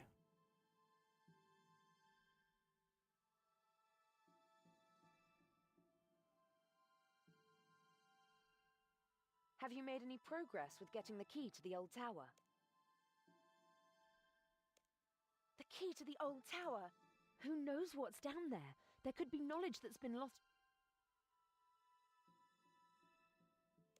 I just hope it's well preserved. It would be terrible for knowledge to be lost forever. The entrance is on the east side of the island. Come on.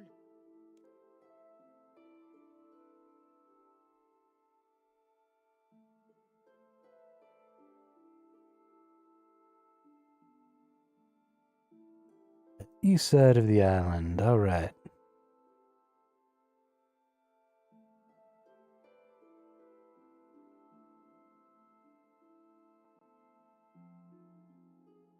Come on, open the door and let's see what's in the ruins. Well, that doesn't look... Oh, it's down below us. Like, that doesn't look like a door at all.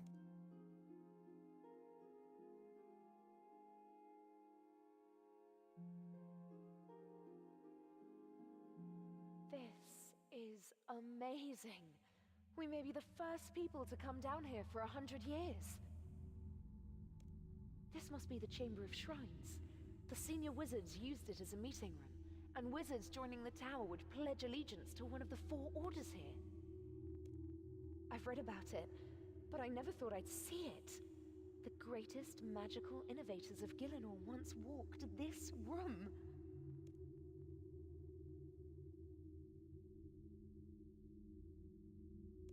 Yes, I know, but I wish we could spend more time exploring the ruins. If I can, I'll stay down here after we've done what we came for.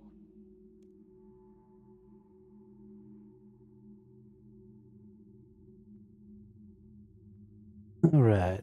The old tower was made up of wizards from all over the world, with wildly different philosophies of magic. They arranged themselves into 4 orders dedicated to different gods: blue, green, red, and grey. The blue wizards worshipped Saradomin, god of goodness and order. He's the most widely worshipped god in human lands. The blue wizards believed magic could be used to help people and focused on non-combat spells. They invented most of the enchantment spells in the standard spellbook we use today. After the first tower was destroyed, it was the surviving blue wizards who rebuilt it.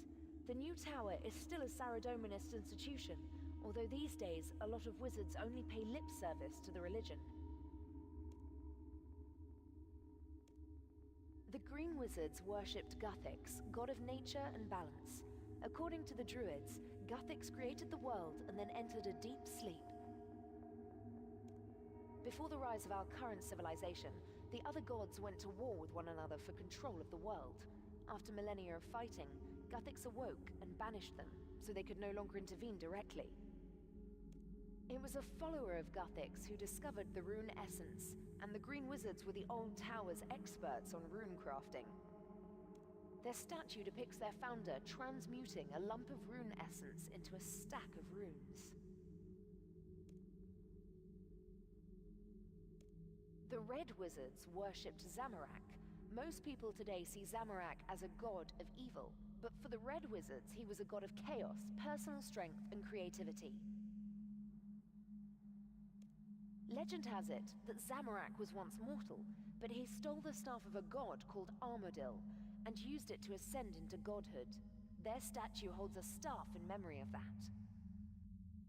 The red wizards focused on destructive spells, especially ones involving fire.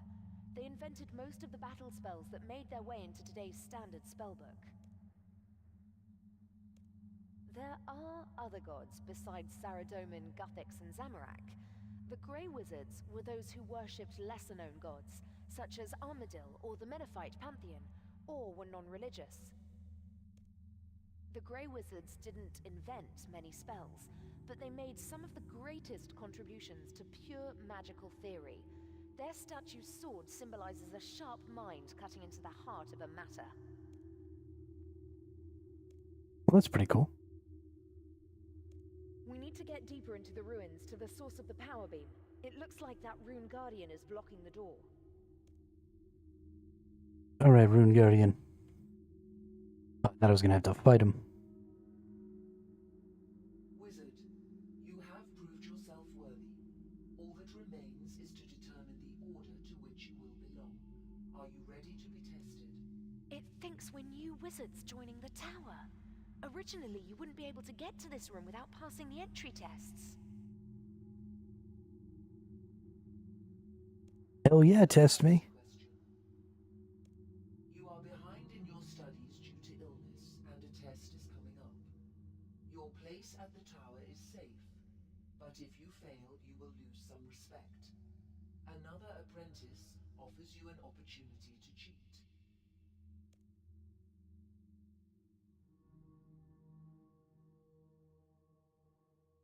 The second question.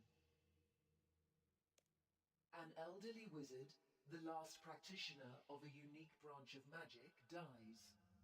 Her diary might contain details about her unique magic, but her will states that the diary should be destroyed on her death. Destroy the diary without reading it, copy out the most important information, then destroy it. Pretend to destroy the diary, but actually keep it for myself. Put the diary in the library so all wizards can study it. I feel like you gotta put the diary in the library. A rival wizard is spreading lies about you and has made you the laughing stock of a nearby village. They believe you are of low intelligence and poor moral character, and throw vegetables at you when you visit. What do you do? Challenge the wizard to a magical duel in front of the village. Try to reason with the villagers and convince them he is lying. Appeal to the wizard's better nature and ask him to stop. Play practical jokes to knock him down a peg in return. They're throwing vegetables and shit at me? I feel like I would challenge him to a duel, if I'm being serious. Let's fight him. Fourth question. You have become a senior wizard and are asked to take on an apprentice. The boy is talented but undisciplined and does not apply himself outside his areas of interest. What is your approach? Constantly challenge him, forcing him to learn discipline, show patience and compassion so he has a safe place to grow. Concentrate on his weaknesses so he receives a balanced education and gives him resources to develop his areas of interest. Yeah, absolutely. Fifth question. A senior wizard asked you to take part in a ritual that will greatly benefit the tower. Before the ritual starts, you discover that he learned part of it from a demon. The ritual appears safe, but demons are expert liars. Study the ritual and make up my own mind about its safety. Stop the ritual. It may be corrupt in a way I can't detect. Make sure the demonic influence is balanced by other influences. Go ahead with the ritual, but focus on my personal safety. Welcome, Grey Wizard. Yeah. Who's a Grey Wizard? I'm a Grey Wizard. Rune Guardian gives you an archaic wizard hat. The Grey. Hell yeah. First tower hat. Boom. What's up? Do I talk to Ariana again? I wish we had more time to explore these ruins. Need to find a way across the gap in the stairwell in the ruins of the old wizard's tower. Well, that must be something that comes next.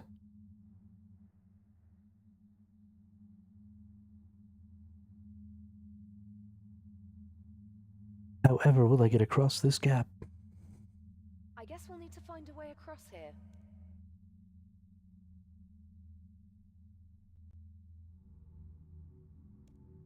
The thing that attacked Wizard Boren came up the power beam from the ruins. I don't want to risk touching it until we've investigated. Okay, fine. I could jump it. Maybe you could, but I'm not risking it. We need to find a safe way for...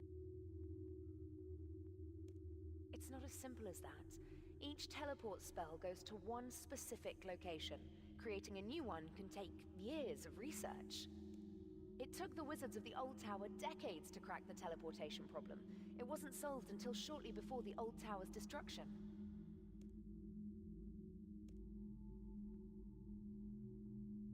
Alright. What do we got here?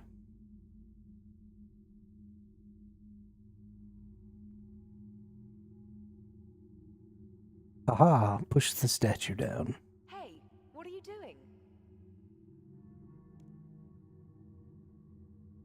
Making us a bridge.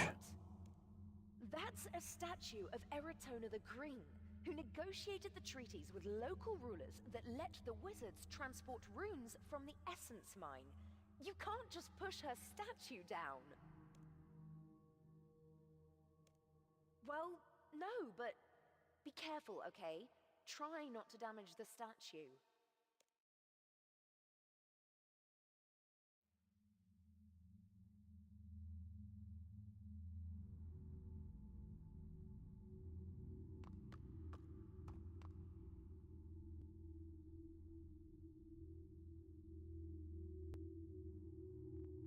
Whatever it takes, right? All right, down another staircase we go. Yo, this is exciting. I love these quests that take you down into these special places. Oh, look, it's all the wisps. Oh, it's a bunch of different colored ones. They're all different wizards. Yo, it's got to be the trap spirits of wizards. The heart of the old tower. The central spellcasting chamber where the old wizards performed their most powerful rituals. It's amazing. I never imagined I'd see it in person.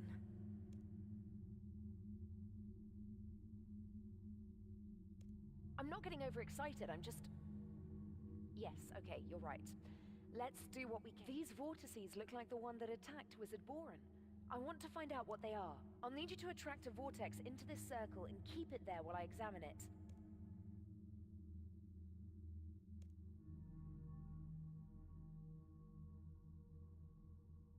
Nope, not that one. That one. Alright, let's get a gray vortex. I'm a gray wizard. We're gonna get a gray vortex.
Okay, this is not an easy quest.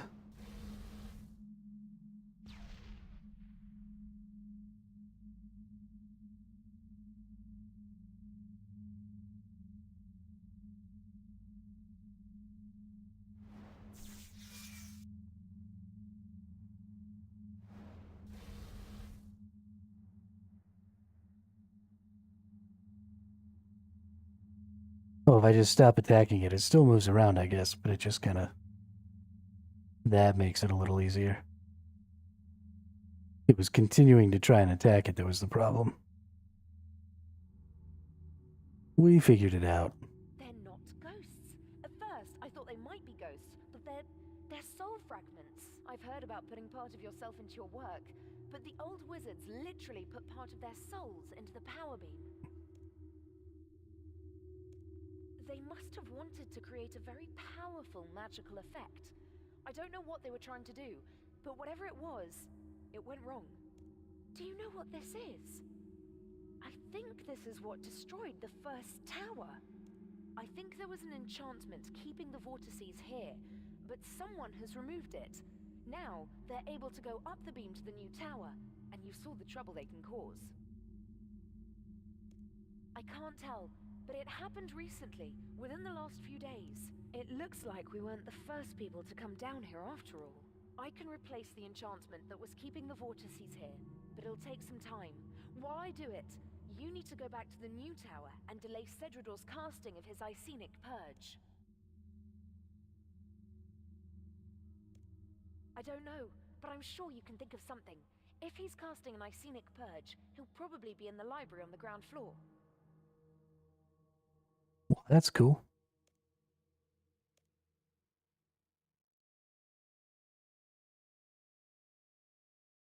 Is there anything interesting in here that I can find, maybe?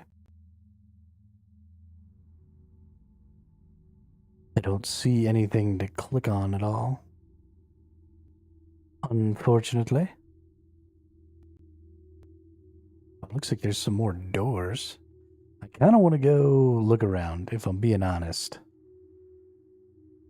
I might not have another chance. Okay, fine then.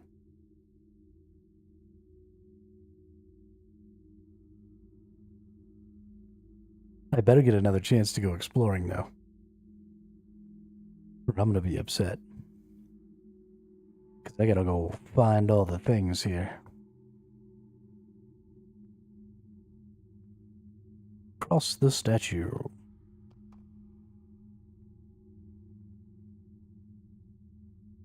I wonder if there was a way down other than that statue, because there was an option to not push the statue over.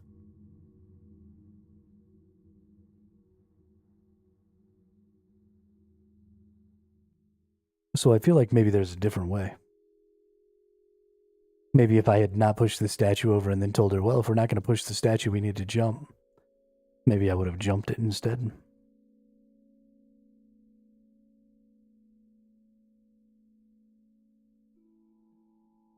All right, Cedridor, you nonce. Be quiet, adventurer. My assistant and I are casting an Icenic purge, and we must have silence in order to concentrate.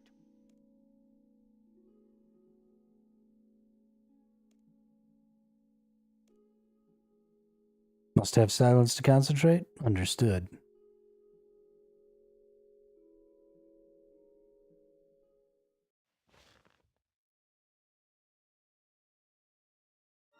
Please don't do that, adventurer. The Icenic purge is in a critical stage, and it is Adventurer, I must insist that you step away from that organ.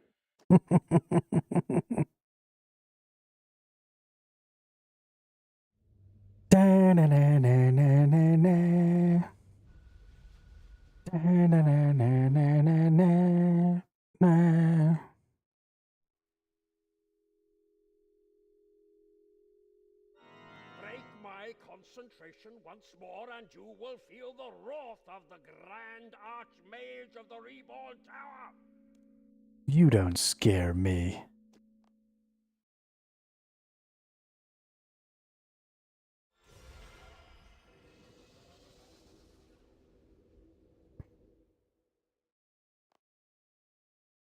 You don't scare me one teeny tiny little bit.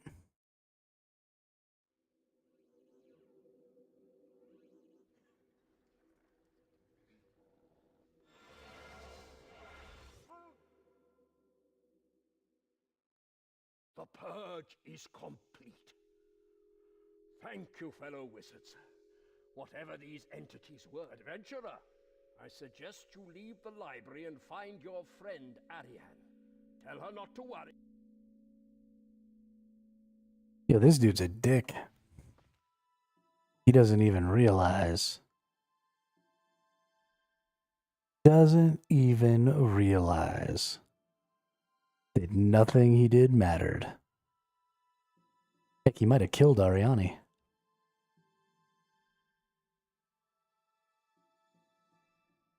Nope, didn't. She's alive. It was close, but I managed to restore the enchantment.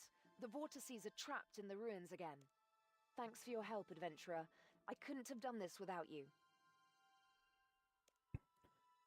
Dope. Yo, what's up, Anthony? Welcome to the chat. Welcome to the channel. Oh, Is there a reward? Sorry. I found some things in the ruins. 70 mind runes. An air talisman. I'm going to head back down to the ruins to study the vortices. I want to find out what Booyah. Magic lamp, runecrafting XP, Wizard's Tower mind spike. First tower hat, air talisman, 70 runes, and 4 wizard titles. Okay.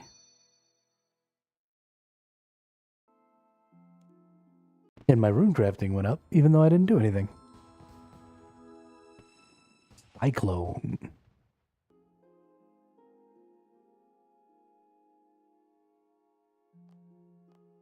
want to learn some stuff about rune crafting. It seems pretty cool. I still wish that rune crafting was going to be something that you could do, or using runes and using the spells was going to be something that you could do. Welcome, Grey Wizard. That's right. I'm a Grey Wizard. What wizard type are you all? Did you all go for a specific type, or did you answer the way you think you personally would have answered, or...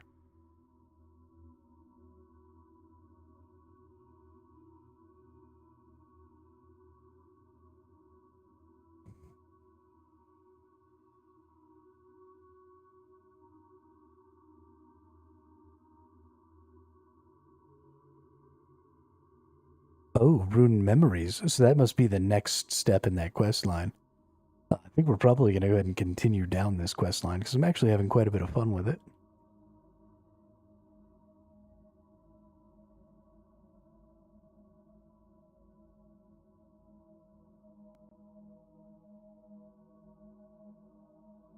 Maybe we'll level up some cool stuff and we'll start working down the wizard path a little bit here. At some point, we'll get everything leveled up, even our ranged path. I'd like to get a little bit of a head start. None of these chests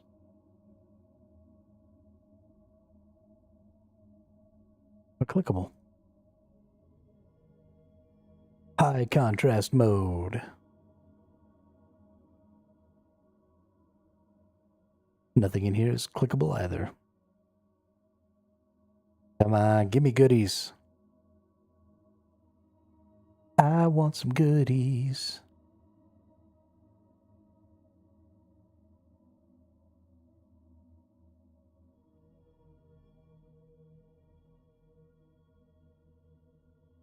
There is one thing I've noticed about this game, and it is because the game is so focused on your skills, getting up your crafting and stuff like that. It seems to me like there aren't a lot of things to find in the world. Like, there's this really cool tower here, and I imagine probably the next quest in this quest line will take me into the tower a little, and make me go run around all these places down here, learning things. But there's not a lot of, like, gear to find, right? Even when I pick up stuff like this tower mine spike, it's not... I don't know, it doesn't feel like I've found anything of real interest or even use. So I don't really know... I don't know. The sense of reward for exploring doesn't seem to really be there when it comes to random chests and stuff like that. But it's whatevs. Oh no, don't attack the vortex. Okay, I just want to talk to Ariane. I think I'm close to finding out what... I want to cast a spell on the source of the power beam. I think it'll tell me who removed the enchantment and released the vortices into the tower. I don't know exactly what'll happen though, so I'd like you here in case things go wrong.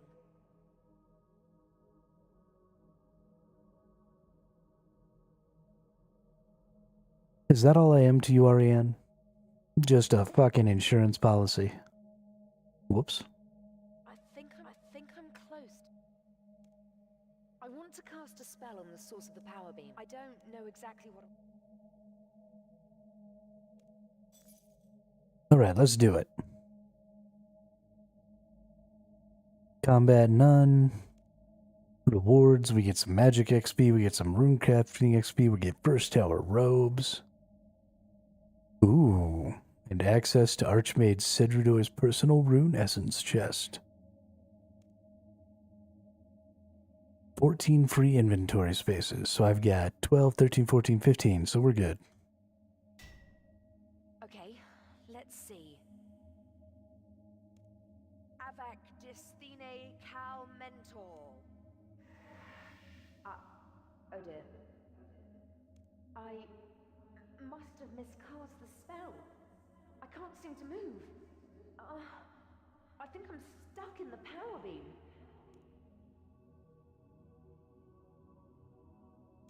I think I'll be released if you can disrupt the source of the power beam. Actually, I've already got an idea about how you could do that. If we were to recreate the ritual that created the power beam, that would disrupt it and release me. No, it's worth a try though, isn't it? If it doesn't work, we can try something else. I'd rather you didn't. No one's meant to know we're down here, remember? If my idea doesn't work, or if we end up in real danger, you could go and tell Wizard Eleron, but there's no call for that yet. Okay, looks like I'm casting a spell. Fire rune and an air rune. Yo, those are like super runes. Red vortex and the air rune on a grey one. If I'm right, you'll see something happen. Okay. Can we, like, turn off?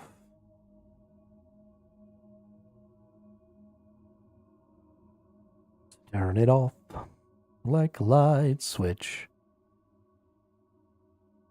Use prepared fire rune on a red vortex. And use prepared air rune on a gray vortex. I've absorbed them. It worked, I thought so. It's just a matter of picking the right rune type. You're holding soul fragments of two of the wizards who lived in the old tower. Yes, it's very exciting. Is that if you put these in places in the tower where these wizards once were, you can trigger memories of what happened. Aha. Start by using them on the chairs in the library.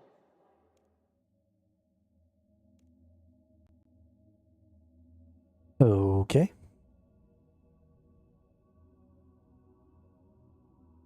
The amount of lore and stuff behind a lot of these things is pretty crazy. So probably the red one goes in the red one. And the gray one goes in the gray one. What Zanmaron got you working on now? Enemies of the Order must taste the flames of our wrath. I thought your order perfected attack spells decades ago. Isn't Surge the theoretical maximum? It's not about power. I'm looking at ways to make the spells bypass defenses. Can't be done. Ozakan proved you've got to have line of effect. I know. It's one of Zanmaron's impossible problems. I meant to try to solve it to learn why it can't be solved. That's what I can't work out. I can't see what's wrong with my solution. Let me see. May? You're bypassing line of effect by angling the spell through a secondary plane using runes of law. I mean, it's not a complete solution, but the principle is... Do you know what you've got here? What do you mean? I think you might have solved the teleportation problem. That's not funny, May. I'm serious! We should show this to Azris. She spent years trying to crack the problem. She's written volumes on why it can't be done. If this is an elementary mistake, she'll have seen it before. And what if it's not an elementary mistake? Then she'll take it to the council, and you, my friend, will have a major school of magic named after you.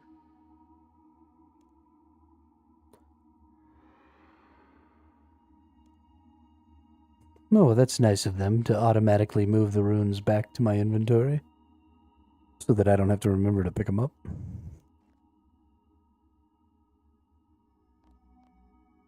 Because let's face it, I'm stupid enough I would have forgotten them.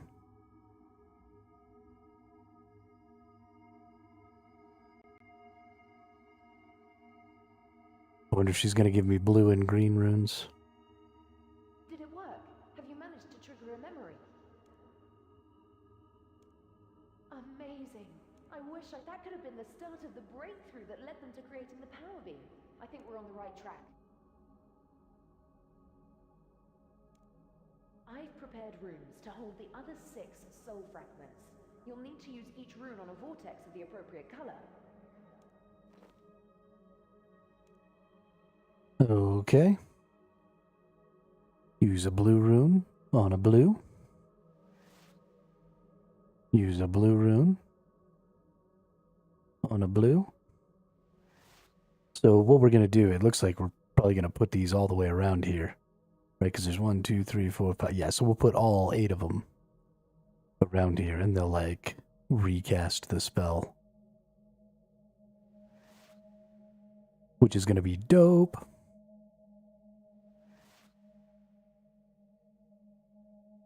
There's not a ton to this quest so far, but it's still interesting enough that it's well outside of the norm, especially for the time. I mean, we've got rune memories here. This skill was out in 2003 is when this quest came out, which is crazy. Okay, we prepared everything. You should be able to use those runes to trigger the rest of the memories. The leaders of the 4 orders use the shrine room to hold meetings. That's the room upstairs with the statues representing the... If you use the runes containing the soul fragments of the 4 masters in front of the statues of their orders, I think you should be able to trigger a memory. Alright, I'll go try that now. But you can definitely tell how much more specific a lot of the information I've been getting so far has been. You know, we were doing some really kind of random quests before, and I definitely think that was a mistake for me. Doing random quests and not running it in this timeline. There's just a lot of knowledge that you need to have about the layout of the world and where a lot of things are and stuff like that, and going kind of pale-mail.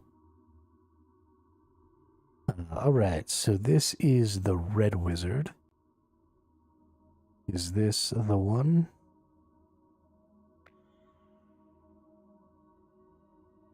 And now we've got a blue wizard. Blue wizard goes here. We've got an air wizard.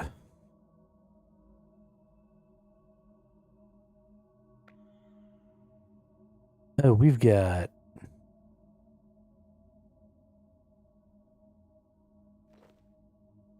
This was a cosmic, so this needs to be air. This was...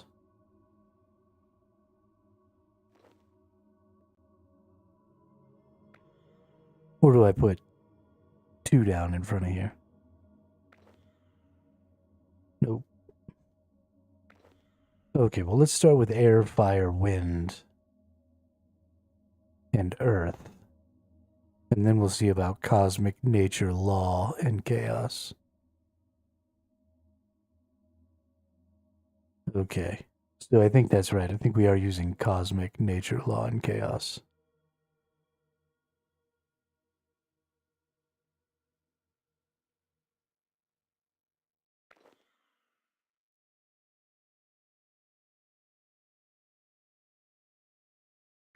That makes sense based on the descriptions she gave.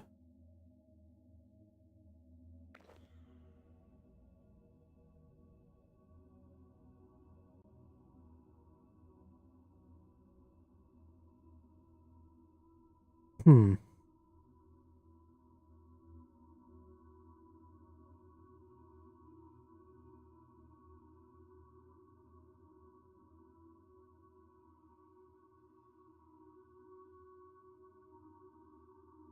Well, that's interesting. Let's see what this has to say. I should try to trigger a memory in the ruined shrine room beneath the wizard's tower. I can do this by using glowing law, nature, chaos, and cosmic runes in front of the appropriate statues. Speak to Ariane to get more glowing runes. Do I need 3 of each of these?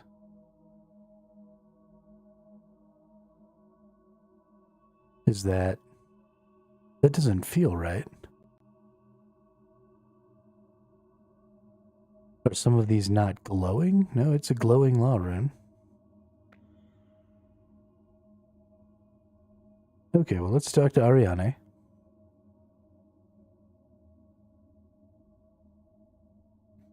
I assume the get additional glowing runes thing is there specifically for if something goes wrong, right? If you lose these or something.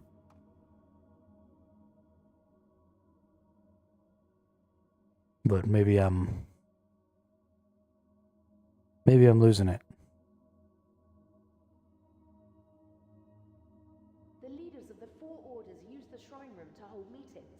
That's the remark. If you use the runes containing the soul fragments of the 4 masters in front of the statues of their orders, the law, nature, chaos, and cosmic runes contain the soul fragments of the masters of the 4 orders. You'll need to place each rune in front of the statue representing that master's order. The orders were associated with different elements.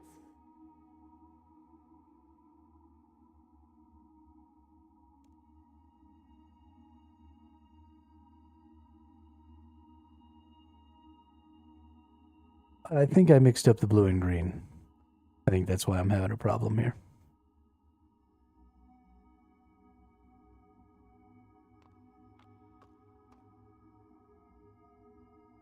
Didn't even occur to me that maybe I had gotten the order wrong.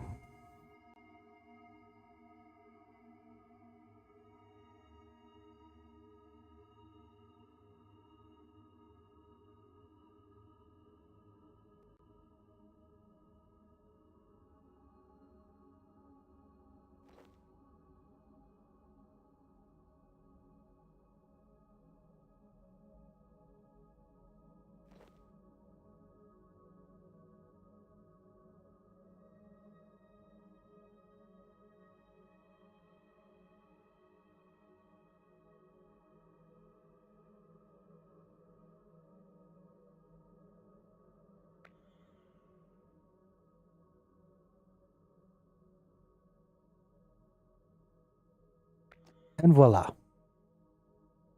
Zanmaron, may knowledge guide you. Do you know what this is about? Strength through chaos, honored friend. I have no idea. I suppose you were in the middle of something. My history of Gielinor. I have almost reached the dawn of the Second Age. Ah, when my Lord Zamorak enters the scene, when may the rest of us read this masterwork? When it's ready, my impatient friend. You know that. Strength through wisdom, gentlemen. Do either of you know what this is about?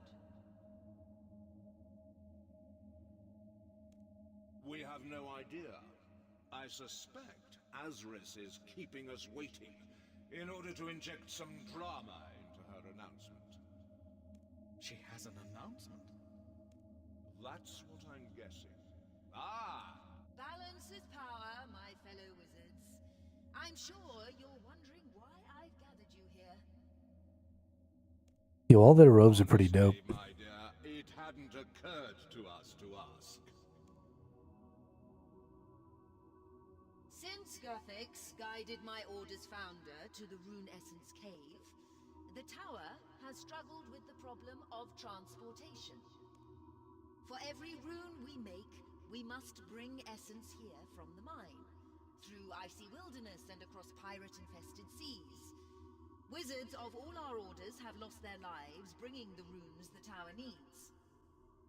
We have long known that teleportation is possible, but have failed to invent a new spell that could connect the tower to the rune essence. My fellow wizards, this document contains the theoretical framework that will allow us to create new teleport spells.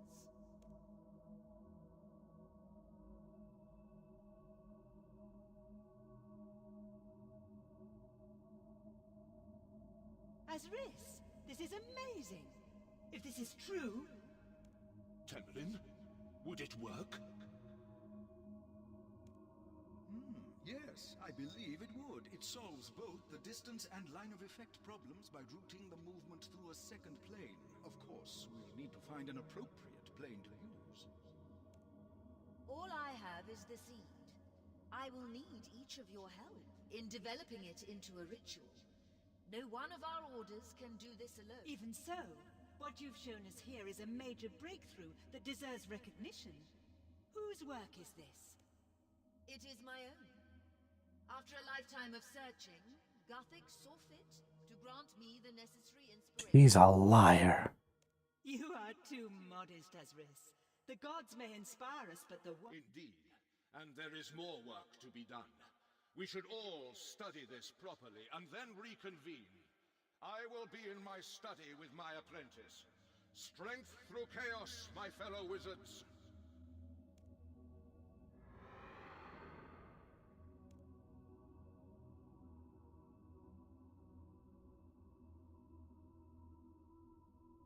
He lied, and now the apprentice is gonna tell the Red Wizard. And then he's gonna go all batshit. Start murking fools. Or maybe the Red Wizard apprentice dude did something to mess up. Yeah, I bet you that. I bet you he messed up the incantation on purpose and ended up blowing up the tower. Did you succeed in triggering another memory in the shrine room? What? That can't be right. Surely the wizards of the old tower were above such pettiness.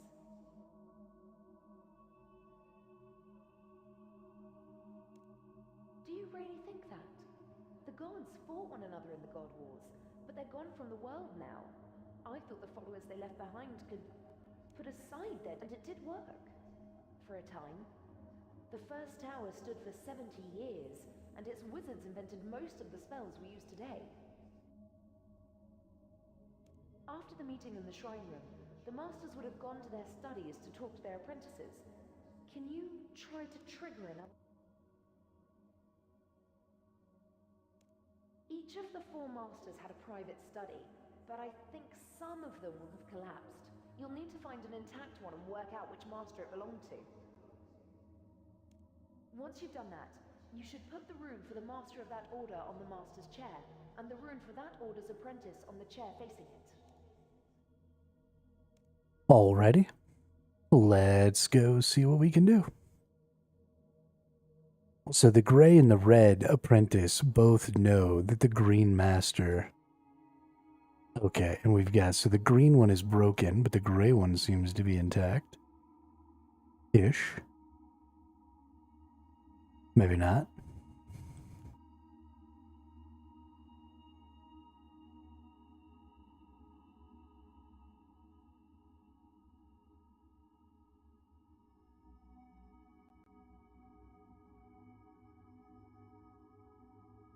Okay, well, I don't think I could put the glowing runes in the crates. Yeah, nothing happens. So without chairs, looks like we're SOL there. That's too bad. I would have liked to have seen what the gray one was going to talk about.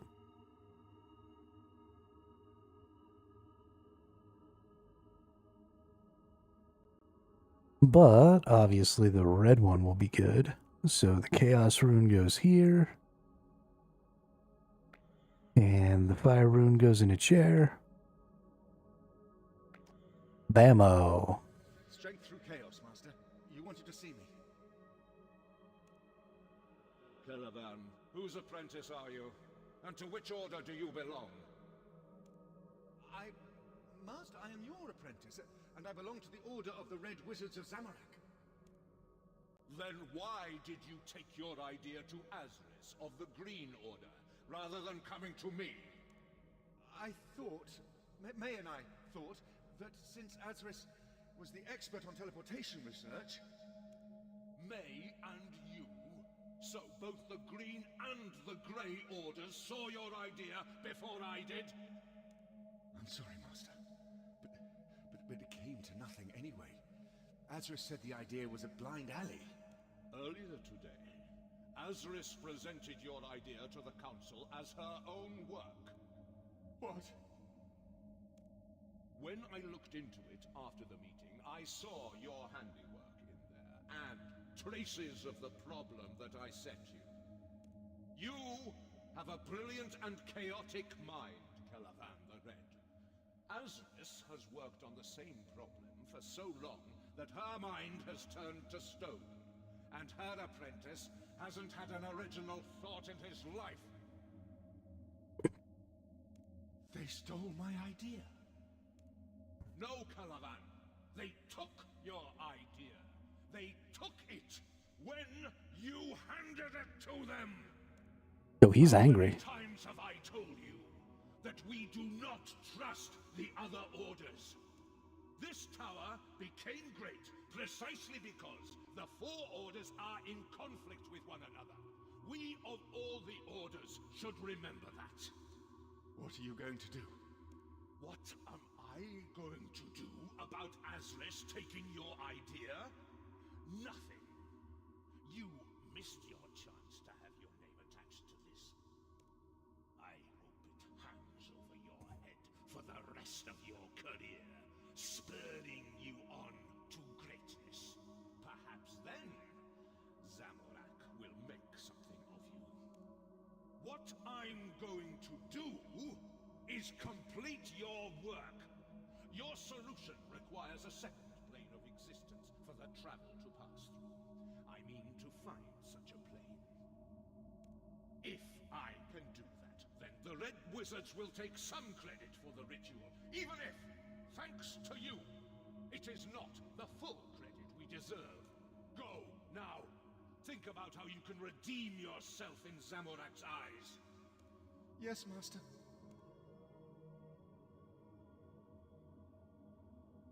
Damn, dude. That was harsh. As a Korax, keeper of the key to the abyss, hear me. By the staff of Armadil, on which Zamorak impaled the Empty Lord, I charge you to appear. Who calls me from the infernal vestibule?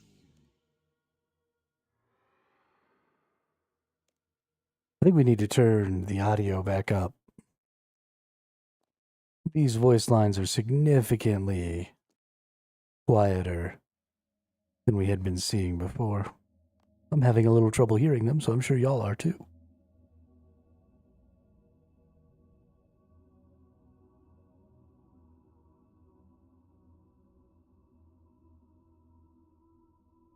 Well, looks like we don't get to see what anybody else thinks about anything, so back to Ariane we go.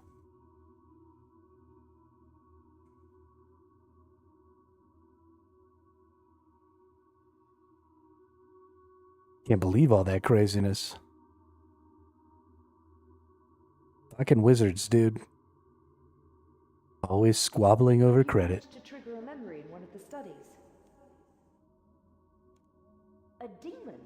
I knew that some of the Red Wizards were demonologists, but I had no idea there was a demon involved in the spell that created the power beam. Of course. That makes a lot. Teleport spells need to move the traveler through a second plane of existence in order to bypass obstacles. The teleport spells in the standard spellbook use a plane called the Abyss. It's dangerous and chaotic, but that's not normally a problem because you're only there for a split second.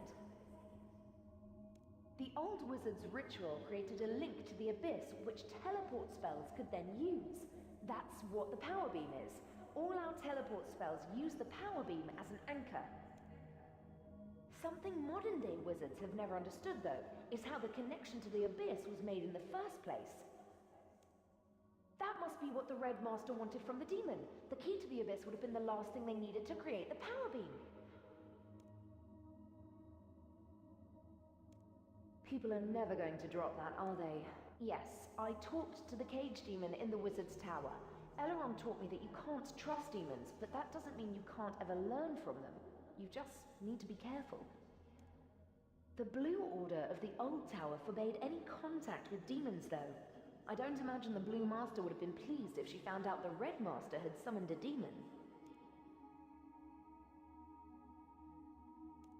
After he completed the ritual, the Red Master would have needed to distribute it to the other orders. I would guess that he did that by meeting the 4 apprentices in the library. See if you can trigger another memory in the library.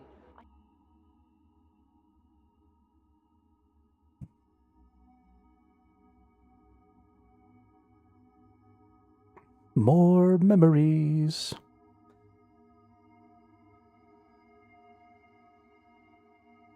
Alright, so we're going to put the 4 apprentices here. Right? Air rune. Fire rune. Earth rune. With your powers combined, I am Captain Planet. And then maybe put the Chaos rune on the table. Fuck, I'm good. All I'm saying is there have to be limits. There are things mortals can do, but some things should be left to the gods. And who decides what gets left to the gods, Perry, in your order? We all have to examine our consciences. With this power, we could end hunger, end disease, end war, unite the world. My conscience would be fine with that. And who governs this new world, May? Your order? Master? Strength through chaos, fellow wizards. It's good to hear a healthy argument coming from the library. We were talking about what we could do once we have the Rune Essence teleport spell. And what we should and shouldn't do. Then you'll be pleased to know that you will soon be able to act out your moral dilemmas. You've completed the spell, Master. Indeed, I have completed the ritual that Azris the Green presented to the Council.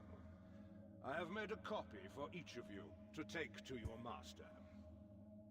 The ritual requires 8 participants who must stand in a specific pattern. Please stress to your masters that the ritual must be performed exactly as described. Any deviation could be extremely dangerous. We can commence as soon as we're ready. I'll see you in the spellcasting chamber. Who's gonna deviate? Who's the one who decides? It's possible that the blue wizard... Oh, it's gonna be the blue wizard, because he doesn't want the teleport spells. Because he thinks it's dangerous, and he ends up being the one who survives to make the next tower. And they, like, basically forsake all the other groups of wizards. So, What did you see? I bet you it's him. We're nearly there. The rich... I wish I was surprised.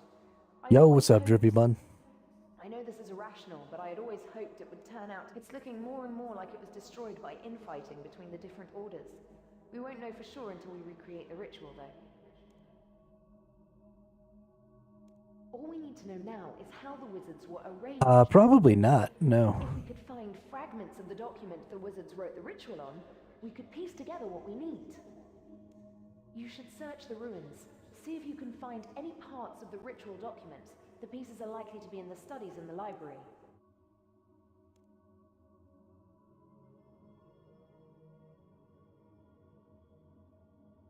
Probably not. I wanted to try it out. It's currently not on NVIDIA GeForce Now, so I wouldn't be able to play it until later anyway. But my older brother spent some time with it, and already told me kind of what he thought about it.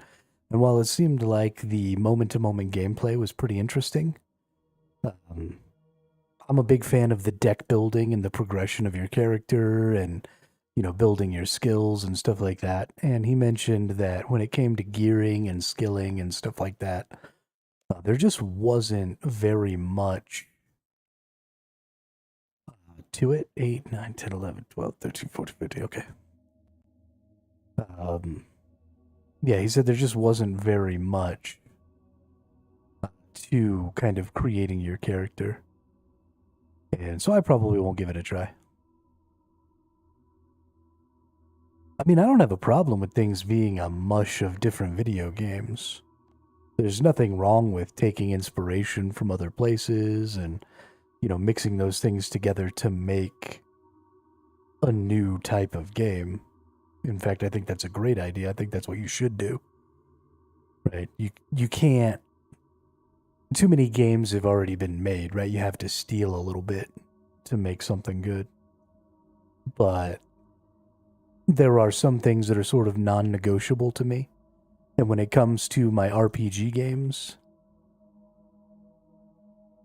the deck building aspect of building up your character over time is one of those sort of non-negotiable things, in my opinion. If I can't have a unique character experience, then I don't want to play. Actually, it looks like, never mind. Am I gonna get 8 of these?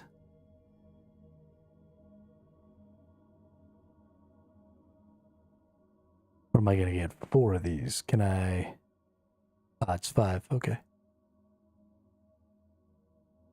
Might just progress a bit more of this story, see how it goes. Yeah, so what my brother was saying was that as a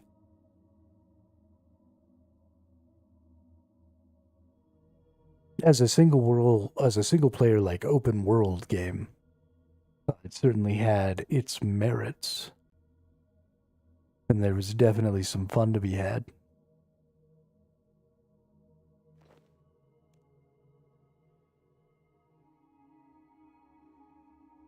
Oh, I found a diary. As my task nears completion, the burden of secrecy that I bore so easily for years now wears heavily on me. Soon the tower will be destroyed.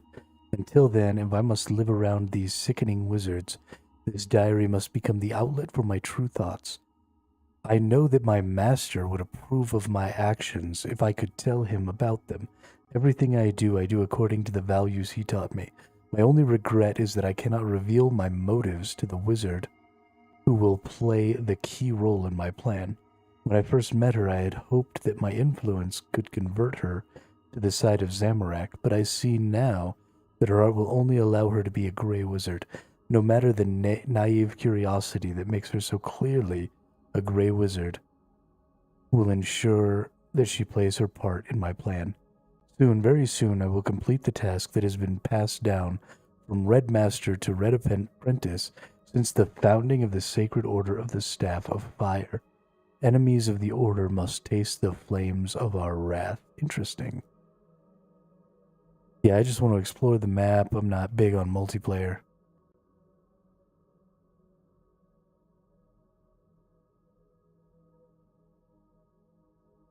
Multiplayer's so fun, though.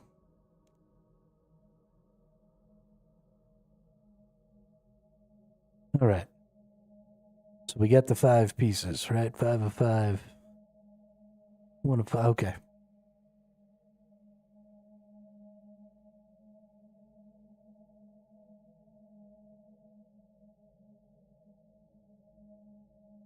I'm really starting to get excited to find out what ultimately happens. Because I got a couple of theories, but they keep seeming to be subverted. See if you can find any parts of the ritual document. The pieces are like... That's it! Using the information in these fragments, you should be able to work out where each of the wizards stood during Have fun with your Arc Raiders, dude.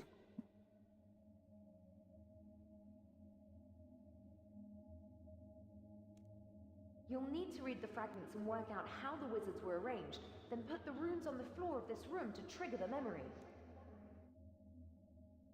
Okay. Let's talk to her about the diary. Fragments and work out...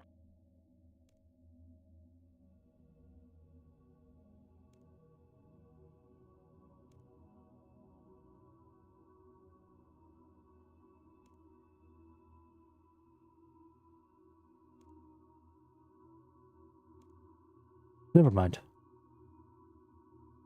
Okay, so read document number 1. Participants of the ritual are to be 8, 1 master, 1 apprentice from each of the 4 orders. No 2 masters may stand next to one another. Neither may 2 apprentices. Neither also may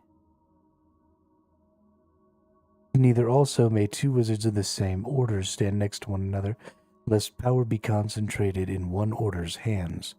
The primary opposition among the gods is between Saradomin and Zamorak. Therefore, the masters of these gods' orders must stand opposite one another across the spellcasting circle. The secondary, the green apprentice stands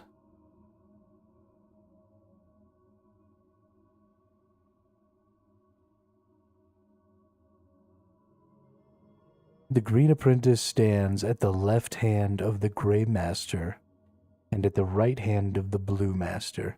Okay, so we're going to put masters in opposing corners. Leader of the ritual, that is the red master, must stand at the southernmost part of the circle. Okay, so the southernmost part of the circle is this one right here. So the red master, who is within the chaos rune, stands here. Opposing the red master is the blue master. Right? And then opposing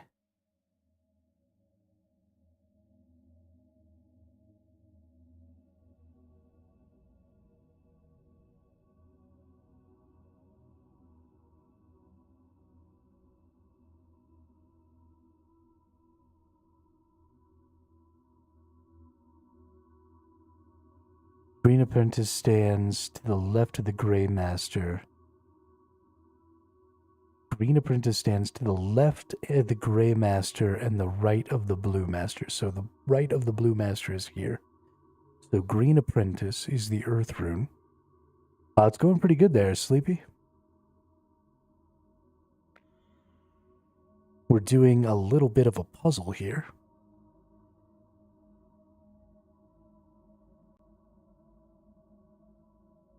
Left of the gray master. So the gray master stands here. And then a leader of the ritual, that is the red master, must stand at the southernmost part. So we know that the green master must stand opposed. And then none can be next to each other. So the red apprentice has to go here.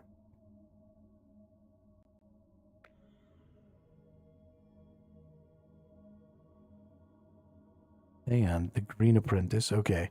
The gray apprentice has to go here. Because the gray can't be next to his. And then the blue apprentice will have to go here. We're doing a little bit of a word puzzle right now about where all these people stood. The memory's starting. I want to see this. Perfect. Where's Zanmaron? It's not like him to be late. Maybe he's... What? Never mind.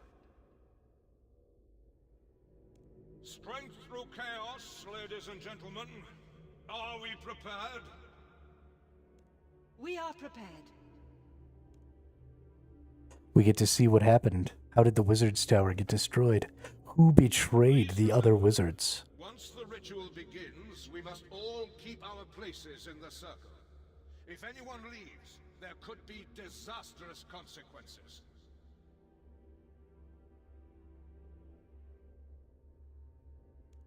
Senventior destine renesset.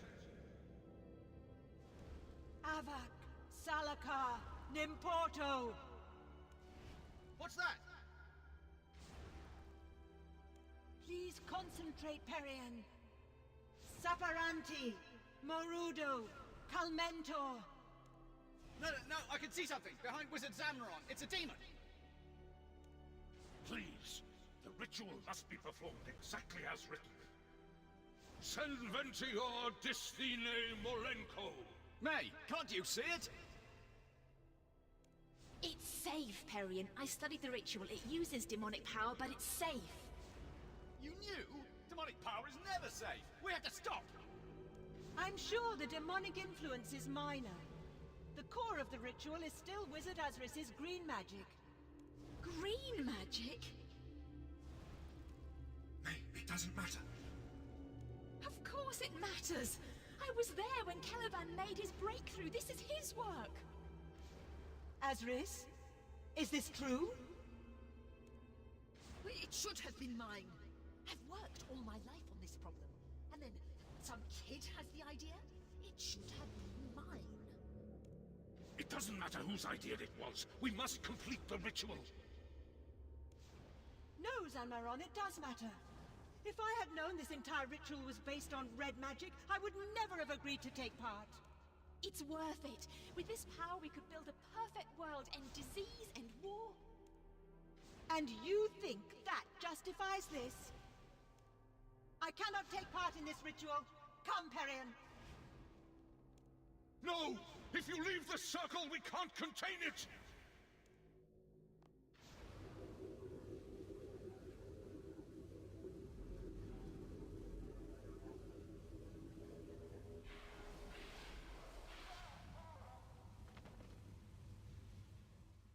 The Red Master was hit by the full force of the power beam. No wonder that started a fire that... Wait, it's happening again. Get down! Oh shit, did we just blow up? Oh no, she just took that hit. Oh damn. Oh damn. I think she dead.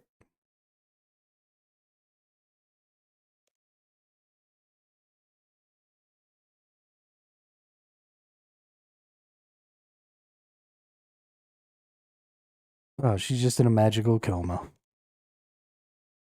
How did the Red Master Wizard die? And she's just in a coma. That's dumb. She should be dead. Ariane has been struck by a magic blast and is a coma. I should tell Wizard Elrond. Why can't I just save her?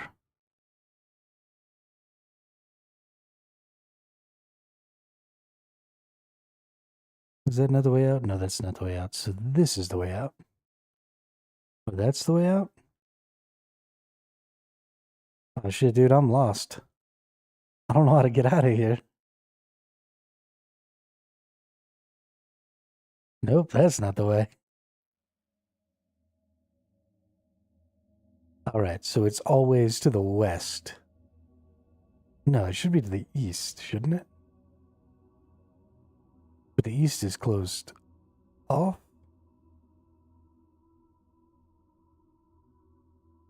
Well, apparently it's to the west.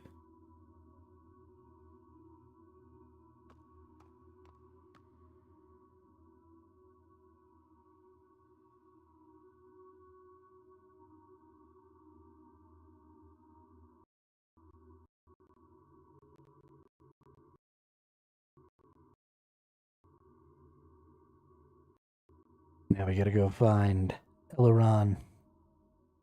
Let him know that the shit hit the fan. And that his favorite pupil is dying.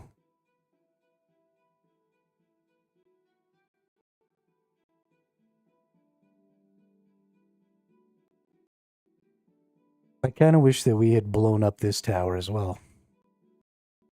I feel like that would have been awesome.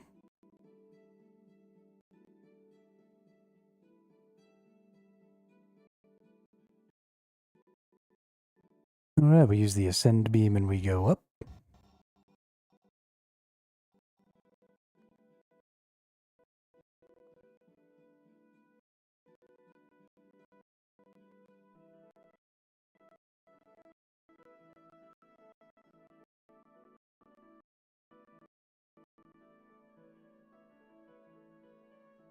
And then we go up once again.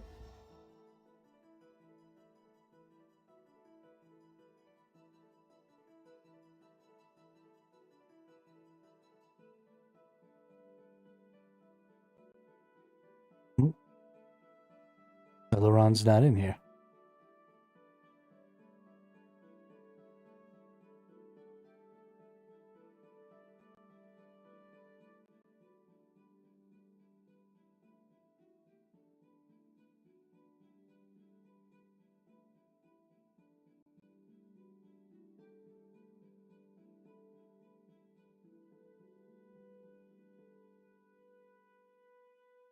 He must have been all the way back in the beginning, and I just didn't see him because I was thinking he'd be up in his room. There's Boran. There's some random professor person. Ah, there's Wizard Elrond. Hello again, adventurer. What can I do for you? You are right to come to me. I have experience dealing with that sort of magical coma, so I should be able to bring... Oh, did I slip up? Did I let on that I know more than I should? Almost as if I planned this whole sequence of events, and my plan is so close to completion that I'm becoming careless about what I say.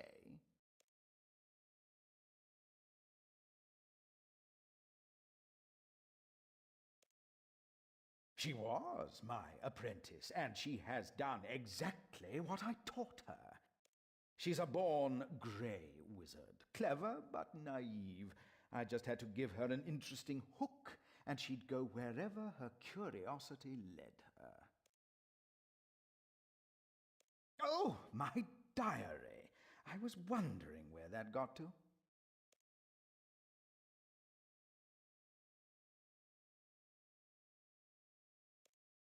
For revenge, adventurer, slow burning, passed down through generations, dish best served cold revenge. 2 of the ritual participants survived the destruction of the first tower, Perian the Blue and Celavan the Red. Perian founded the second tower and blamed the first tower's destruction on red wizards. Celavan went into hiding and took an apprentice, who in turn took an apprentice, beginning a secret order of elite red wizards. I am the secret heir to the sacred tradition of the Staff of Fire, and today I bring the vengeance of Zamorak against the Wizard's Tower. It's too late for that, adventurer. I have no quarrel with you. Leave now, or be caught up in the tower's destruction. Damn, diabolical, dude. Diabolical.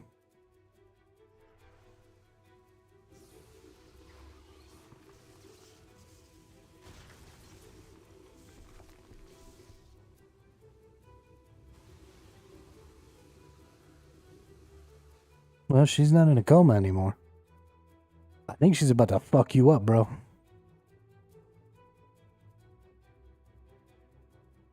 Behold the vengeance of the betrayed souls of the great old tower!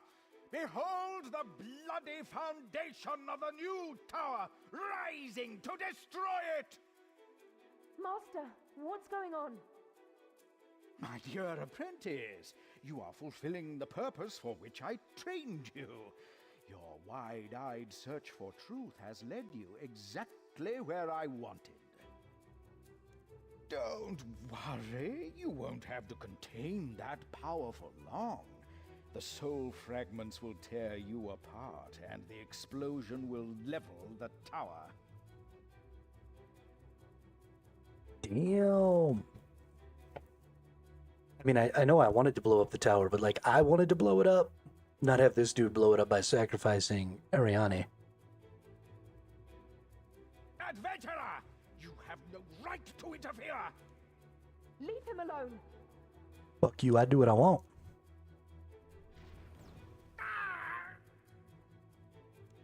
So, you've learned to channel that energy. Enjoy it while you can. Any moment now, it'll overwhelm you. Stop talking. I'm trying to concentrate. Adventurer, I think someone wants to talk to you. Fascinating. If I understand this correctly, I am one of several personality fragments possessing an unwilling host body. I assume this is an effect of Zanmaron's ritual being performed improperly. That is correct. In the Grey. So you've retained some degree of consciousness?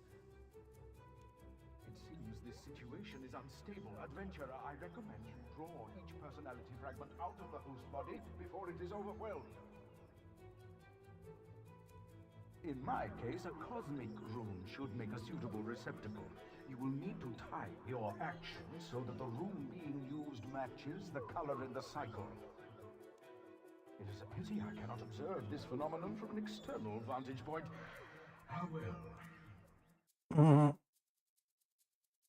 Cosmic rune. We gotta wait for it to turn gray. Get it? We'll take a nature rune.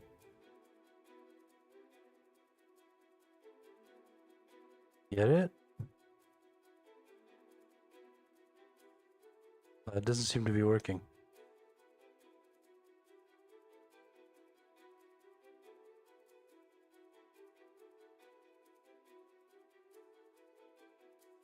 Thank you. But there are 7 more. It's all I can do to keep them contained. I'll let them speak through me one by one. My pipe organ! I always dreamed of the tower having an organ. Is this real? Archmage Perian! You built this tower! Built it on the bodies of the Red Order! Archmage? What are you talking about? Okay, so the blue isn't necessarily always the same.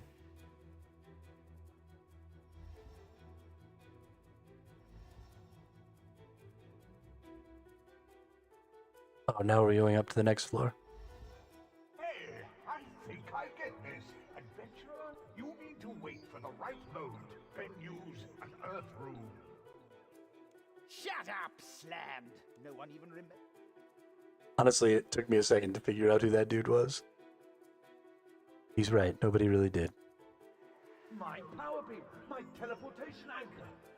It worked. May, can you see it? It worked. Master! What? The Blue Wizards killed your master and drove you underground. But you founded a secret order to seek vengeance. This is that vengeance. Hold on to that body. Any moment now, you'll destroy the tower. Enemies of the Order must taste the flames of our wrath. I don't care what some other me did, and I don't want to destroy any tower. Adventurer, you said you could get me out of here. Do it.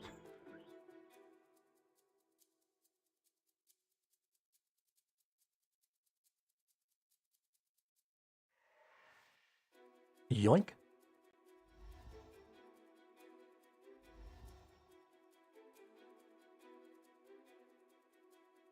Now it's time to get the masters, I assume. We're hurting someone. I can sense it. If you have a way to get me out of here, please use it. It's too late for that watery wizard. You disobeyed my master and stepped out of the circle. You destroyed the old tower, and I'll use you to destroy the new one. Who are you? I am Eleron the Red, heir to the sacred tradition of the Staff of Fire. I bring the vengeance of Zanmaron and Calavan, whom you betrayed! Zanmaron and Calavan were my friends, and you are nothing like them, you hateful little man. Adventurer, get me out of here before I do any more harm. The law rune. The law is the law. This power beam. So Calavan's idea worked. I still think a green wizard would have come up with it eventually. Never! Only Zamorak grants us the creativity to have truly original ideas. Really? And what original ideas have you had, self-proclaimed Red Wizard? As far as I can tell, you're more interested in destroying other people's. Adventurer, get me out of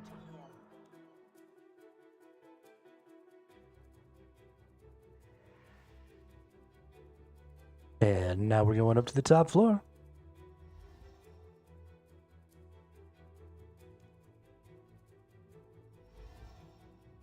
Gotta get the red leader and the gray apprentice out of here.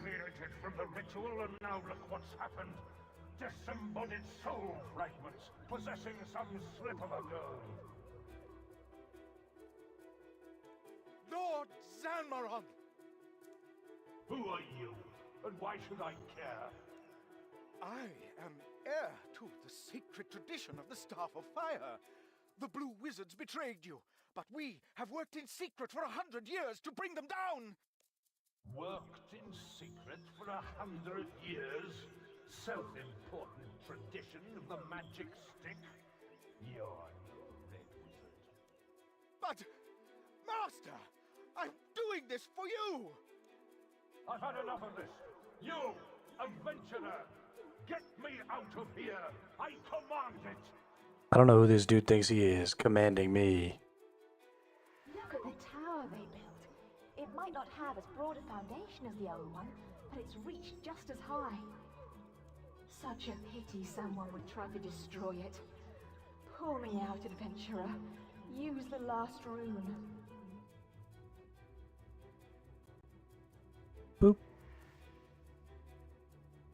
We're free. But I think I can see a more fitting host for us than these runes, don't you? No! Oh shit. So, here we are, false red wizard. Your apprentice contained us for the height of this tower. Let's see how long you do. Overwhelm me then! Let me explode with the fury of Zamorak! With my death, the tower will fall! Oh, I don't think so. Let's see where this teleportation anchor can take us. No, don't! Don't make me teleport! This is one time I'll let you use demonic knowledge, Zanmaron. To the abyss! No! To the abyss, my fellow wizards. To the abyss! Bye, fuckface. He's gone. I can't believe he was using me like that.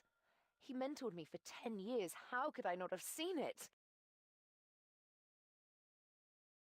So I assume that explosion, like, tears a hole. I think that's And it. then things start coming out of We the found out abyss. who Is released that the right? vortices, and we stopped him. That's what we set out to do.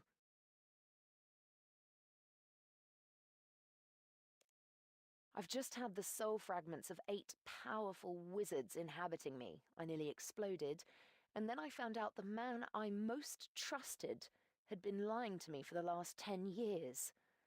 Please forgive me if I'm not at my most cheerful.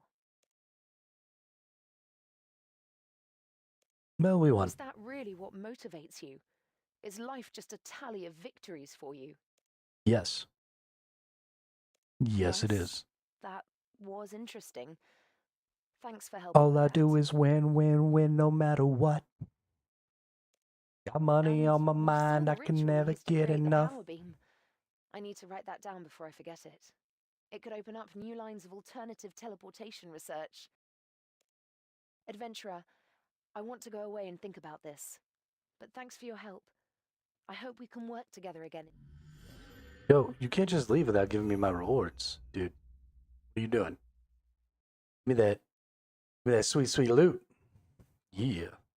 Magic XP, runecrafting XP, first tower robes. Boom. Access to Archmage Cedridor's personal rune essence chest. That's what I'm talking about. And magic went up to level 10. Hey, yo. South Feldip Hills Teleport. Earthstrike.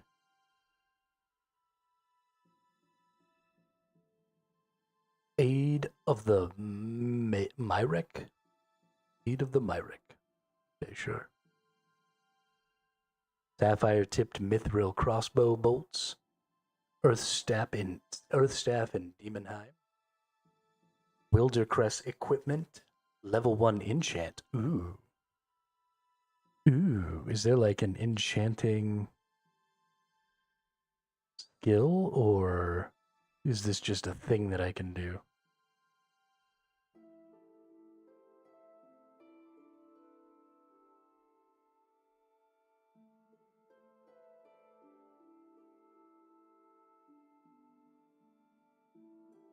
Imp Wand and Book.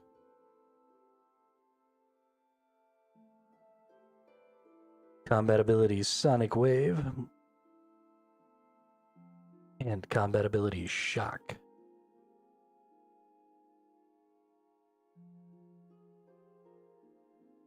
Okay. Hey, our rune score is now 615. I don't know what the fuck that means, but I feel like a badass. And our rune crafting went up to level 6, which is nice. We can make mist runes and water runes and water pools. All kinds of crazy shit. Right, is there another... Nope, looks like Rune Memories is the last of that particular quest line. Let's take ourselves all the way down to the bottom floor here. No, we don't want to go to the bottom floor, fuck.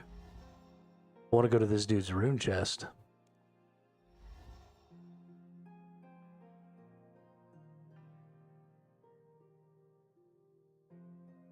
This is like the leader dude right here. But he's got a personal rune chest that I can loot. Chest contains 105 pieces of pure essence. More will appear every time you gain a level in rune crafting. Oh, that's dope.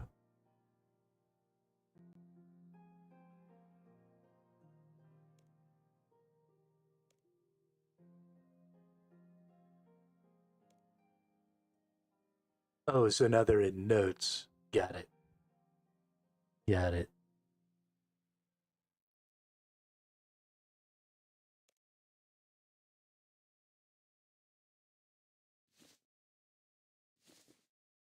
Whip some of that good. What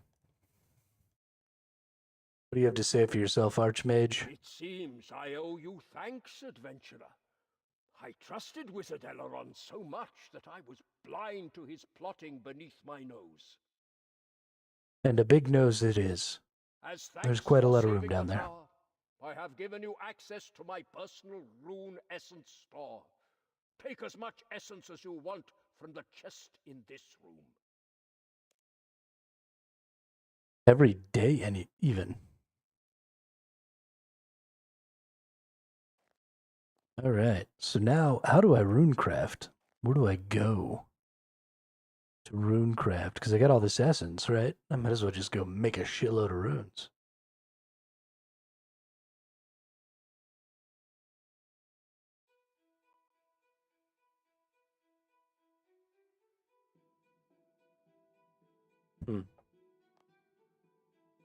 I don't know. Let's teleport back to a town where I know what's up.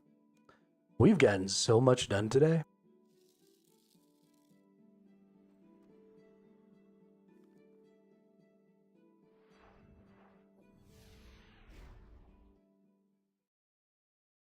Switching to going through timeline has been super good.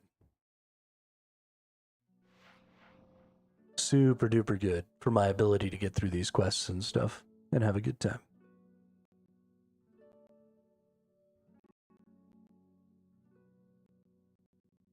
Cause all I do is win, win, win no matter what. They're much easier. Obviously, the early quests seem to have much more guidance and be much more simplistic. And so we're getting to just kind of cruise through some of the early stuff, which honestly is nice. We'll put this stuff away. We're going to go up here. We're going to put all these things away. We're going to go back over here. We're going to take this stuff out. Put that away.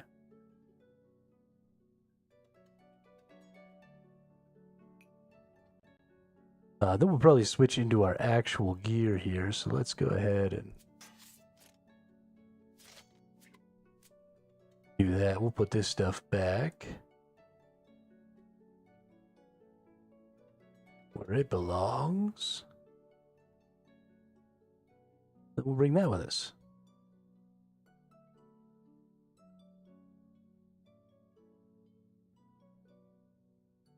Perfection.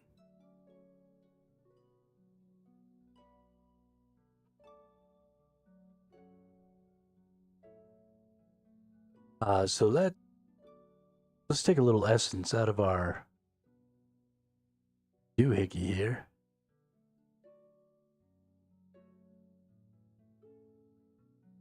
And then let's see if I can just right click and do something here. Chisel pure essence. So we're going to chisel the pure essence into pure essence fragments. Is that right? Is that how we make runes? Is there a quest that teaches me these things? Ah, you know what there probably is? There's probably a path.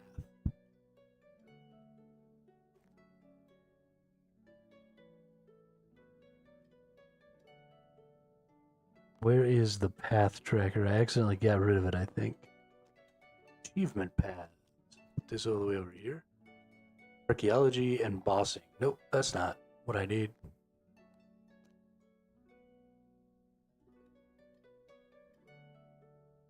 Well, let's see. What does chiseling pure essence into this do? It gives me 0.1 XP. So that is not a valuable thing to be doing. Let's go into my map and let's take a look at our facilities. Surely we can find some sort of an essence crafting or rune crafting.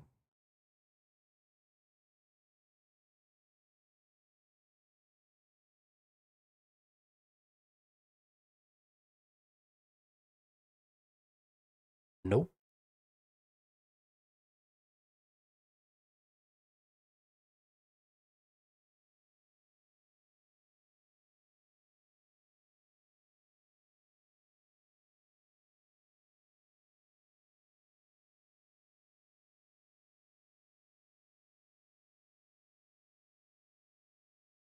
Okay, well, it's not a facility. Maybe.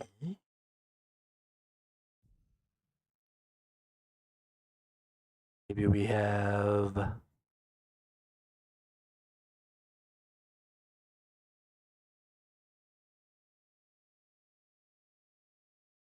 We don't need a magic shop.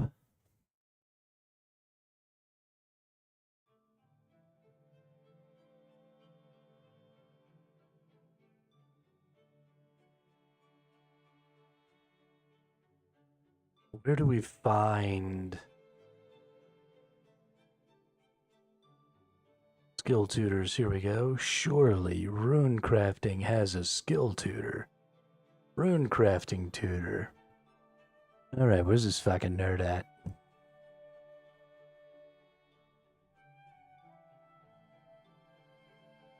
Hey, we got a spinning wheel over here now. What about our one up in Taverley? Nope, still isn't showing up. Hey, there's a rune crafting tutor right up here in Burthorpe. That's fucking perfect.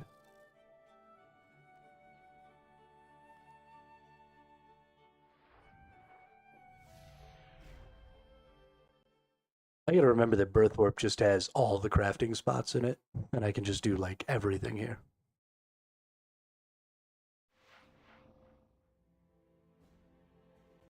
I like it. I like it a lot.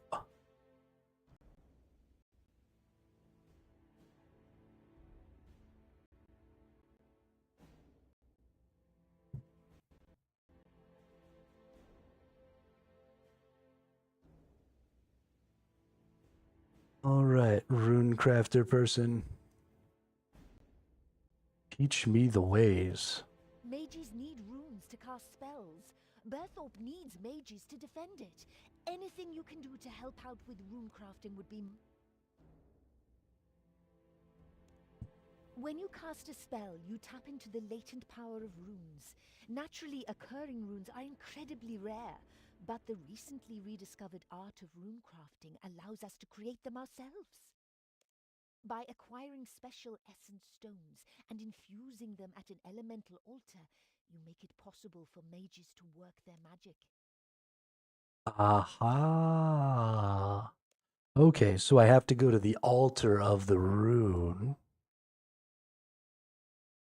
that I want to make.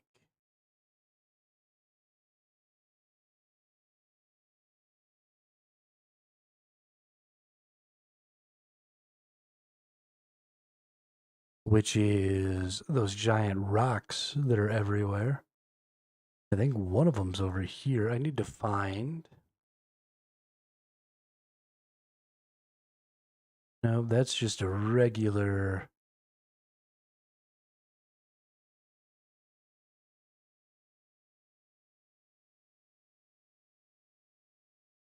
We don't need the corrupt altars.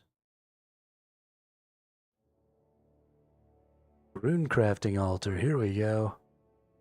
So let's go down to this one and see if I have what it takes to use this one.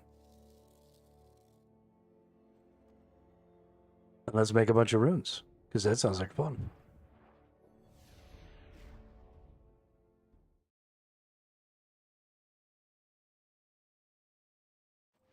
This will be my first little rune crafting experience.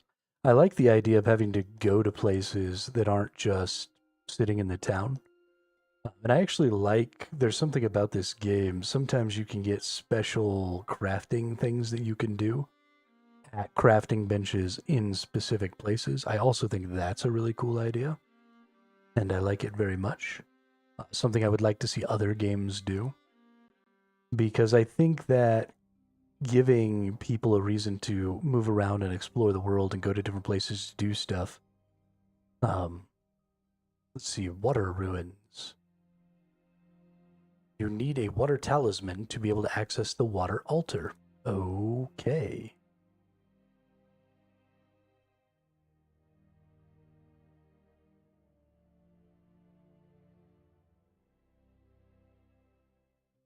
But giving people a reason to kind of move around the world and stuff, I think is a good thing. Because if you're not out in the world moving around, then the open world that you have doesn't really mean anything.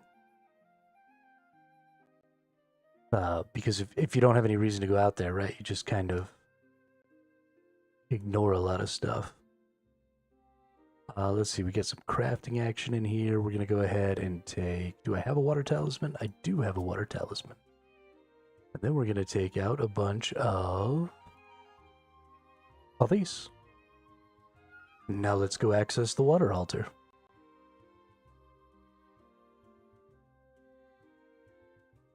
I don't really know what these talismans do, how long they'll give me access. You know, how many of them I might need in the future. All this stuff is super duper new to me, so we're just going to be winging it over here.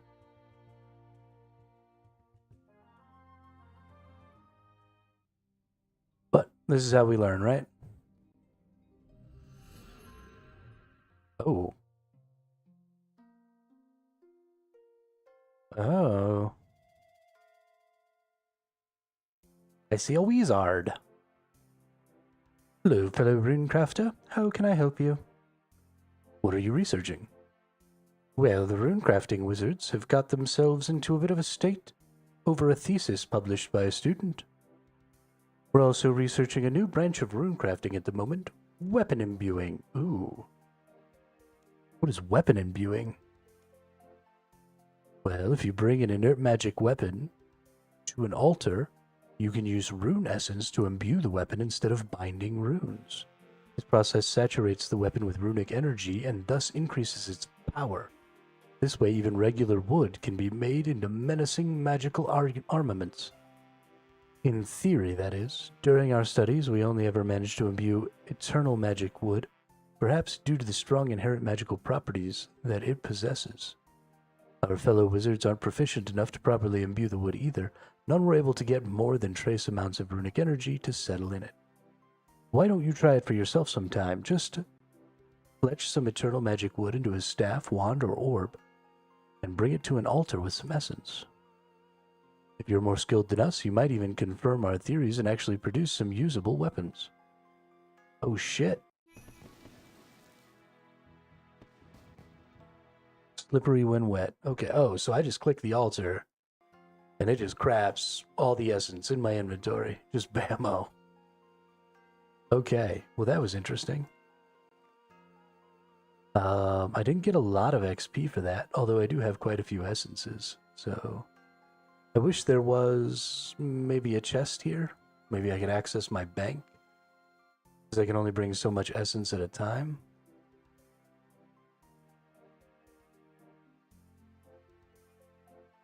But whatever, I guess. I made 24 water runes. Super dope. Good for me.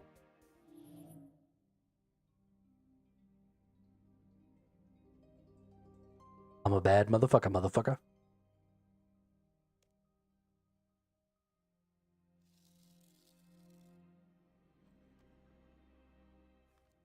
Oh, time to teleport. Oh, time to teleport. Alright, I gotta use the restroom real quick. And then probably I want to just like grind some stuff. We've been going really, really hard on the storyline and the quests. And so I think I just want to aimlessly grind some levels and maybe have some nice chit chat. So I'll be back momentarily.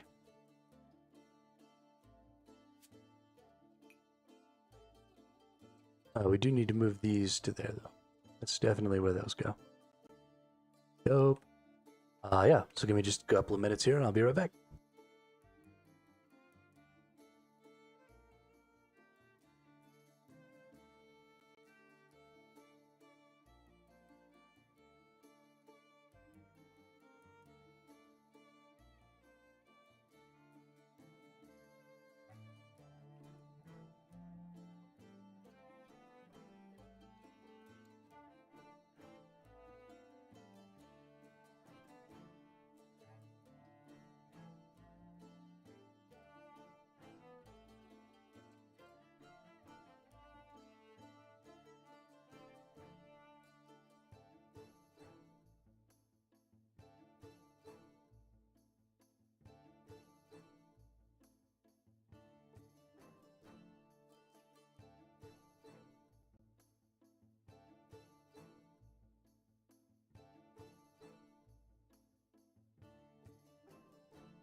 All right, so the thing that's most important to me right now is leveling up my mining and my smithing.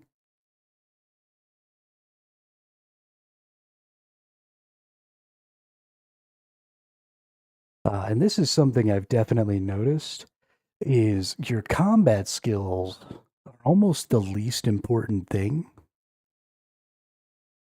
When it comes to enjoying yourself, I think going through the game, taking time to level up your crafting skills alongside your combat skills, I think has been really enjoyable for me.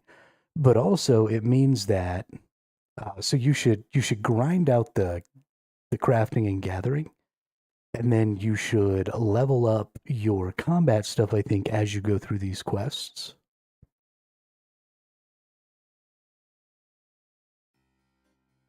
Because the questing opens up a lot of interesting craftables.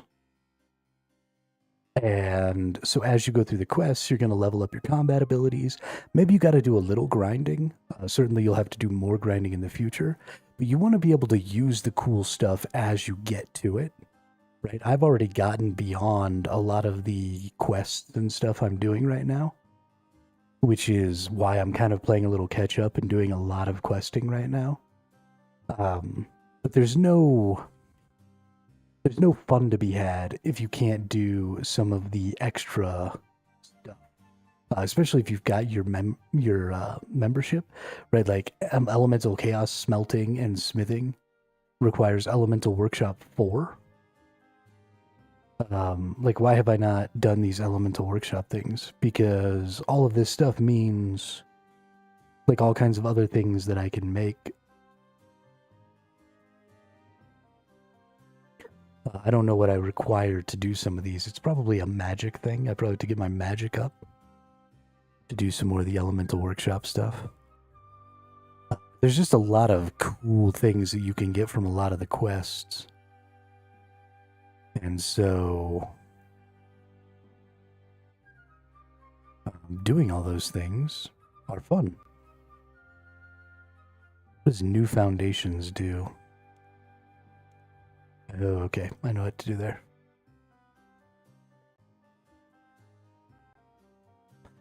Pickled Pike, what's up? Welcome back. Varieties are what makes it enjoyable, in my opinion. Grind sessions followed by mixing it up for a bit.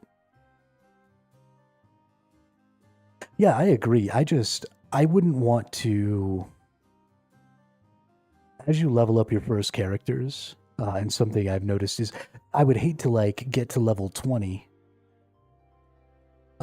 in my smithing and suddenly be able to like make a cool weapon, but then maybe I'm like level 40 attack, and so there's no point in me using that level 20 weapon. Or, you know, I got Excalibur from one of my quests, but I'm already so far beyond the power of Excalibur that I'm not even going to use it. So I think, you know, your grind sessions, especially early days, are probably best to be focused on some of your gathering and craftings instead of your attack classes or your combat classes. And then, you know, if you run out of quests to do, if you run out of cool things to do, absolutely level up your combat. And this is obviously also coming from a person who's never played the game before and who's going through their first run through. Now, if you've already played the game a bunch of times, you know, you're on your 10th playthrough or whatever, and you're trying to get to a certain goal later in the game, then that's totally reasonable to ignore, right? You power up as quickly as you can all the skills that you need to do the thing specifically that you're interested in. But I think you cheapen the level experience for yourself if you do too much grinding before going through and doing some of these early game quests and stuff for your first time.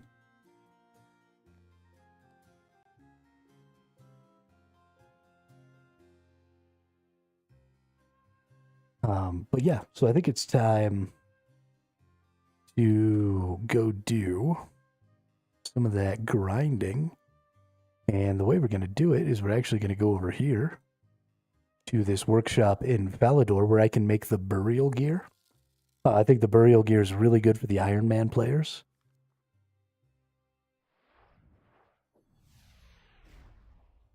Because you craft things all the way up to +2. You use up all those resources, and then you just destroy the item and get a bunch of extra XP for destroying it without using any additional resources on it.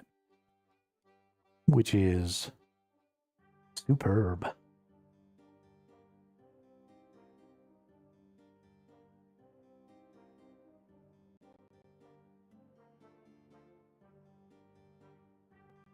I also don't really know how all of the different gatherings and stuff interact with each other, and all the different craftings and stuff interact with each other, which is really, like, I know there's probably some cool interactions and stuff in there, and I'm just not seeing it as of yet. I mean, I'm still super early days, but still. Let's see, did I make 10 of these helmets already, or do I need to make them again? I don't think I made 10 helmets. Okay, so we're going to start. We're going to make 10 helmets, and then we're going to make 10 plus 1 helmets, and then we're going to make 10 plus 2 helmets. And then we're going to Let me just double check here. Yeah, I got 97 of these. So it takes 80. It takes 80 ore to make 10 plus 2 helmets. It takes 8 ore each. But you're going to get 340, and then another 340, and then 680. And then when you do a burial, you don't need any more ingots for it, and you get another 680. So you're going to get 1360 and 680 is 1,000, nope, 2,000 something. You get about 20,000 XP from doing it that way, but you gain an extra 6,800 XP by doing the burial and destroying it afterwards. Which I don't even know if that exists. Oh, it does exist. Okay, in the future. Oh, and then you're going to go all the way up to +3. And then the burial always takes the highest tier. So you're basically getting your highest tier twice, as far as XP points are concerned, when you do the burial.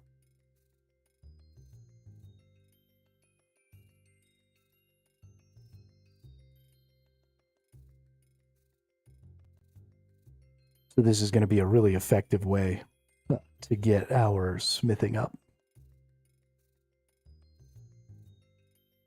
But yeah.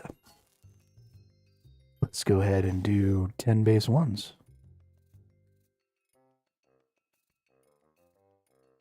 Blammo.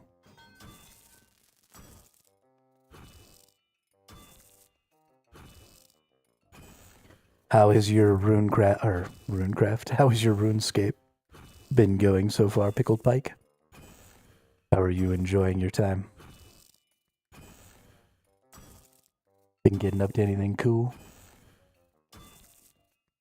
It is going to take me almost 20k to get up to level 50 from level 48, so we're pretty much going to have to get all the way through here. We're going to go heat up in the forge again.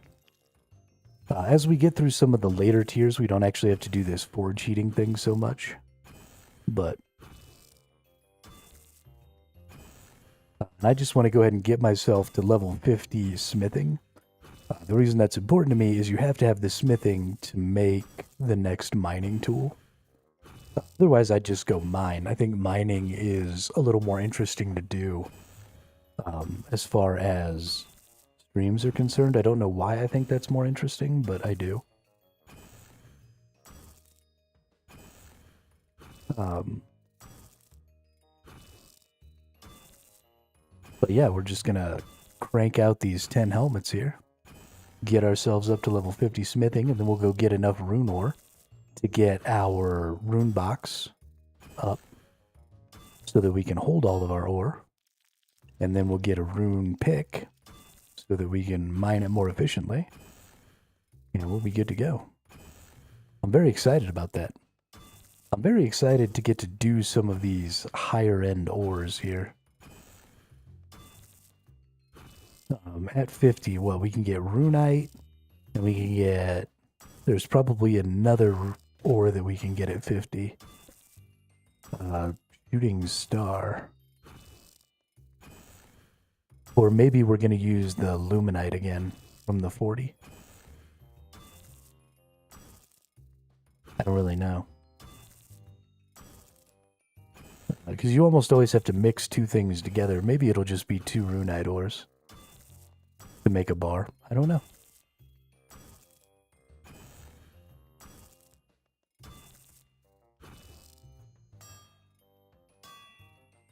Don't know because I never done it.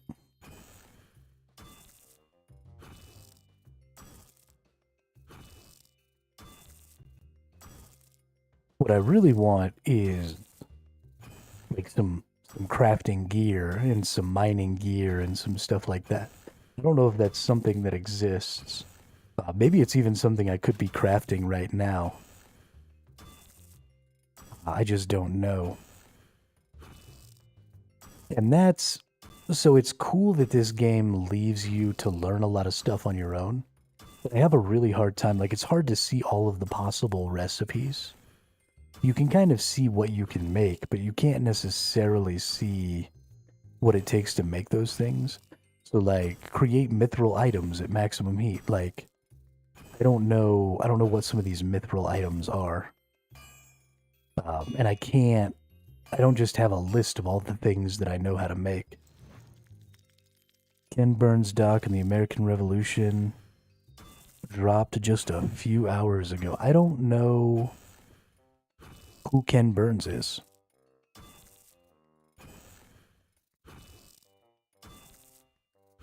Nor do I keep up with American history very well. What's the significance of that?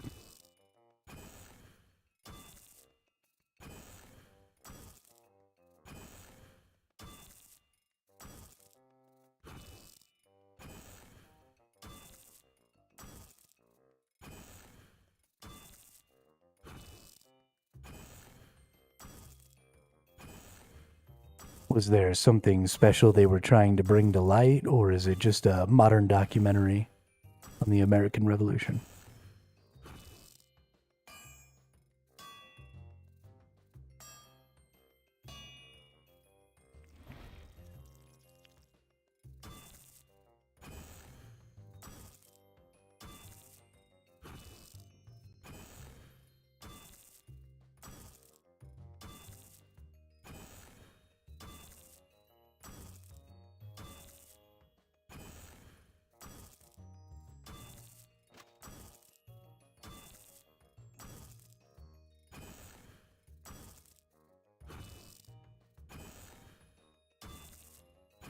Man, I get so many skills in such a low level. I don't use my summoning ever. I need to summon more.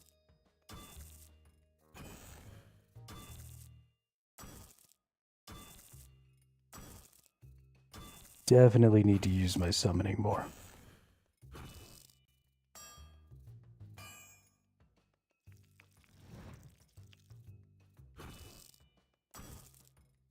Probably need to get this herb lore up, right? I should definitely be using potions to increase my stats and stuff like that. Rune crafting can wait until I start using magic a little more. And I can just start building up resources for rune crafting. Construction. I want to do construction because I found a bunch of like hidden holes or hidey holes or whatever that you can create if you have construction up, and I don't know what those holes do, but I want to interact with them. I want to make those things. I should do some dungeoneering.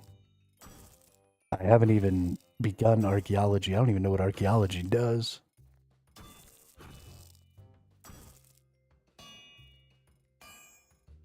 Third Age Iron. The Mortal Cup.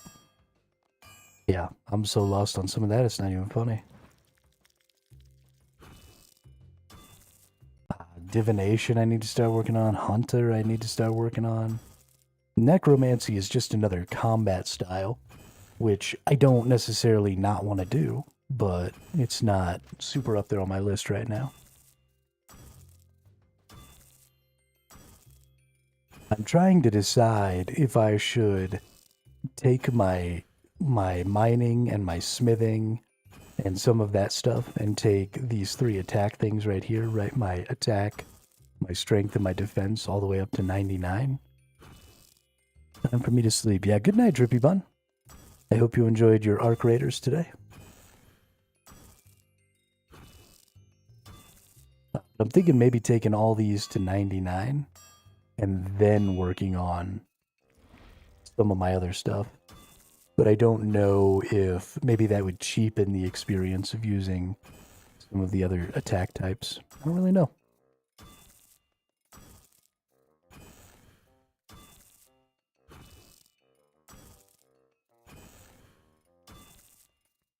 "20 minutes of negotiation in the last game? Trying to get people not to kill you?"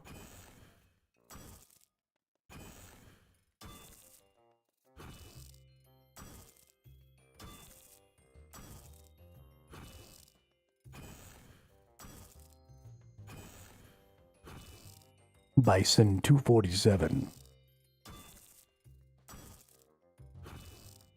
either do fighting or take down the big machine together.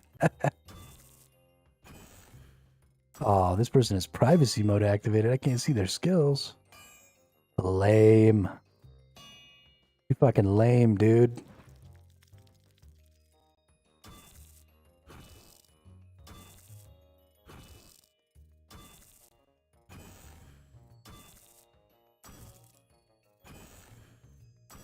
What was the consensus? Did you all die fighting or did you take down the big machine?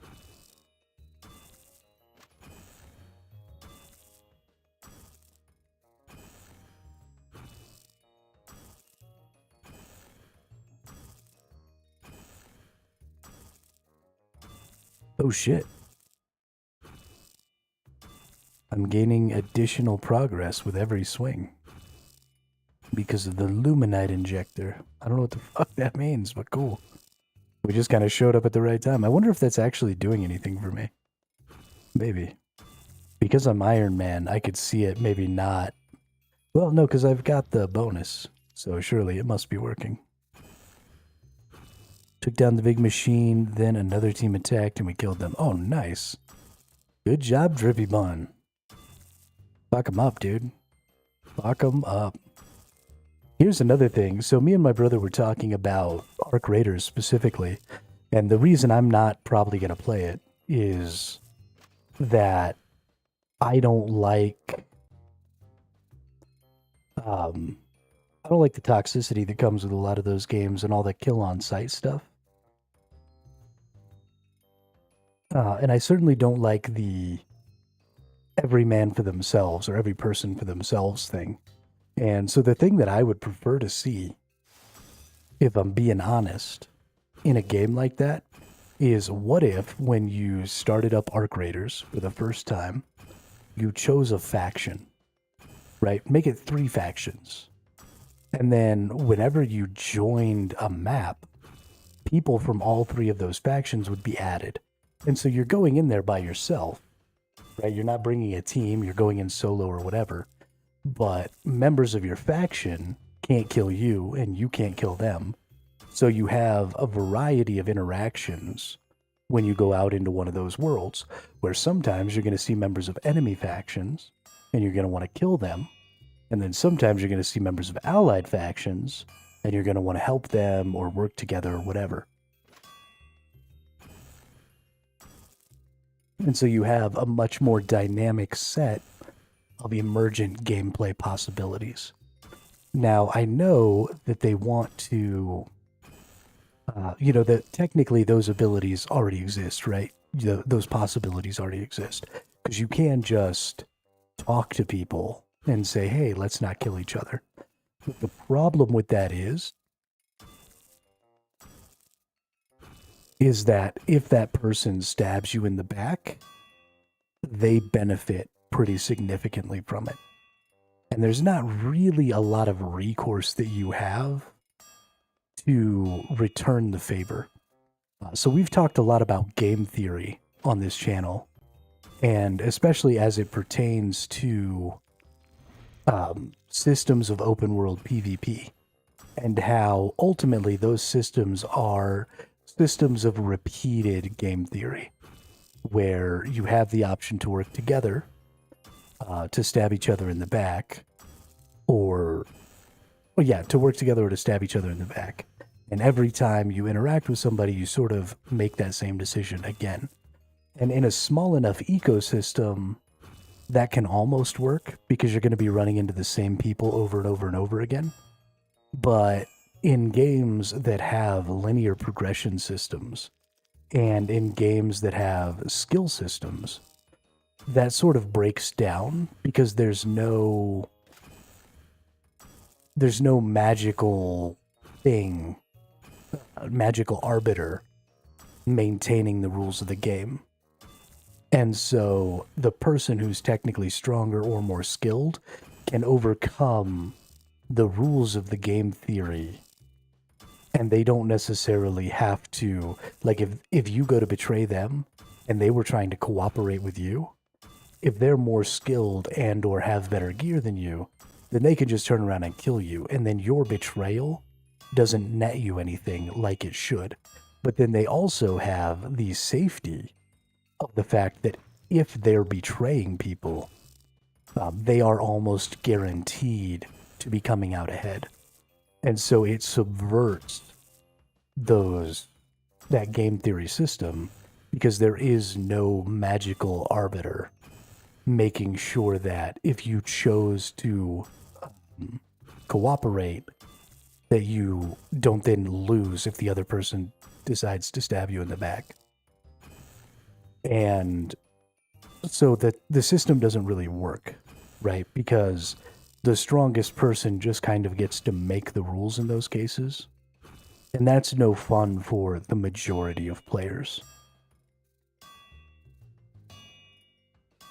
And so using a system of factions in a game like that, where you have those types of interactions sort of baked in, is going to be cool. And it's also going to give you a really different, really really emergent gameplay loop to interact with, because you'll just be running around doing your thing, and then you might see a person from an ally faction, and they might be interacting with some PvE stuff. They might be getting chased down by a pack of enemies. They might, a huge number of different things could be happening. And now you have this decision moment, right? Do I get involved? Do I come to the aid of this person who's in my faction, right? Is this my hero moment? You can also have moments that are going to subvert what you think are expected losses. And they're going to come up more frequently. Where maybe you engage with members of an enemy faction, and then you start to very badly lose that fight. Maybe you go to escape, and maybe you run into somebody who is a member of your faction, who is sitting up in a nice little sniper roost, and just starts picking people off and helping you out, and kind of saves you from that moment. So you have not only these hero moments, but also these getting saved moments that can happen. And I think it'd be really, really interesting to see something like that play out.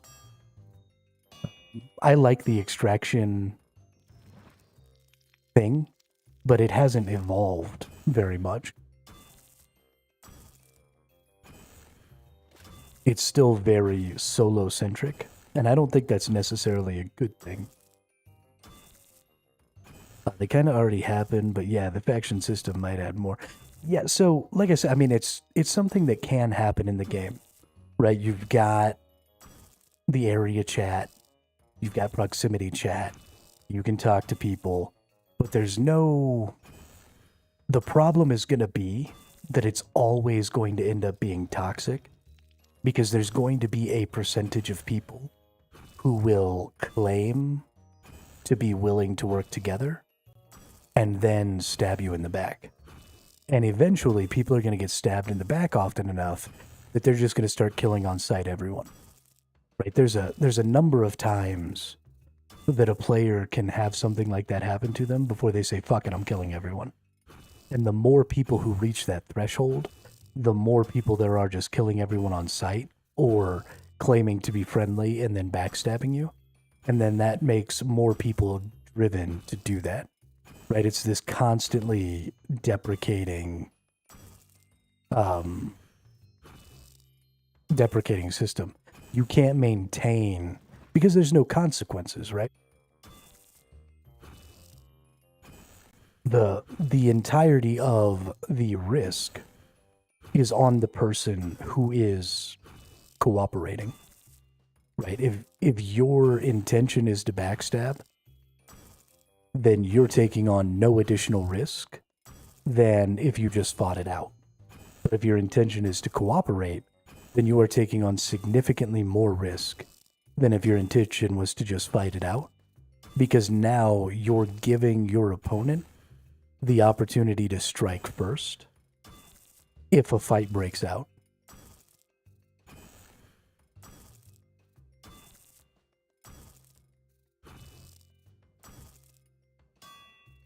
Right, but that's just for now. I don't see it continuing to be that way, Drippy Bun. I really, really don't. And it's just because eventually people will hit that threshold. There's only so many times you can kill me when I was trying to cooperate with you before I say fuck it and just start killing everybody.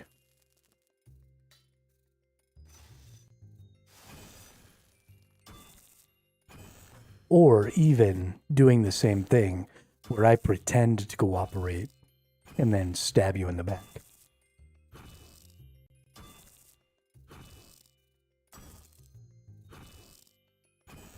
Because that's what's most likely going to happen, right? Is people, because that's how you get the best drop on somebody, right? Is, oh no, hey, I'm friendly. Yeah, let's go kill this boss.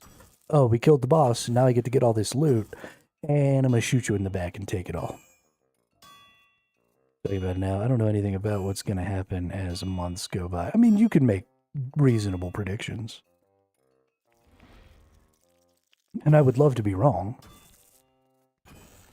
But unless they put a system in the game that reinforces that decision after you've made it, then there's no, you know, like you have to maybe go into a menu and ally with that person.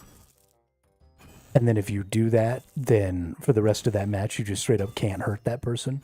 Even if you don't continue to interact together, you know, and you go your separate ways, right? It doesn't put you on a team.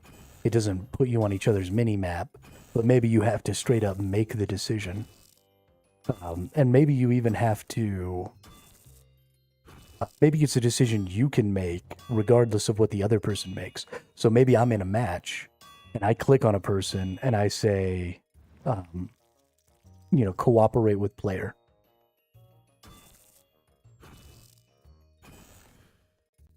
And now I can't hurt that person, even if they start shooting me. I can't. No matter what I do, I can't hurt that person. Or maybe I can't hurt that person until they shoot me. That's probably better. Yeah, so if they shoot me, I can hurt them. But then if they cooperate with me, they can no longer hurt me.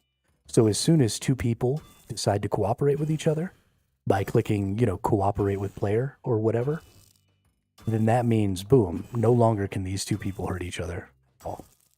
Right? They've chosen to cooperate, no backstabbing.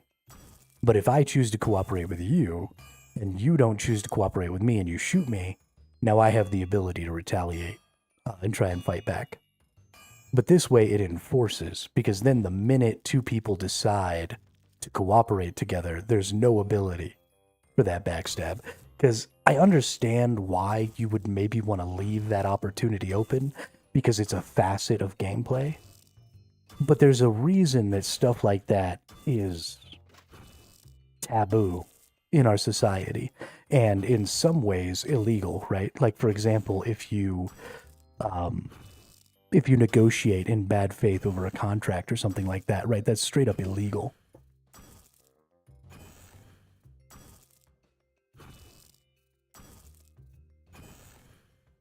Right, sure. So you could totally just be teaming up with everybody. But that's a strategy, right? Because if you team up with everybody, you don't get any of those people's loot. Or maybe there's a maximum, or I don't know. I don't know what the answer is. But leaving it so that you can get backstabbed, I think, is a terrible idea. Because nobody wants that. That only feels bad. It only feels bad to work together with people and then have those people stab you in the back and take all your stuff. There is no way to spin that into a possibly positive experience at all.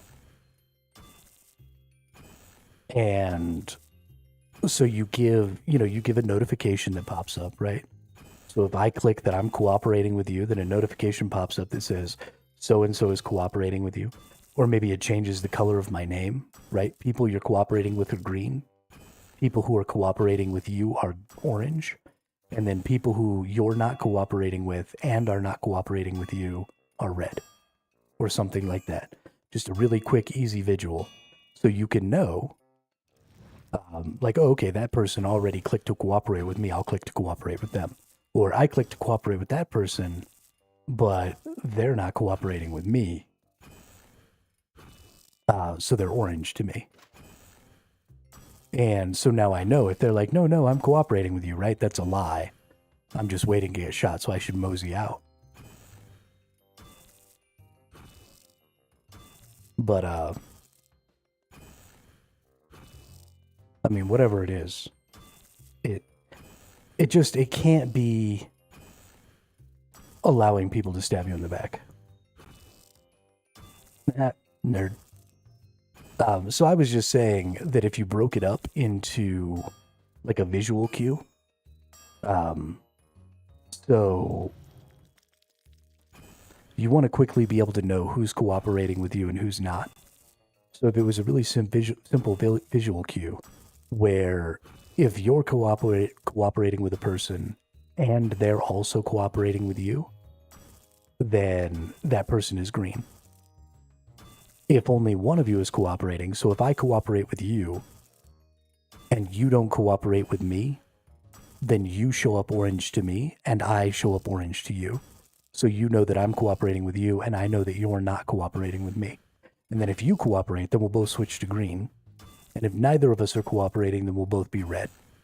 Right? It doesn't need to be on the mini-map. It can just be your nameplate or whatever changes color. But just that system immediately takes all the guesswork out of whether or not you want to be friendly. And then you straight up can't hurt each other if you both cooperate.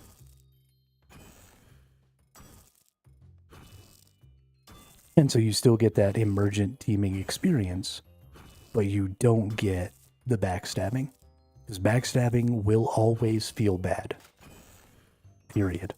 100 times out of 100, it's not emergent gameplay. It's not letting people do whatever they want for the sake of the game's integrity, right? That just sucks. And the longer you cooperate with somebody before they decide to stab you in the back, the worse it sucks. Right? It's just not fun.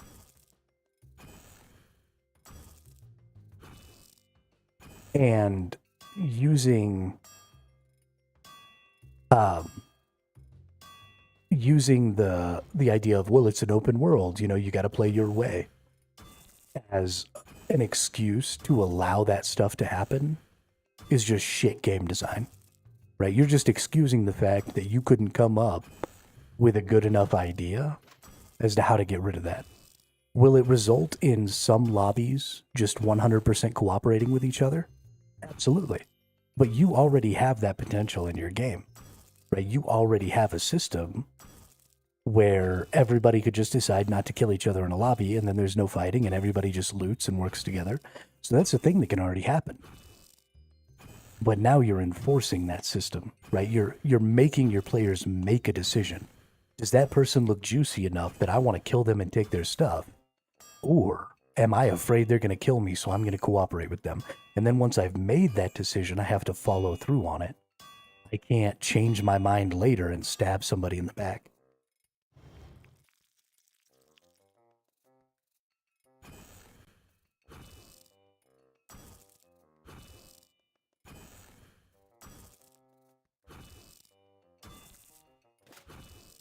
And I think that's a really easy thing to implement. I mean, I don't think it would take anything to make that happen.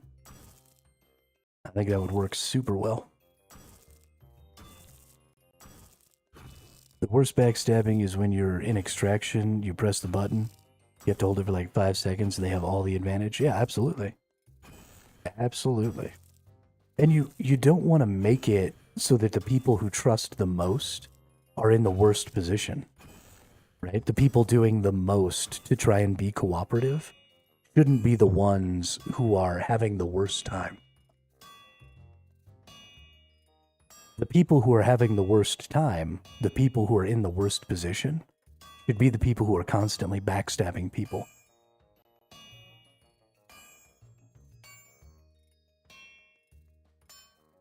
You don't want cooperation to be the rarity, and toxic douchebaggery to be the status quo, right? You want that inverted.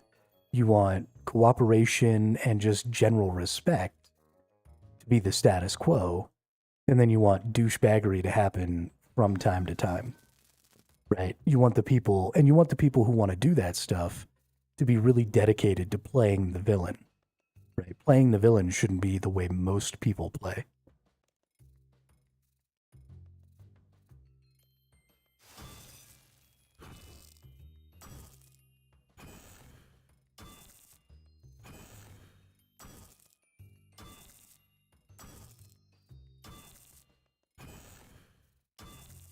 And that's for every, I mean, that would work in this game too.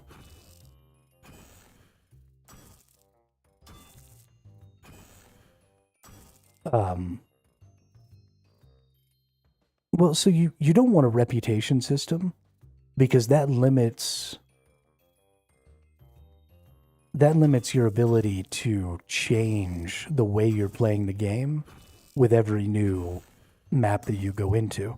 And that's not the point of sessional games like that, right? I want to decide every time I go into a map, every time I meet a player, how am I going to interact with this person?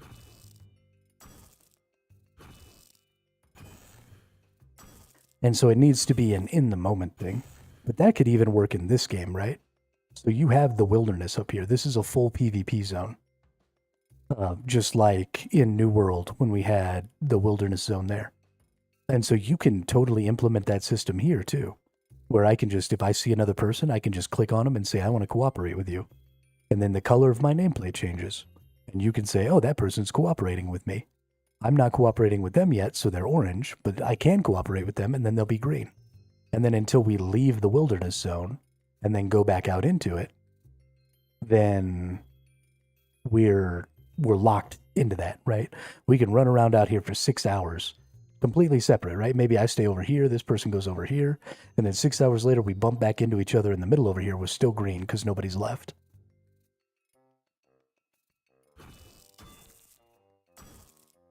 Because we made that decision in the moment to cooperate, and now we've got to follow through with it. No backstabs.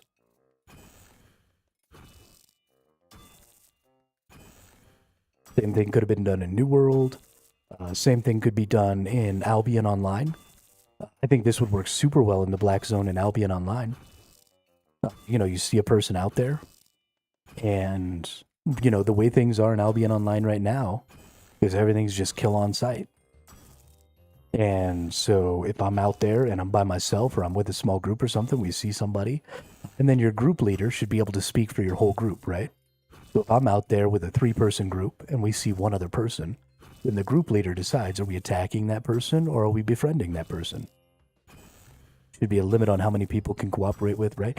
Well, so I don't even think there should be a limit on how many people you can cooperate with. I don't think there should be at all. Because cooperation should be the primary way you go about it. And if you don't put a limit on it, then you run these crazy possibilities of having like large fights of big groups of people versus big groups of people, which could be really cool, right? Because maybe the first 5 people you see you cooperate with because you want to go take down one of the big bosses. And on the other side of the map, you know, the first 5 people that this other group sees, they go ahead and cooperate with too. Or maybe it's 10, right? Maybe 10 on each side.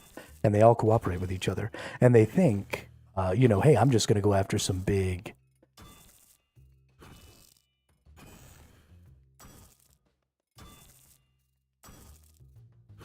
You absolutely could do that. But you have to both click cooperate. Right? So there's 2 players. I'm here, this person's over here. Right? This person's name tag is normally red to me, and my name tag is normally red to them. So if I click cooperate on them, that immediately takes away my ability to attack them. But it does not take away their ability to attack me. So if we're red to each other, and then I see this person, and I cooperate with them, now they turn orange to me, and I turn orange to them, or yellow. Yellow's probably better. So we'll do red, yellow, green. So then I know, because that person's yellow, and I know I cooperated with them, that they have yet to return that cooperation, so this person is still a threat to me. Because I can't attack them yet, but they can attack me. Now if they attack me, then I get the ability to retaliate. And they turn back to red. and I can start fighting them again. But if they choose to cooperate with me, then we both go green, and now for the rest of the match, we can't fight each other.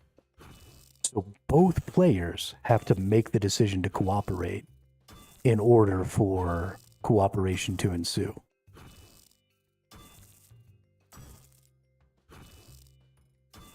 Absolutely. But you've already got that system in place. That's already how it is, right? If I say that I'm going to cooperate with you and I actually mean it and I'm not going to stab you in the back, then the other person totally has the ability to stab me in the back. But at least now I have a visual indicator telling me that person has not chosen to cooperate with me yet. So I need to be cautious, right? I'm not going to team up with that person unless they go green. And as soon as they go green, neither of us can hurt each other. So now there's no possibility of backstabbing. So I cooperate with you. I say, hey, I'm going to cooperate with you. And then we have a little standoff, right? We talk it out for a second, just like you normally would right now. And I see that person, right? They're orange, they're orange, they're orange, they're orange, they're orange. They can't lie to me, right? They can't say, oh, okay, well, I cooperate with you too. They have to physically hit the button. If they don't, then I just bail, right? But the way it stands now is that person's just lying to you, right? Oh, yeah, let's cooperate. And then you turn around and you get shot in the back, right? You wouldn't turn your back on an orange player because you know they haven't started cooperating with you yet. So it even mitigates some of that risk by giving you that color coding and by giving you that system. So don't they also have to be close to each other to hit the button? I mean, they'd have to be able to see each other. Yeah, absolutely. 100%. You don't want to take away the little tingle you get when the negotiation's going down, right? Because that's where the interesting part of deciding to cooperate happens. Because you see another player and you start talking to him like, hey, let's cooperate. Like, yeah, absolutely, I'll cooperate. You know, and you haven't quite found each other yet. Maybe you're in the same building, you're on 2 different levels, and you're talking over the prox chat, and you're like, I'm friendly, whatever. And that person says, oh yeah, no, I'm friendly too. I'm not going to hurt you. And then, maybe you see him down the stairs or whatever, and you click him real quick and you set him to friendly. And then, you're like, okay, I friendlied you. I'm going to come out so you can friendly me. And then you like peek out, but you've got your gun on him because then you can hold your gun on him, right? Because there's no threat. If they see that I'm orange or yellow, then they know I already cooperated. So I can point my gun right at their head, and I'm no threat to them unless they shoot me. So if they start shooting me, then I've got headshots lined up. And so now they can cooperate with me. Everybody turns green. Cool. Now we're good.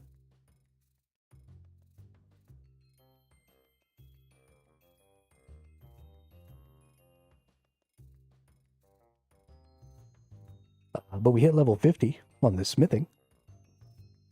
You have all the levels for Between a Rock. What can we get for this Between a Rock quest? Between a Rock. Dwarf Cannon, fishing contest, 40 mining, 50 smithing. You defeat a few level 14 enemies and a level 50 to 56 enemy. And we get 5,000 mining, 5,000 smithing, 5,000 defense. An adamant pickaxe +2 that I already have. A gold helmet. Access to this mine.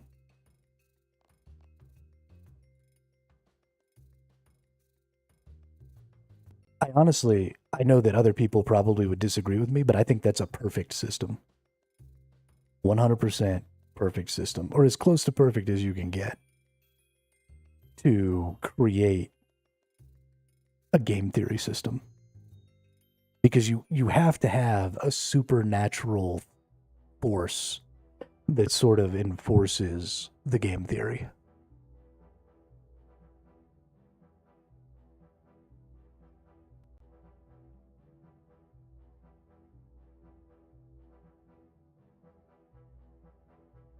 Or you could even set it up so that the colors don't change until both of you have made a decision.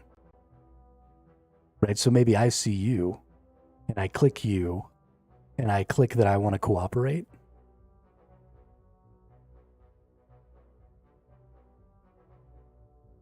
and then I don't change colors. And then you see me and you click and you choose cooperate or attack. And so if I choose cooperate and you choose to cooperate, then we both turn green. If I choose cooperate and you choose attack, then I can't attack you and you can attack me. And if we both choose attack, then we can both attack each other or something. I think that's a less useful because it's a real-time game and not like a strategy game. I don't think that's quite as good. But if you had something like a turn-based or a tactics strategy game, you could do it this other way. But we already know how players interact, and we already know what the best systems of interacting are.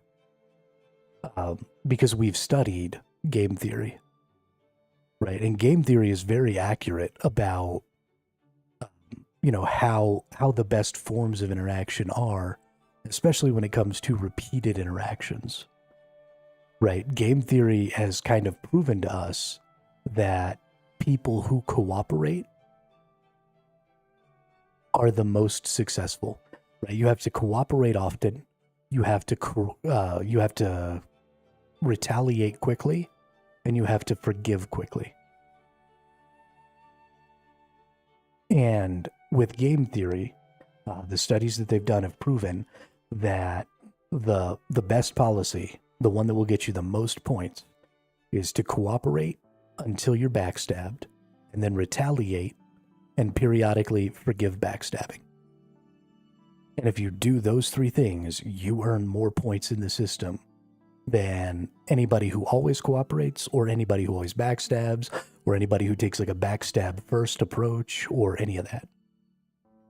And so that's the best policy, but it's also the policy you want to encourage your players to play by, especially in a game that's as punishing as an extraction shooter, where you could potentially you're losing all your stuff when you die, right? And so whatever you bring with you, plus whatever you find on that run, you lose. And so you want people to be building up stuff over time, right? You don't want your players to find themselves totally empty on resources and stuff again. That drives them to stop playing. So you want to create a system that encourages them to cooperate more often than not, so that more often than not, they're escaping with their loot, so that they're slowly building up loot over time. And you want to give them security in that cooperation, because if they don't have security in that cooperation, then eventually they stop doing it, regardless of whether or not it should technically be the best policy. Because negative experiences have a greater impact on us than positive ones.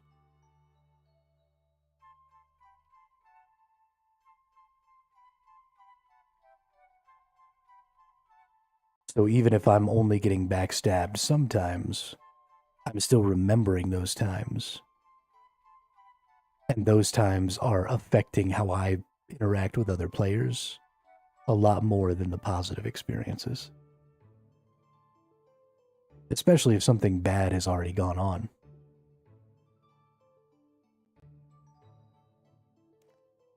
Let's see here. What's the new rock I can mine? Runite ore. So I need some runite ore. And what does it take to make rune bars? Runite and luminite. Okay, cool. So we need to go down here and get some luminite. I want to see how it evolves after, I would say, how it evolves after the honeymoon phase. Because I'd say, like, when the casual players move on to other games and it becomes a dedicated player base. I mean, we already know how it's going to evolve. Right? Escape from Tarkov exists. Albion Online exists. PvP zones in lots of different games exist. EVE Online exists.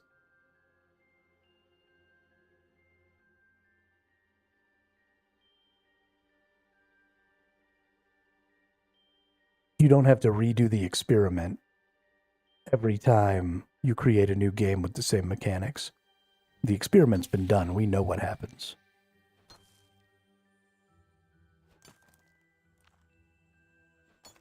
Oh shit, I need my freaking...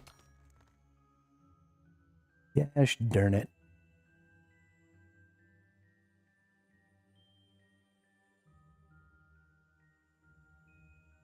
I need my chest.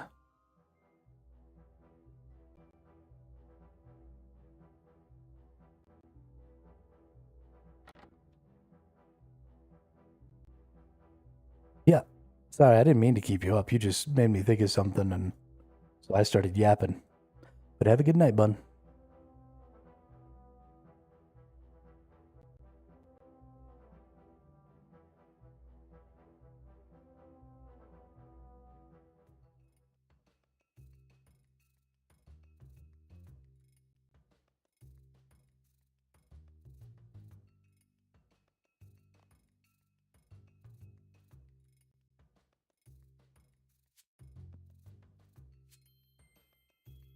Pop, pop.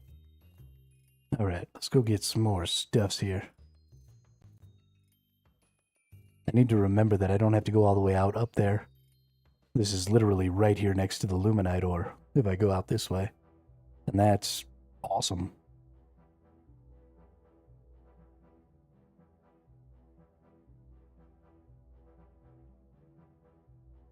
Doesn't want to go straight to the Luminite ore?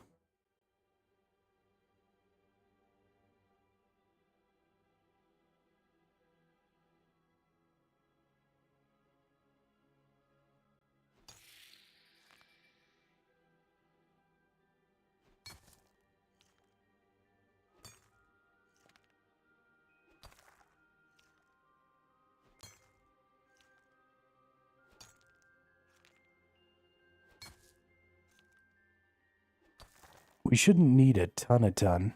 I think it's only 8 to get the +2. And then it's only like 2 or 4 ingots to get the box. So we'll probably get ourselves like 15 Luminites and 15 Runites. And then we'll go make our box and we'll go make our Runite pick. And then we'll get out there and gather up just a bunch of Luminite and Runite. Because I didn't realize, when I came up with these before, I thought they only held 120 resources, period. I didn't realize that they held 120 of each of the resources. So I was only splitting it, right? I would get, 60 Luminite and 60 of the other and then go back and deposit. But you can just get, like, all of the things. These boxes are massive. They hold tons of stuff. At least that's what it seems like to me. Maybe I'm wrong. I don't think I am. Alright, we'll just get one more here. And bammo. So now we need to go to our map. Go back out here to the Runescape surface. See if we can't find where there's some Runite. Is there Runite over here? Nope, that's adamantite. 2 for the box, 2 for the pickaxe, 2 to upgrade +1. Yeah, they keep tons of ore. Oh no, we're actually going to be able to go to +3, right? So it'll be 2 for the pickaxe, 2 for +1, 4 for +3, and then I think 6 or 8. So it'll be 12, 13, and then 2 for the box. So 15 should be good. Because you can get up to +3 with a Runite.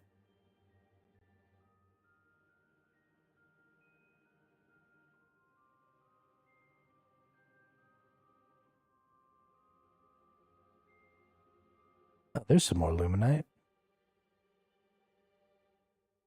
North of Edgeville. Okay, perfect. North of Edgeville is the wilderness. I'm not going out there.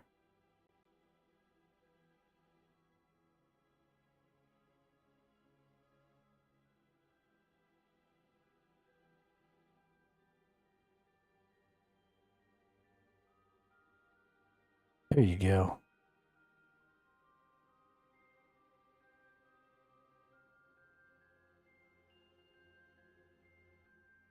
There we go. Look at that. See? How do I get out of here?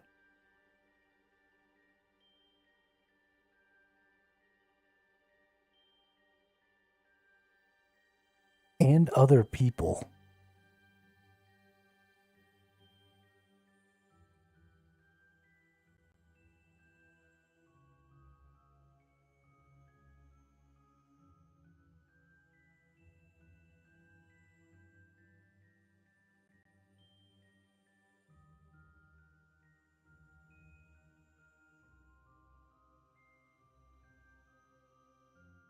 Oh, that's right. We can put PvP off. I forgot about that. Whew. Thank goodness.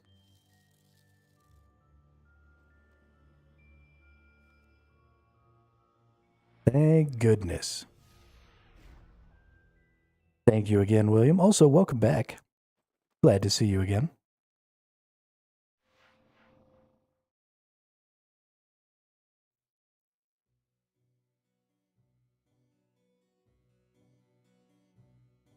Cross Wilderness Wall. Alright. How does this PvP thing work?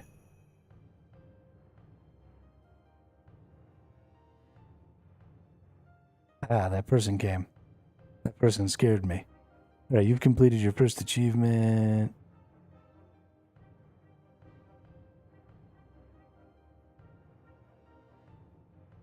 Okay. So what is the process of turning on or off PvP here?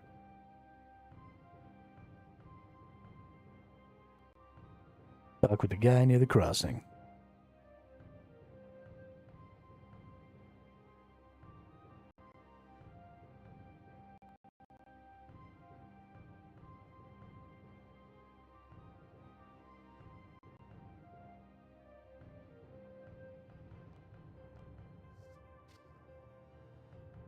This person?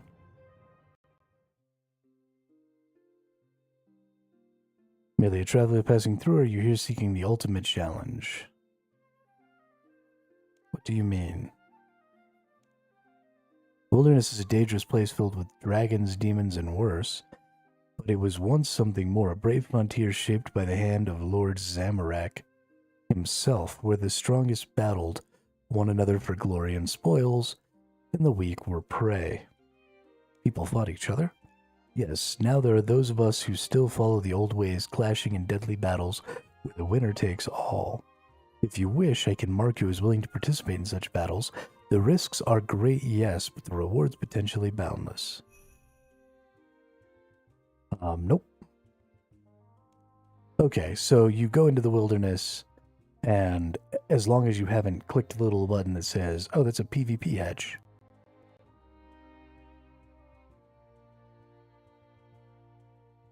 Read death list.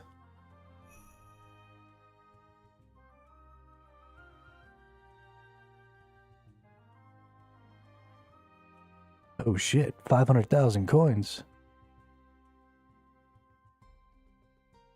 Evil Jawa. Yo, this evil Jawa dude is just like killing this person.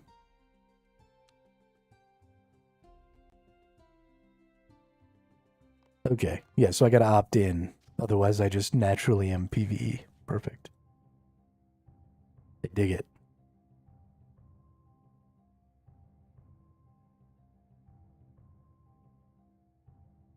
Let's get us some runite.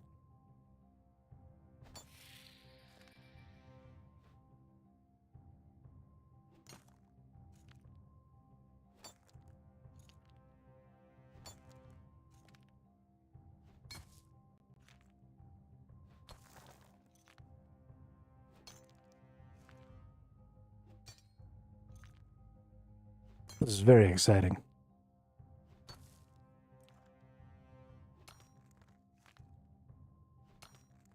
I really should be better about bringing food with me places. I just be running around with no food all the time. I am definitely gonna get murdered.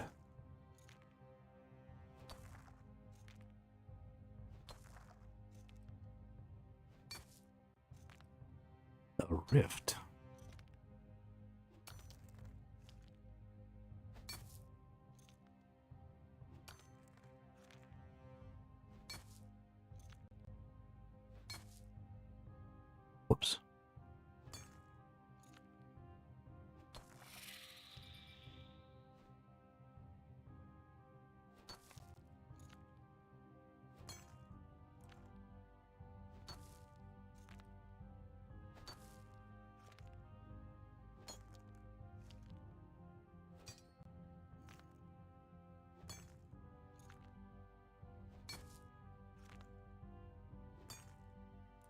How has your runescaping been going, William? Been fucking tearing it up?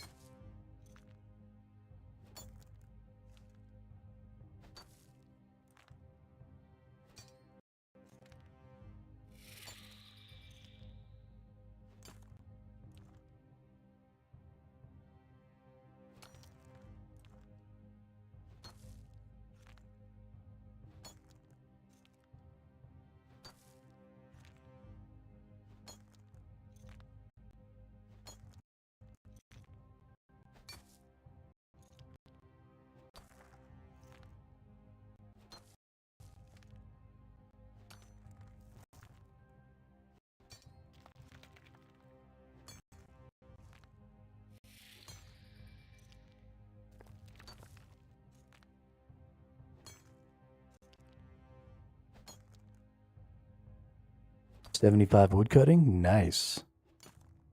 Hell yeah, dude. Hell yeah.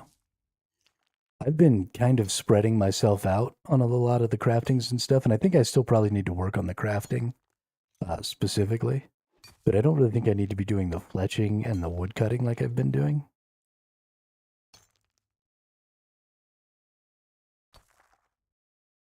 Oh shit. Found entry number 3 in Borik's book.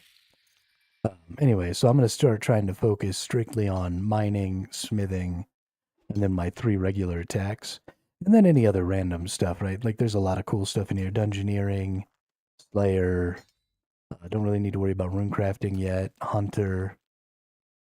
Of course, Hunter is for like leathers and stuff. I need to work on my summoning. There's some things like that I want to work on. But I think I'm going to mostly focus just on the stuff that's going to do these things here. You need 10 skills on 75 for getting the Elven City through a quest line, so another one down. Nice. Is that where you get the amulet that allows you to transport things automatically back? 8, 9, 10, 11, 12, 13, 14, 15, okay. Because I can find 10 skills. Let's see, we want these 3, 4, 5, 6, 7, 8, 9, maybe 10? No, 10.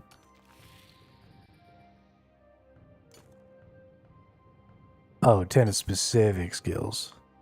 Yeah, there's the Elven necklace or whatever that automatically sends up to like 500 items straight to your bank, is what people have been telling me.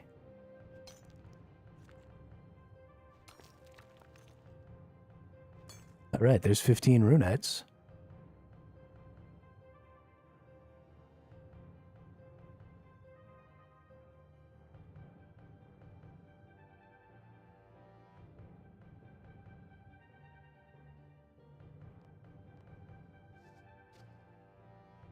Let's rock and roll. Open chest.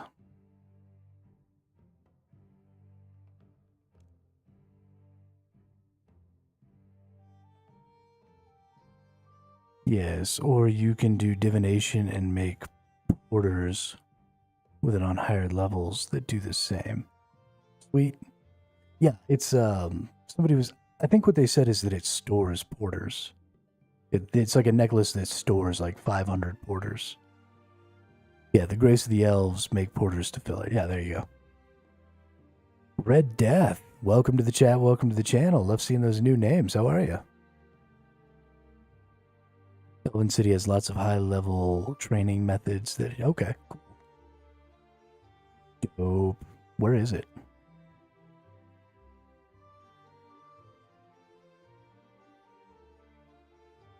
Is it the Lost Grove? Oh, no. I think I saw. There are elves in the way over here that won't let you, like, into this area.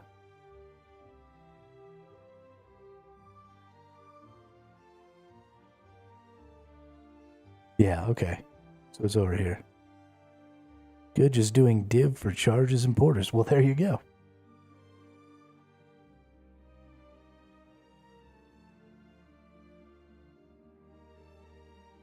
let's see. We need to get ourselves back to Valador.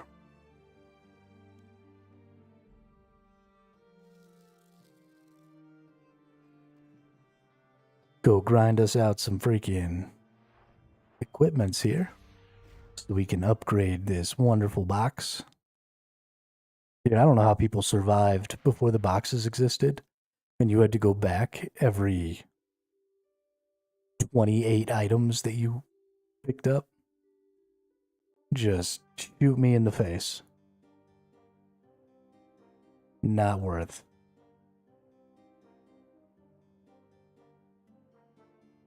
Long live the lodestone system, yeah. I mean, I wouldn't be bothered if I didn't have the lodestones. I'd still probably be okay. But not having these boxes.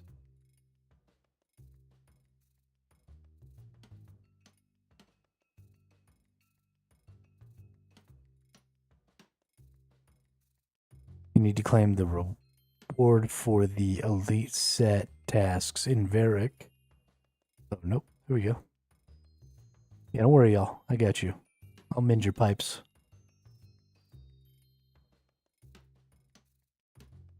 I don't actually know if I'm doing anything useful here, but...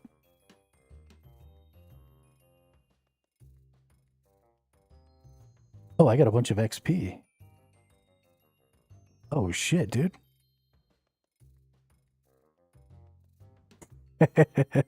Have a good night, William. Thanks for stopping by and saying what's up.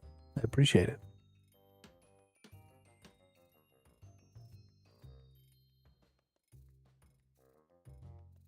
Nice, dude. Nice. I'll do that all day, all day.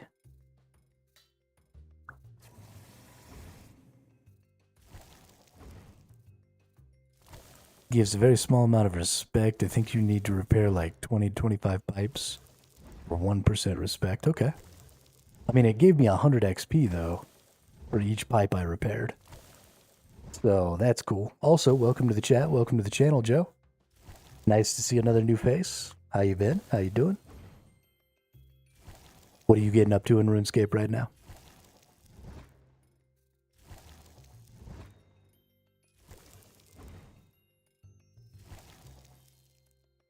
Yeah. Deposit all these. Shablam. And let's go over here and make some stuffs. Alright, first things first, we gotta upgrade our box. Just about to try and get some bossing done. Alright. There we go. Get that bossing. I can't wait to get to start doing some bosses. We're getting pretty close to being able to go maybe see about fighting the mole rat. We got, well, we need 60. We've got 49 here. So get ourselves up a little bit more on some of these skills. And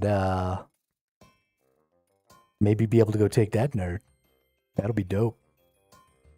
Oh, whoops. I'm out of heat. Oh, I never had any heat. That's right. I keep forgetting that once you move on to a new tier, you've got to heat it before you start smelting it, or before you start smithing it.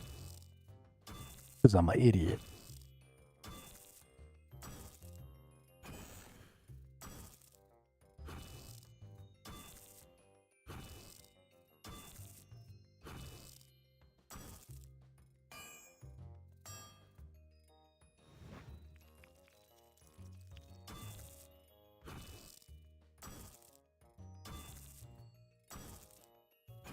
Pretty excited to kill that little mole rat thing, though. Fuck his whole world up. In that whole man's career.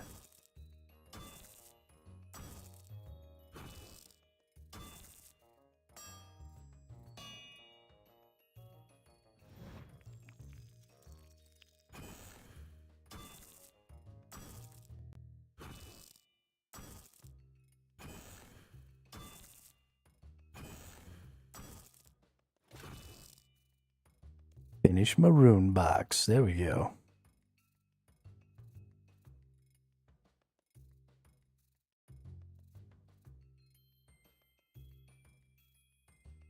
Right. Let's go ahead and take a look at our pickaxe.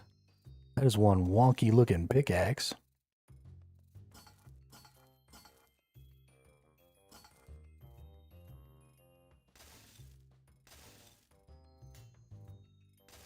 Eight, nine. Oh, I don't have enough, do I? Whoops.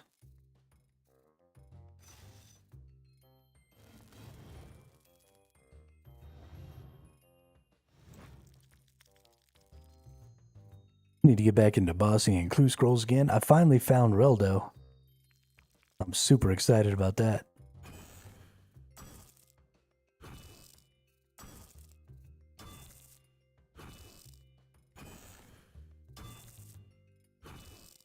I had gone to do the quest for the clue scrolls because somebody told me the clue scrolls were cool before I ever did the quest that introduced me to Reldo. So I found it and I figured out the clue pretty easy. And I had no idea what the fuck Reldo meant. But I finally found that nerd. Very excited. Now I gotta carry on and do whatever the next step is, but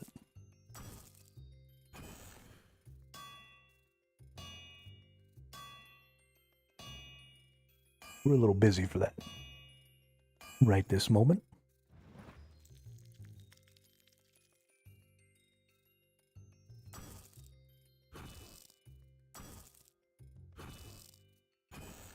Oh yeah, they're good for gold. Of course, that doesn't really matter to me, being an Iron Man, but there are some things I guess I need to spend gold on.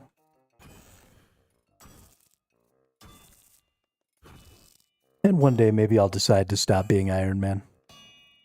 Take this account. Maybe I'll stop being Iron Man when I stop being hardcore. So if I ever die, then I'll just switch over to a traditional account. Not worry too much about it.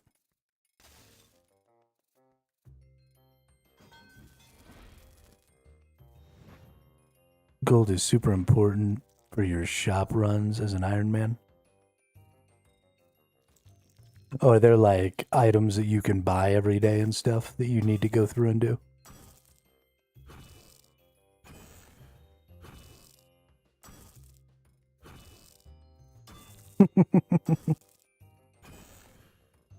Yeah, you'll need them for fortune components, for Grace of the Elves.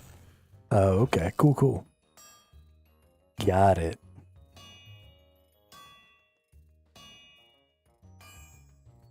Well, that's nice. It's cool that there's still a reason to kind of need to earn some gold and honestly kind of have to do it in a different way. Not just being able to interact with the auction house. That's dope. Let's see, I think I probably got a new achievement, or at least I'm working towards one. Complete all easy tasks and claim the following rewards. Tasks in Chaos Dio. A wilderness sword. What's a wilderness sword do? 5% chance to receive magical thread when crafting runes. Free teleports to the wilderness farming patch. Free teleports to Edgeville using wilderness sword. Dope. Whoops. We want to go here because we want to heat it first. We're going to go right here. We're going to go to level 2. Bammo. Whoops.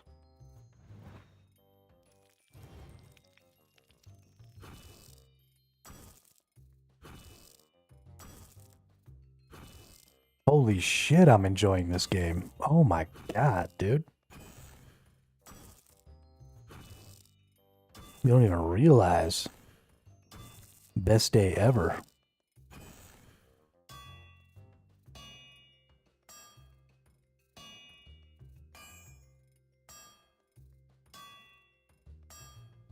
What is this person up to? Oh, it's Red Death. Hey, look at that. What's up, dude?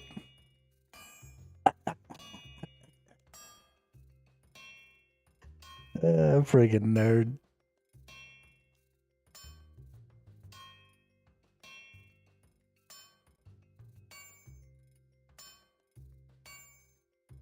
Let's see here. We got friends list. We got add friend. We got red death 601. Boop.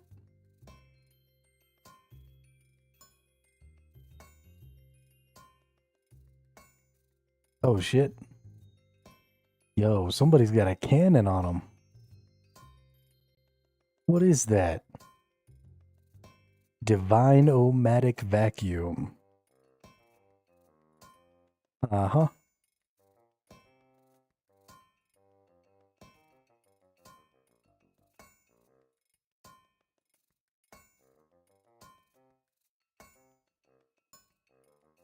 To make divination charges? Okay, cool, cool.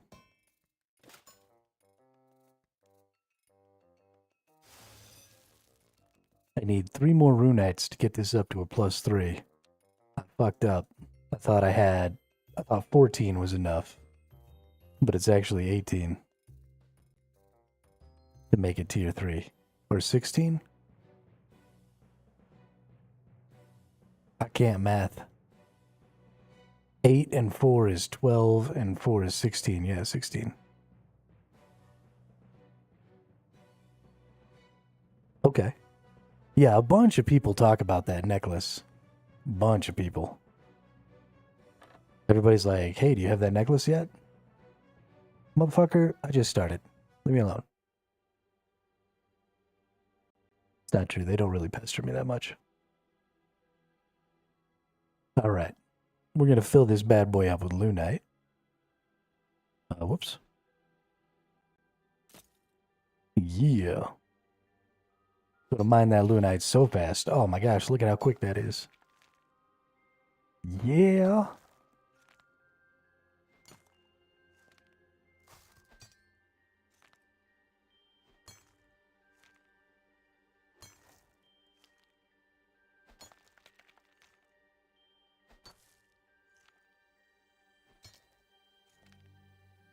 Community divination training.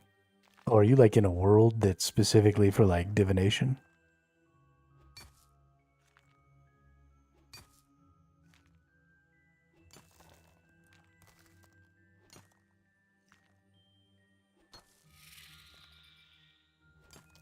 Also, how did you know what world I was in?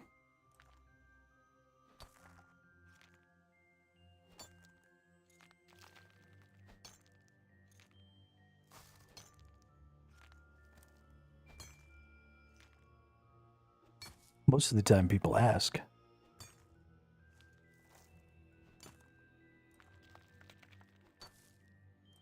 Are you stalking me? Oh, okay. Got it. Got it.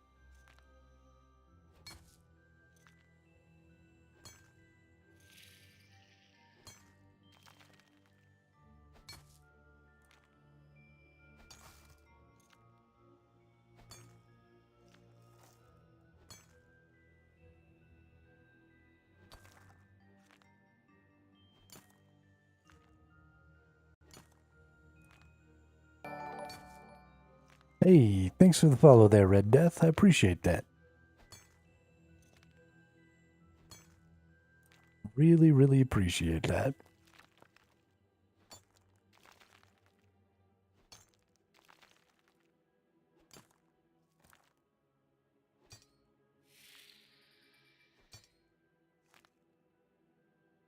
Check this dude out. Mortalitus. Rocking the full mithril with the adamant scimitars. Ooh, this person might be kind of new too. They got a hell of a lot of agility though. Holy crap. You see me on, feel free to ask for help. Yeah, absolutely. I'll definitely do that. I've actually had really, really good luck so far. There's always somebody in the chat who... There's a lot of people who play this game who are super experienced. So there's almost always somebody who can throw out a quick little tip or something. It's been real nice. Of course, I don't always stream when I play. I do play a little bit after stream. But mostly I'm just doing stuff like this when that's going on, so I don't normally get too far into it. I have been super surprised at just how generally positive the community around this game is. There have been a couple of people who think I'm insane for using a shield, but other than that, I just came back after 9 months of being gone. Are there any new skills in that 9-month time? I don't know when the most recent skill was added. I know, what, it's necromancy or something? It was one of the newest skills. Or at least the newest attack skill, or combat skill.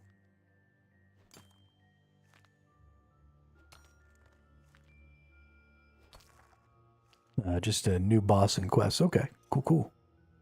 It's cool that in 9 months you can come back and there could be multiple new bosses and quests. That's cool. I am so excited about this game. I'm excited about the fact that they're getting rid of the treasure hunter.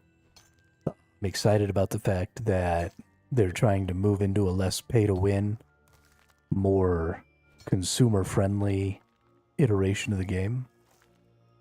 And I'm just excited at how good the questing is in this game. And I pretty much say this to everybody who comes into the channel, but I am fucking blown away by how good the individual quest stories are and how good all of the different mechanics and stuff that you interact with throughout those quests are. Right, all the puzzles and all the fun little bullshit. And I mean, I'm sure it gets boring if you've been playing the game for 20 years and you've got, 6 max level accounts and you've done all the quests 1,000 times, and like, I get it, that gets boring. But as a new player who's going through for the first time and getting to experience a lot of these cool quest lines that have really, really interesting mechanics and stories and puzzles in them has been just a fucking treat, dude. It's like Zelda the MMO is like the only way I can describe it.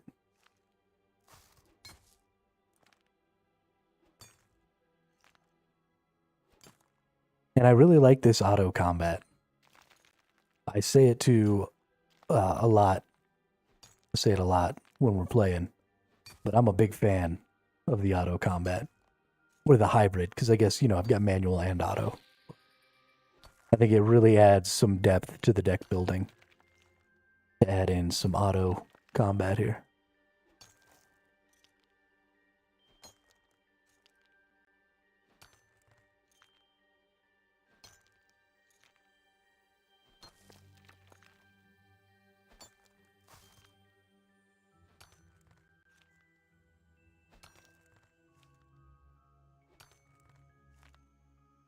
What keeps you playing the game? What's that one feature that you can't get in other games that you just have to keep coming back to RuneScape for? Alt 1. What is Alt 1? Is that like an overlay or something?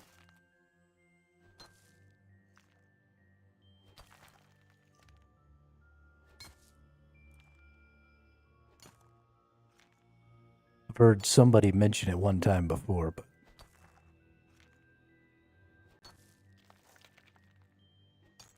with the friends I've met. Yeah, an overlay, okay.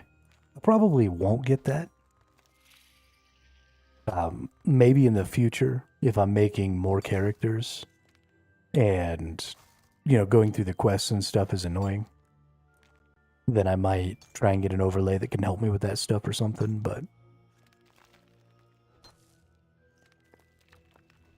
for now, I mean, I have the advantage that maybe a lot of other people don't have, and that is, like I said before, I have chat. And so if I get super stuck, use it for when I'm AFKing mostly, okay. Or clues. Yeah, I mean, if I get stuck, I have this sort of unique resource that a lot of other people don't have, where I can just say, like, hey, I'm lost, or hey, I don't really know where I'm going, or, somebody will kind of throw it out there. I kind of like the idea of figuring out the clues for myself, if I'm being honest. Those seem like a lot of fun. They seem like they could get frustrating, But they also seem like a lot of fun. And maybe after I've done, you know, a couple hundred of them, I might get tired of trying to figure them out. But for right now, they seem like a lot of fun to just try and see if I can guess what's going on.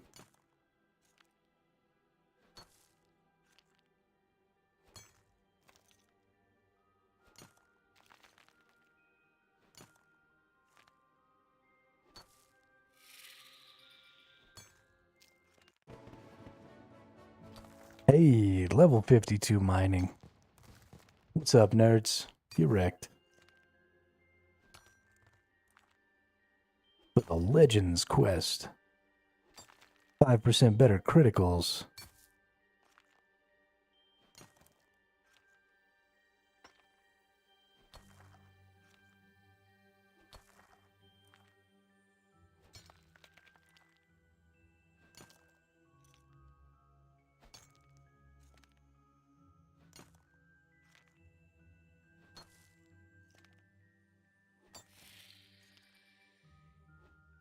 Clicking the buttons. RuneScape is a thinking person's game. You are right about that, Pickled Pike. 100%.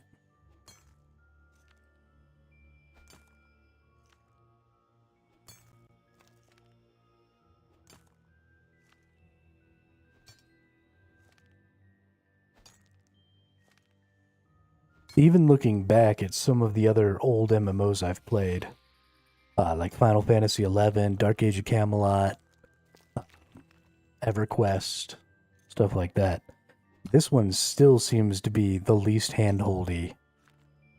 And I imagine probably old school RuneScape is even more so than RuneScape 3. But this game will let you fucking struggle. And just give no fucks. Like, oh, you can't figure it out? Sucks to be you. Guess you better move on to something else then, bud.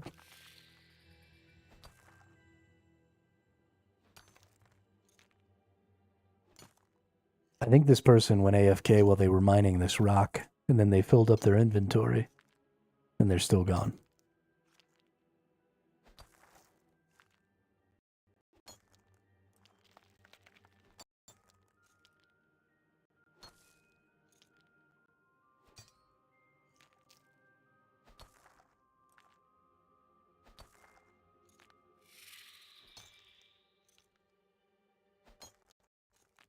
I'm never going to get over saying the name Pickled Pike. I am such a fan of alliterative names.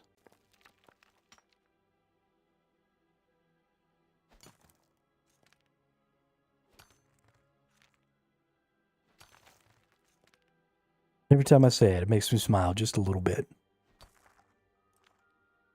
OSRS is easier in some ways, harder in terms of grinds.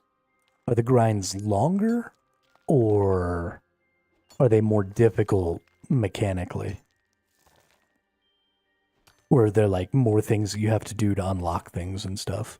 Or is it just the sheer amount of XP is more difficult?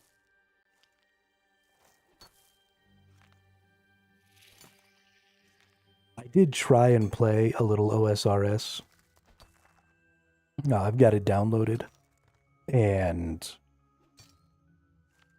I didn't even make it past the first room. I'm not the kind of person who thinks graphics are super duper important. But the original RuneScape is just too tough to look at for me. I don't know if I'm ever going to be able to play that game. Which makes me a little sad. No, I have never had Pickled Pike IRL. I've had Rocky Mountain oysters. But I've never had a Pickled Pike.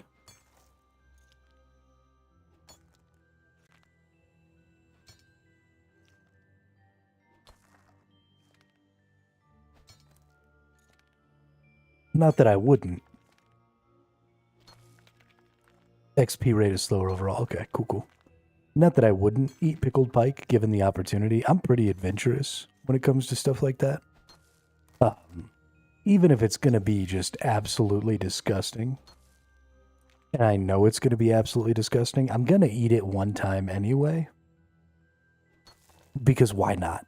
Right? Like, that's a taste that I know now that I wouldn't have known otherwise. So I'm down. I'm there for it. As long as it's not going to make me sick or hurt me in some way, I don't. Stuff like that doesn't bother me. I assume pickled pike tastes pretty gross. The HD plugin makes OSRS look a lot better. Oh, there is a plugin. Okay. Maybe I will look into that then.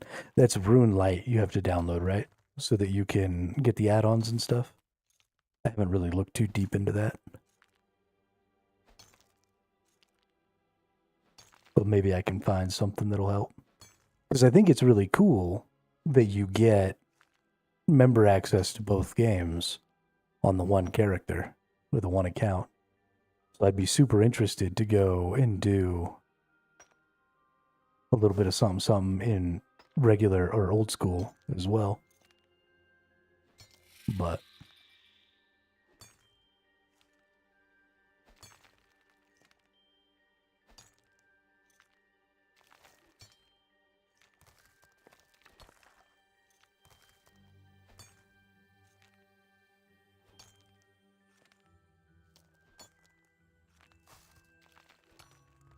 all right, we got our ore box all full of luminite there. So we might as well just go ahead and teleport on out of here. And we'll go up to Edgeville. We'll go fill up on runite. I think pickled pike tastes really good. Very similar to pickled herring, which is popular. You know, I've never had pickled herring either. I don't eat a ton of fish. Most of the fish that I've eaten in my life, actually, I would say probably a good 60 to 70%, maybe even more than that, of the fish that I've eaten in my life, I've caught.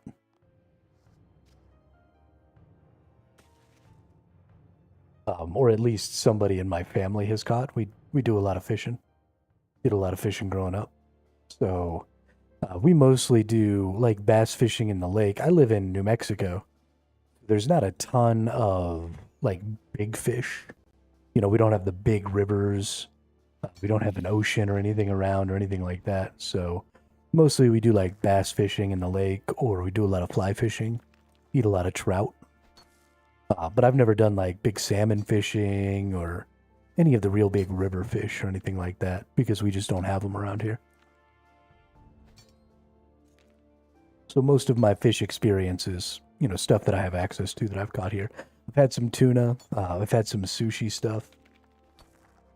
When I was living in California, when I was in the military, did a lot of sushi over there. Found some good spots. But haven't ever had the pickled herring or the pickled pike before. I don't even think I've ever seen a pike in real life. The Navy. Did 6 years in the Navy.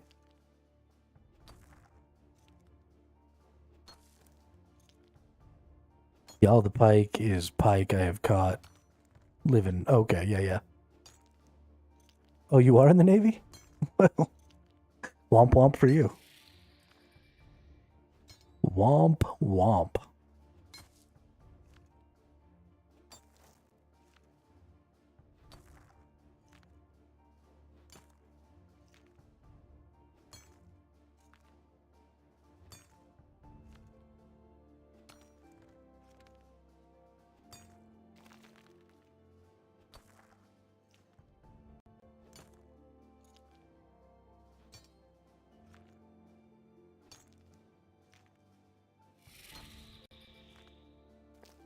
MN is Minnesota, right?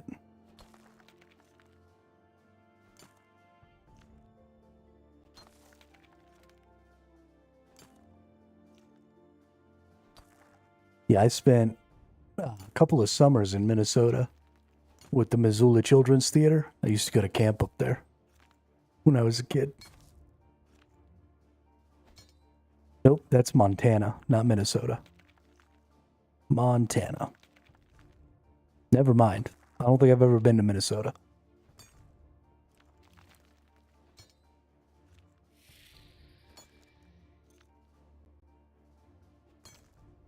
Don't think I've ever been to Minnesota.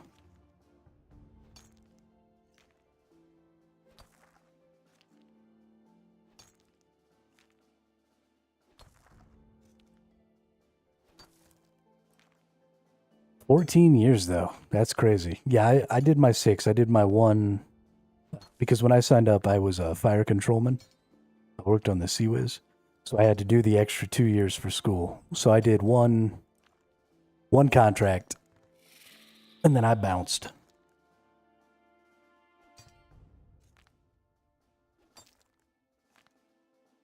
I see. Oh, nice. Nice. Y'all get all the hard work.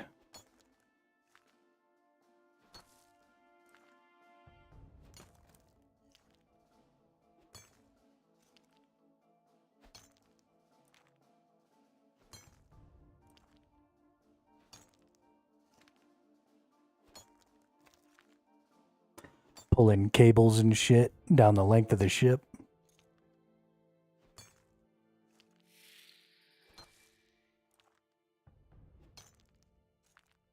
CG, MMC, and PC so far. I was on a frigate for a year. We decommissioned a frigate up in Washington. And then I was on a carrier for my last 3 years. Went on deployment on the carrier for 10 months. But only had the one deployment in the whole time I was in, so that was kind of nice.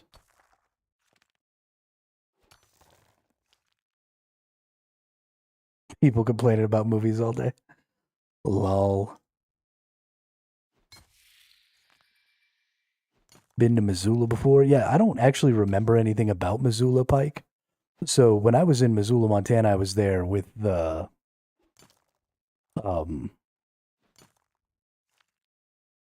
I was there with the theater group. I was there at camp, right? So we were actually outside of Missoula, on this lake in a campground, you know, with a bunch of cabins and stuff like that. And then we came into Missoula for the last couple of days of the second year I was there to like put on a show at a theater there. But for the most part, we just stayed at the lake the whole time. So I never really went into Missoula or like looked around or know anything about it. And it was, I mean, I'm talking 25 years ago.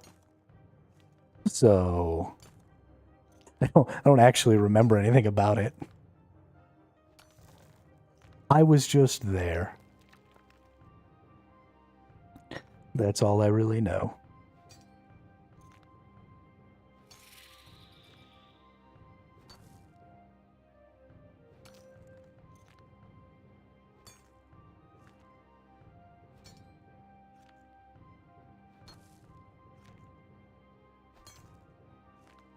Honestly, Red Death, I was in for 6, and I've been out for almost 8 now.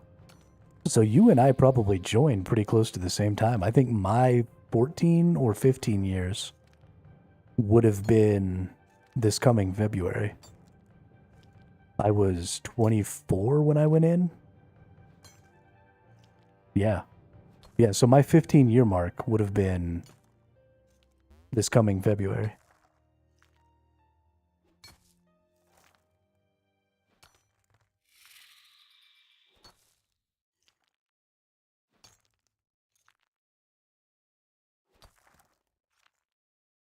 Had I stayed in.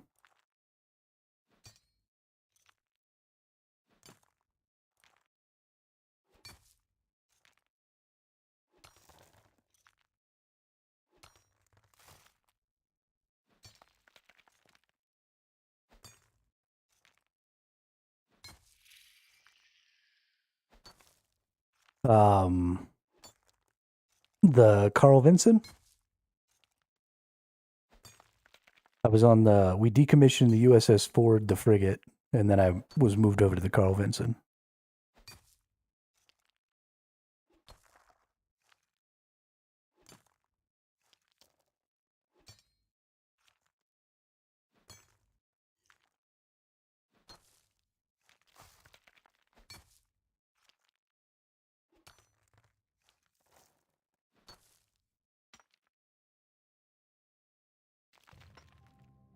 Hernandez. I've known Hernandez is a pretty common name.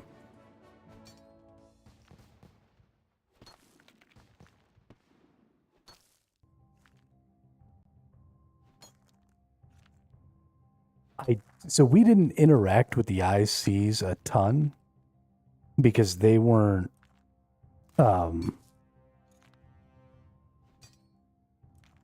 what's up, Bob? I am an Iron Man. I'm a hardcore Iron Man. You see this sweet ass gear right here? Boom shakalaka. Hardcore Iron Man.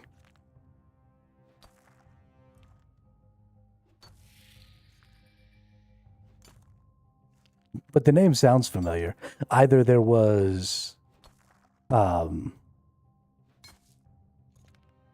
an ET or an FC that was Hernandez, or it was an IC. Oh, accidentally pissed off the skeleton.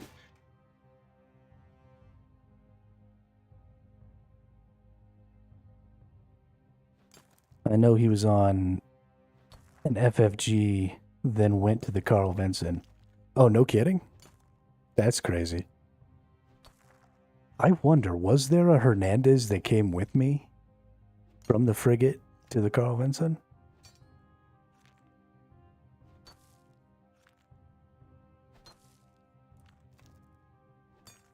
Because if he was on the same frigate that I was, then I would have definitely known him, just because the frigate's such a smaller crew.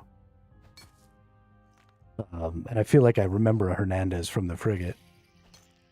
But once we got to the carrier, I mean, go out on deployment on a carrier, there's like 5,000 people on board.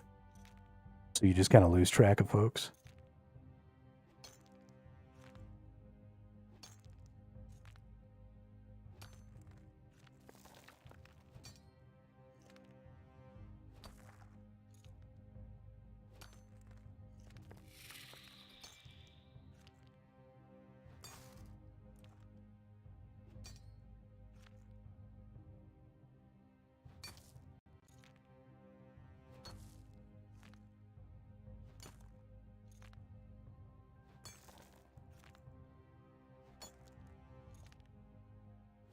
Bob, what's up? Welcome to the chat. Welcome to the channel. Nice to see those new faces.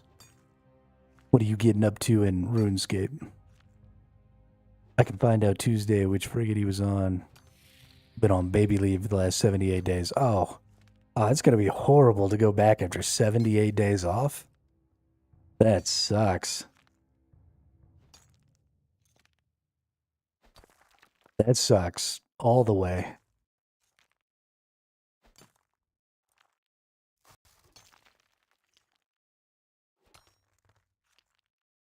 Leave is so rough because it feels so good to not have any responsibilities, no watch, no giving a shit, nobody breathing down your neck.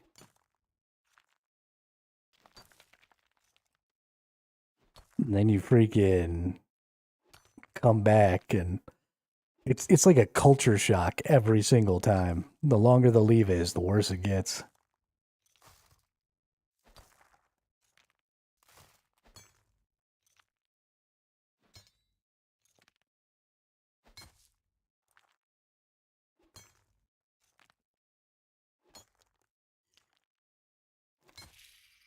Congratulations on your kid, though. That's cool.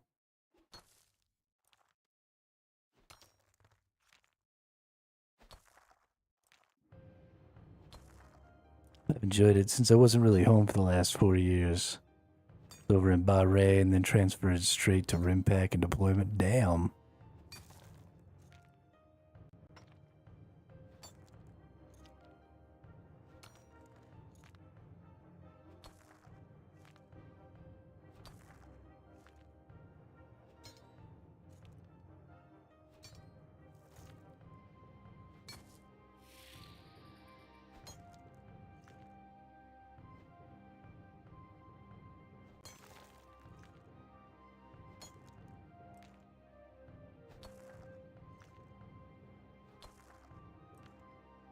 Yeah, I was luckily very unattached when I joined the military and stayed unattached throughout my entire time in the military. So none of the moving around or going on deployment or anything like that really had any sort of adverse effect on my life. There wasn't ever anybody waiting around for me, so...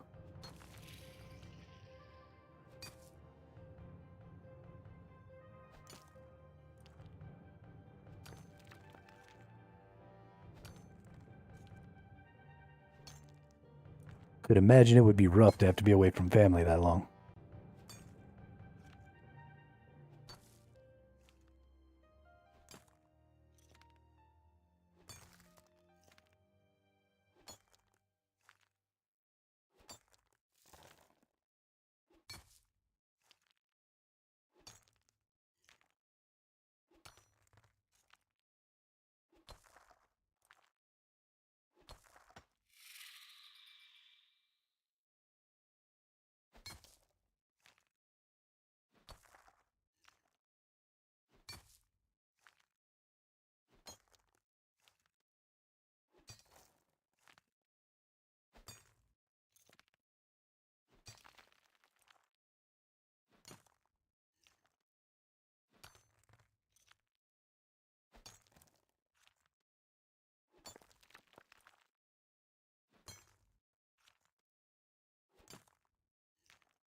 Whoops.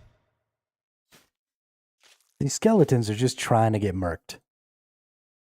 They're just like in the way of my clicks. Trying to die. I don't understand.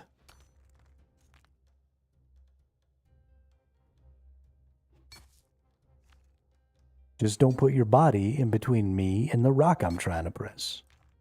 That's all you gotta do.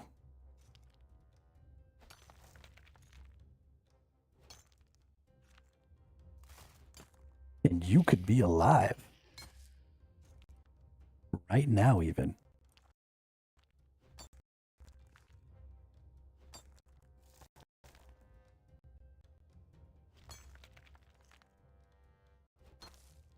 But, ladies and gentlemen, that is right at the 8-hour mark.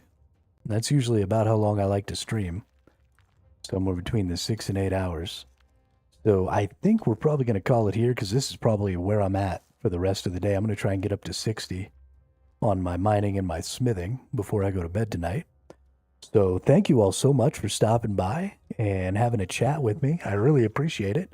It makes the time go by much, much more enjoyably when there's some people to talk to while I'm doing stuff like this, and also while I'm questing and stuff. So I've really enjoyed getting to know some of the community here and stuff. So I hope everybody enjoys the rest of their night. I'll be back again tomorrow. I usually get started about 4 o'clock Eastern Time, 4 p.m. Eastern Time. So feel free to stop by then. Hope to see you all again soon. Bye-bye.